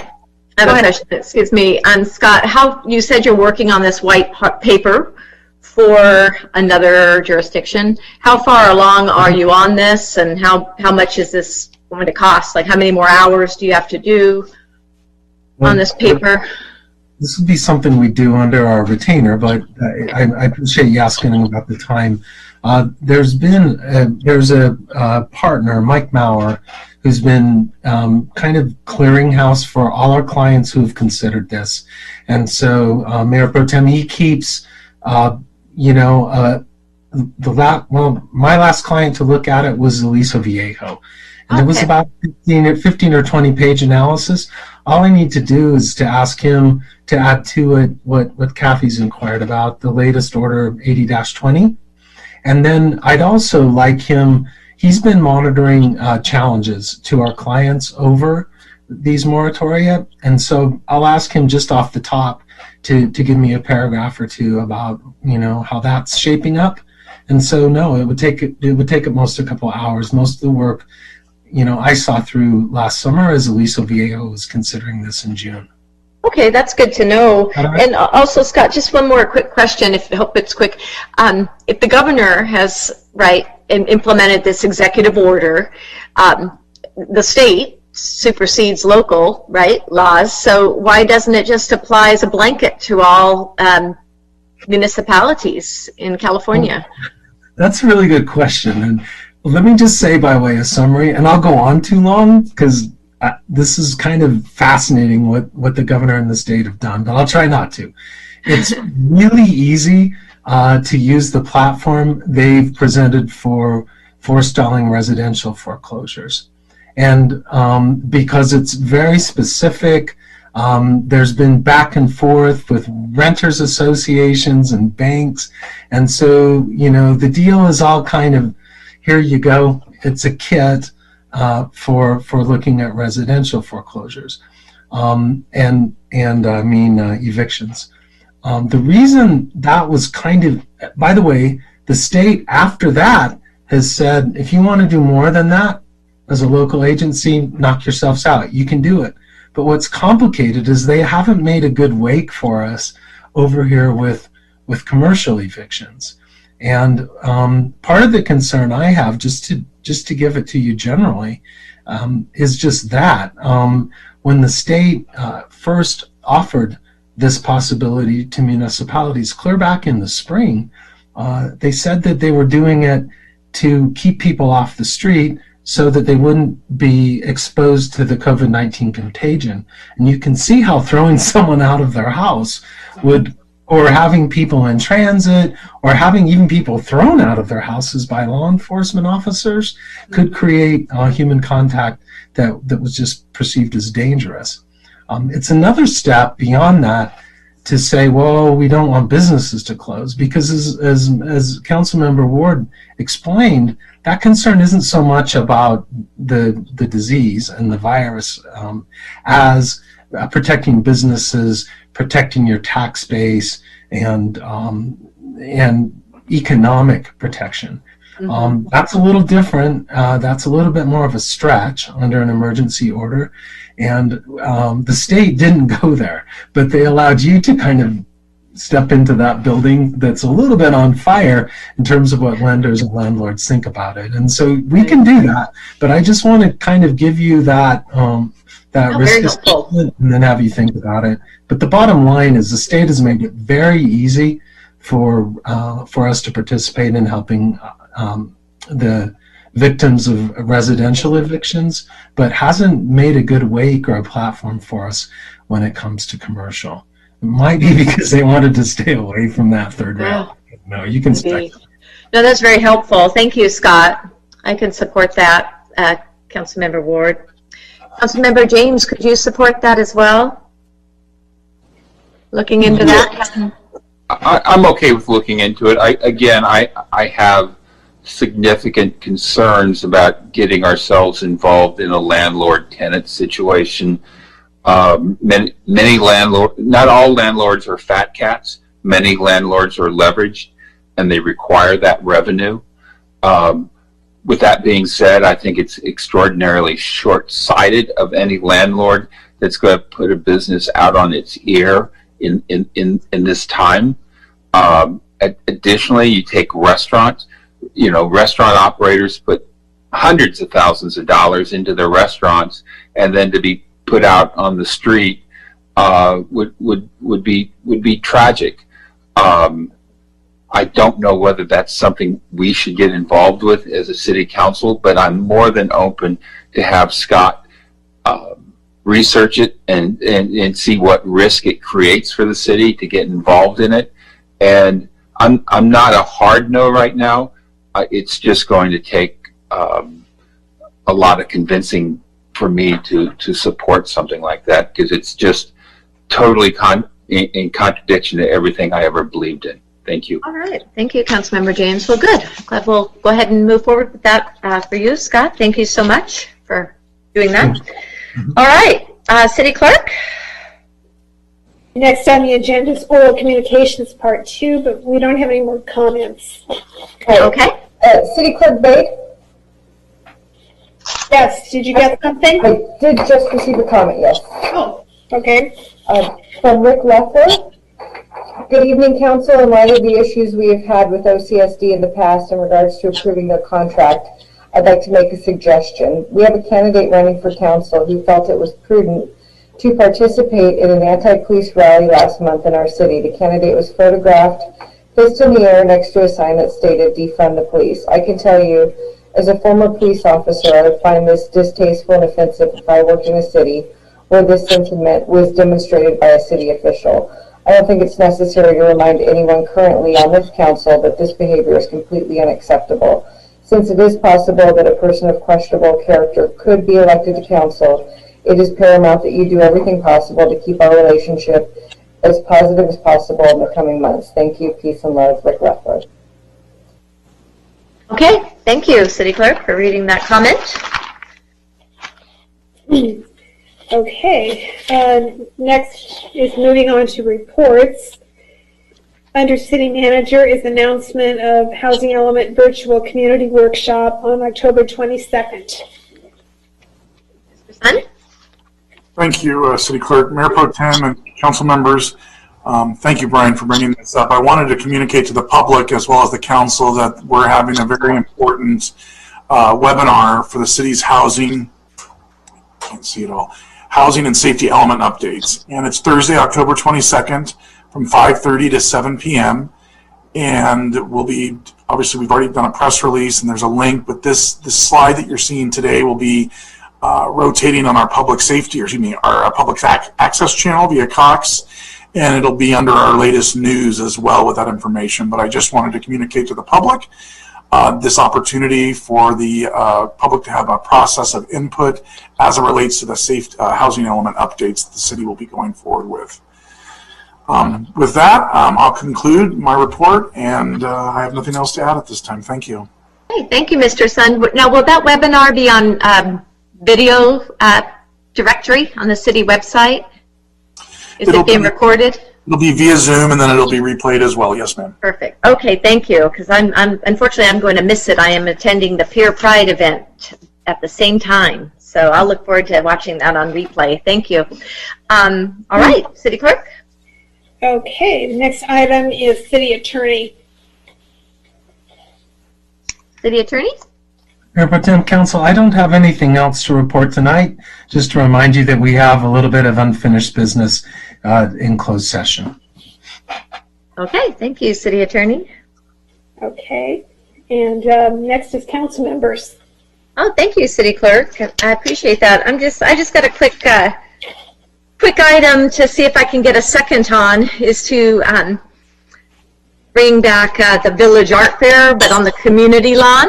And I'm hoping that I could have a second for that to bring back to the second meeting in November, to have it on Saturdays, so it won't interfere with, say, the farmers market, for instance, nor will it close down any streets or take parking, but just at the community center lawn to have a Village Art Fair there on Saturdays. Do I have support for that to bring back?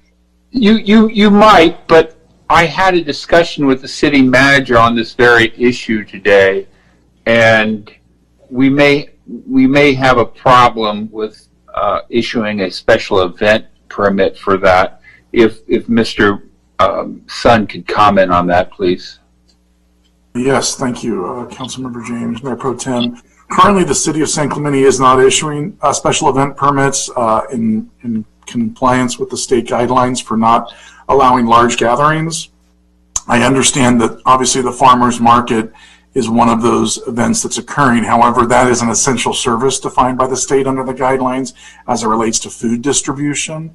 And then I also would remind the council that we have yet to land our new SEP process that will be coming to the council at the November 17th meeting. I think it's safe to say that if the council wanted to direct staff to look at something potentially for the holiday season for the art fair, that would be something that we can consider and look at feasibility for that as it relates to the state guidelines and as they get modified. There were some recent guidelines that were posted about gatherings for the state that shouldn't be more than 3 to 4 families currently. And so we keep getting further updates from the state rather quickly with those additional restrictions. But if the council would let staff look at the feasibility for a winter art fair, that would be something that we would consider in compliance with state guidelines. Okay, thank you. What about not only a winter art fair, but to look at some sort of a holiday mini glitz or whatever we'd want to call it, for the first or second week of December? Could we look at that as well? Yes, sir, we could look at that as well. Thanks. I have a quick question, though, if I may, on Mr. Sun before I forget. The Village Art Fair had a special event permit, and that's still active, or did you are all of those null and void now because of the emergency? Because they had that for, you know, the whole year, right, for their events that they had. The SEP is per event, so they submit an SEP each event. application for each event with their layouts accordingly accepted. Okay, so I think they were the first Sunday, the art fair at least, and the craft fair, village art fair, was the first Sunday of the month with the farmers market that was taking place. Okay, so I guess I'm a little bit perplexed because, as you know, there's the car show that takes place at the outlets on Saturdays, the Cars and Coffees, and there's a lot of people there. So what prohibits us from doing something like this for the Village Art Fair for artists and crafters on the community center lawn if we see that there? Is it because it's private property? Correct. Okay. Okay, fair enough. All right. So, yeah, I'd appreciate, as Councilmember James said, having you look into that at least for a holiday event and see what we can do. But secondly, really quick, I just have found something in my inbox at City Hall, which is good news. It's regarding the State Historical Resources Commission. At its next meeting on November 6, 2020 at 9 a.m., it intends to consider and take action on the nomination of the North Beach Historic District, which we had decided as a council to pursue. So what that would entail is being on the National Register of Historic Places, should they be supportive of this. So I'm not sure, Mr. Sun, did you see this as well already? Because I just got this out of my mailbox. I have not seen that yet, but that doesn't mean that there's other staff that may have been notified. No worries. I just thought, since you haven't seen it, I'll go ahead and ask Veronica Ferentz to go ahead and scan it for everybody. Thank you. All right. Thank you. Well, that's all I have for now. Councilmember Ward? Tim, I have a couple issues. I would like to comment on what Councilmember James said about a downtown mini glitz holiday market.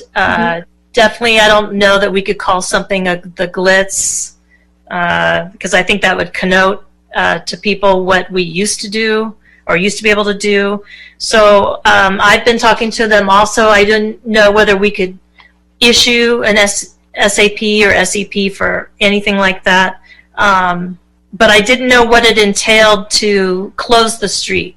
I didn't know if that needed an activities permit or just something that the council could do. But it definitely, from my perspective, needs to be something that, that the shops are ready for and want to do. I've heard that they do want to. Very limited in what they did before, because we can't draw large crowds. So, Mr. Sun, what I heard from you is that it's coming back November 17th, new guidelines for the permits. So is that where you're thinking that this might work? Well, we're waiting on that. First, we have to have the new SCP landed before we can issue SCP. So that was my first point. And then my second point is we have to look at the feasibility in relation to the state guidelines.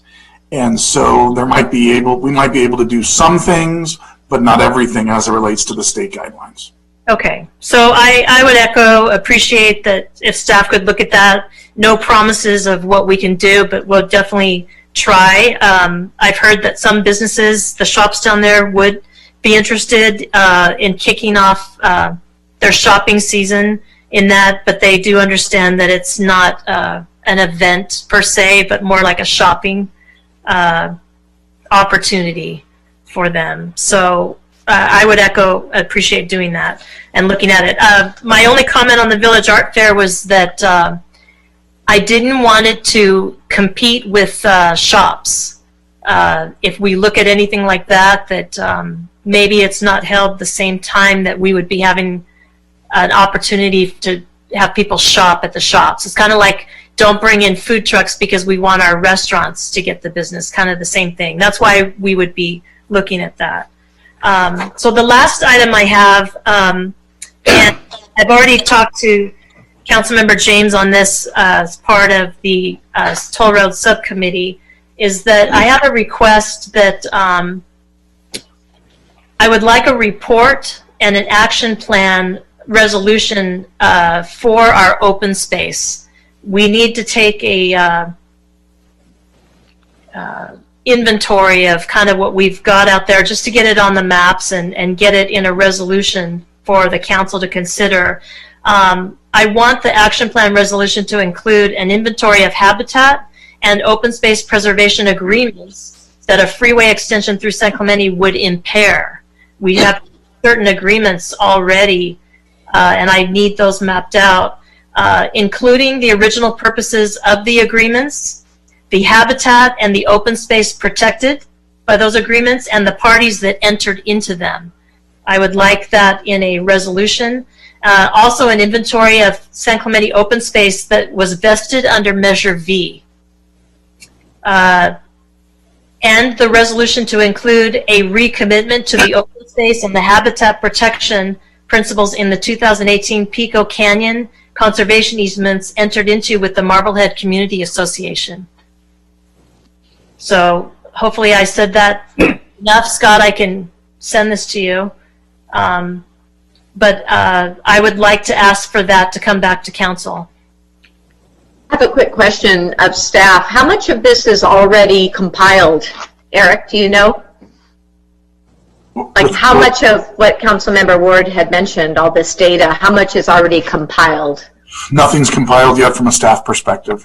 Okay, so you have the resources to do this. Well, if the council directs us to do that, we will devote the resources, and we'll also rely on Scott. In-house, okay, but in-house, right? No outsourcing this, I hope? We'll be using Best and Krieger as well for help with the resolution. Okay, but no other outsourcing to consultants to do this work? Not that okay. Okay, well, I can second your idea to bring that back, Councilmember Ward. Mr. James, do you have any comments about that or questions? No, I fully support it. Perfect. All right. Councilmember Ferguson, I'm not sure about, I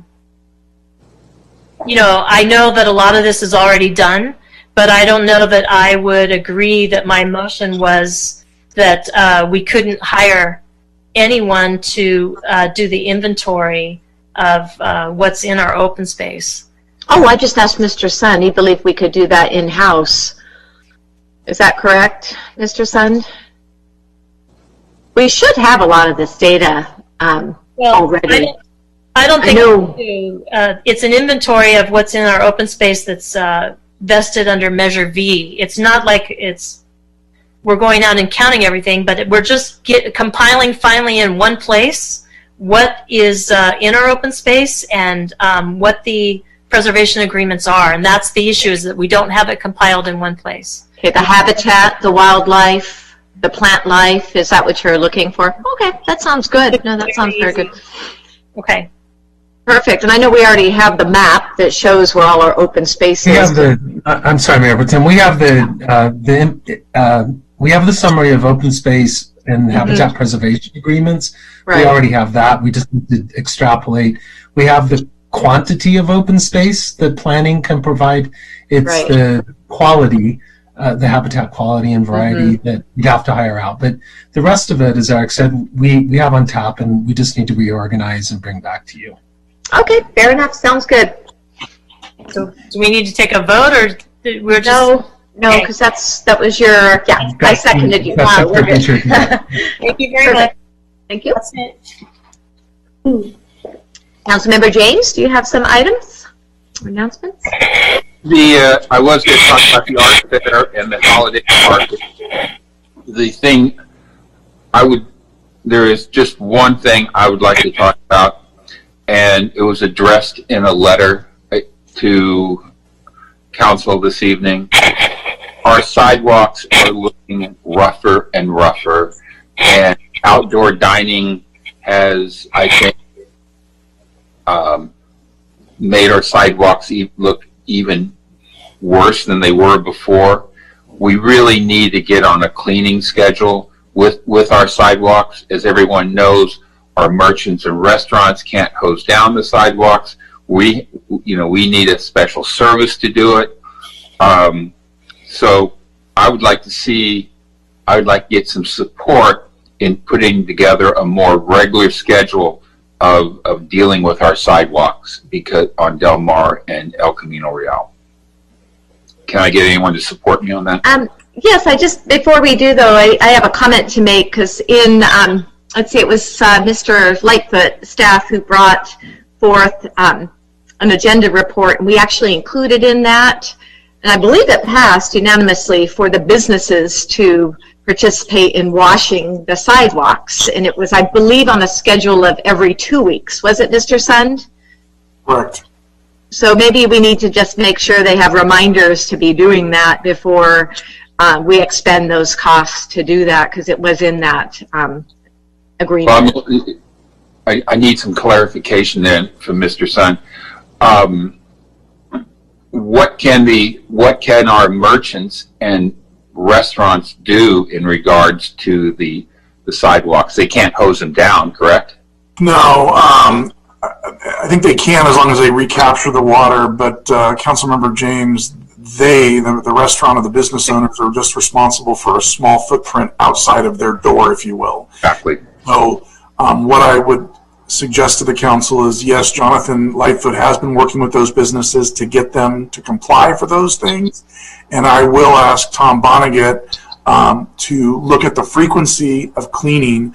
I know that we have COVID funds that would be able to offset those costs from a disinfecting standpoint. And so what I may suggest to the council is that we will provide an update to the city council via email with the clarification on the business's responsibilities and the frequencies that we can provide with power washing within COVID-related funding. Very good. What is the cost of power washing Del Mar and parts of El Camino Real? I'm gonna give a somewhat of an estimate. I believe it's about $12,000 a pop for the T zone, but that's an estimate, and I can follow up with my email with that pricing for the whole T zone. Yeah, please do. We need to address this sooner rather than later. Thank you. Thank you, Councilmember James. And I just wanted to also note, since we were talking about the potential for the art fair and winter festival, that I got a text from a business owner just now saying that the special event permit for art fair was issued for a 12-month period, including October and November 2020 prior to COVID. So it was a year-long special event permit. Just wanted to point that out. All right. Thank you. Thank you very much, and I appreciate the business owner writing me. That's wonderful. They're all paying attention tonight. And City Clerk, we'll turn it over to you. Okay, next on the agenda is the second reading of ordinance number 1705. That was the one that was authorizing an amendment to the contract between the City of San Clemente and the Board of Administration of CalPERS. Okay, do we have a motion for that, council members? I'll make a motion that we adopt ordinance number 1705, entitled An Ordinance of the City Council of the City of San Clemente, California, authorizing an amendment to the contract between the City of San Clemente and the Board of Administration of the California Public Employees Retirement System, and repealing ordinance number 1703. I'll second that. Oh, you can have that, Councilmember James.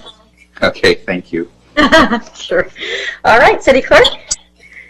Councilmember James. Aye. Councilmember Ward. Aye. Mayor Pro Tem Ferguson. Aye. That carries 3-0. Okay, and member want to make an adjournment to resume to closed session? So I'll make a motion we go into closed session. Okay, do we have a second? Second. All right, City Clerk? Okay, and that motion was to recess to closed session. Yes, it was. Thank you, Joanne. Councilmember James. Aye. Councilmember Ward. Aye. Mayor Pro Tem Ferguson. Aye. It carries 3-0. Okay, thank you, and thanks everyone for tuning in. Good night.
Okay. Okay, it looks like we're all back. And we have Gene James. Councilmember James, are you there? I see your name. I want to make sure he's with us. Okay, thank you. All right. Okay, we just returned from closed session, and City Attorney, would you like to make any statement or report any action? Thanks, Madam Mayor Pro Tem. There was no reportable action taken in closed session. All right. Thank you very much. And do we have a motion to adjourn? A motion to adjourn to the next regular meeting is scheduled to take place on November 17th, 2020. Closed session items will be considered at 5 p.m. and the regular business meeting will commence at 6 p.m. The meeting will take place via teleconference. Second. All right. We have a motion and a second. And City Clerk? Councilmember James. Aye. Councilmember Ward. Aye. Mayor Pro Tem Ferguson. Aye. Carries 3-0. All right. Thank you. Good night, everyone. See you soon. Night. Thank you. Bye.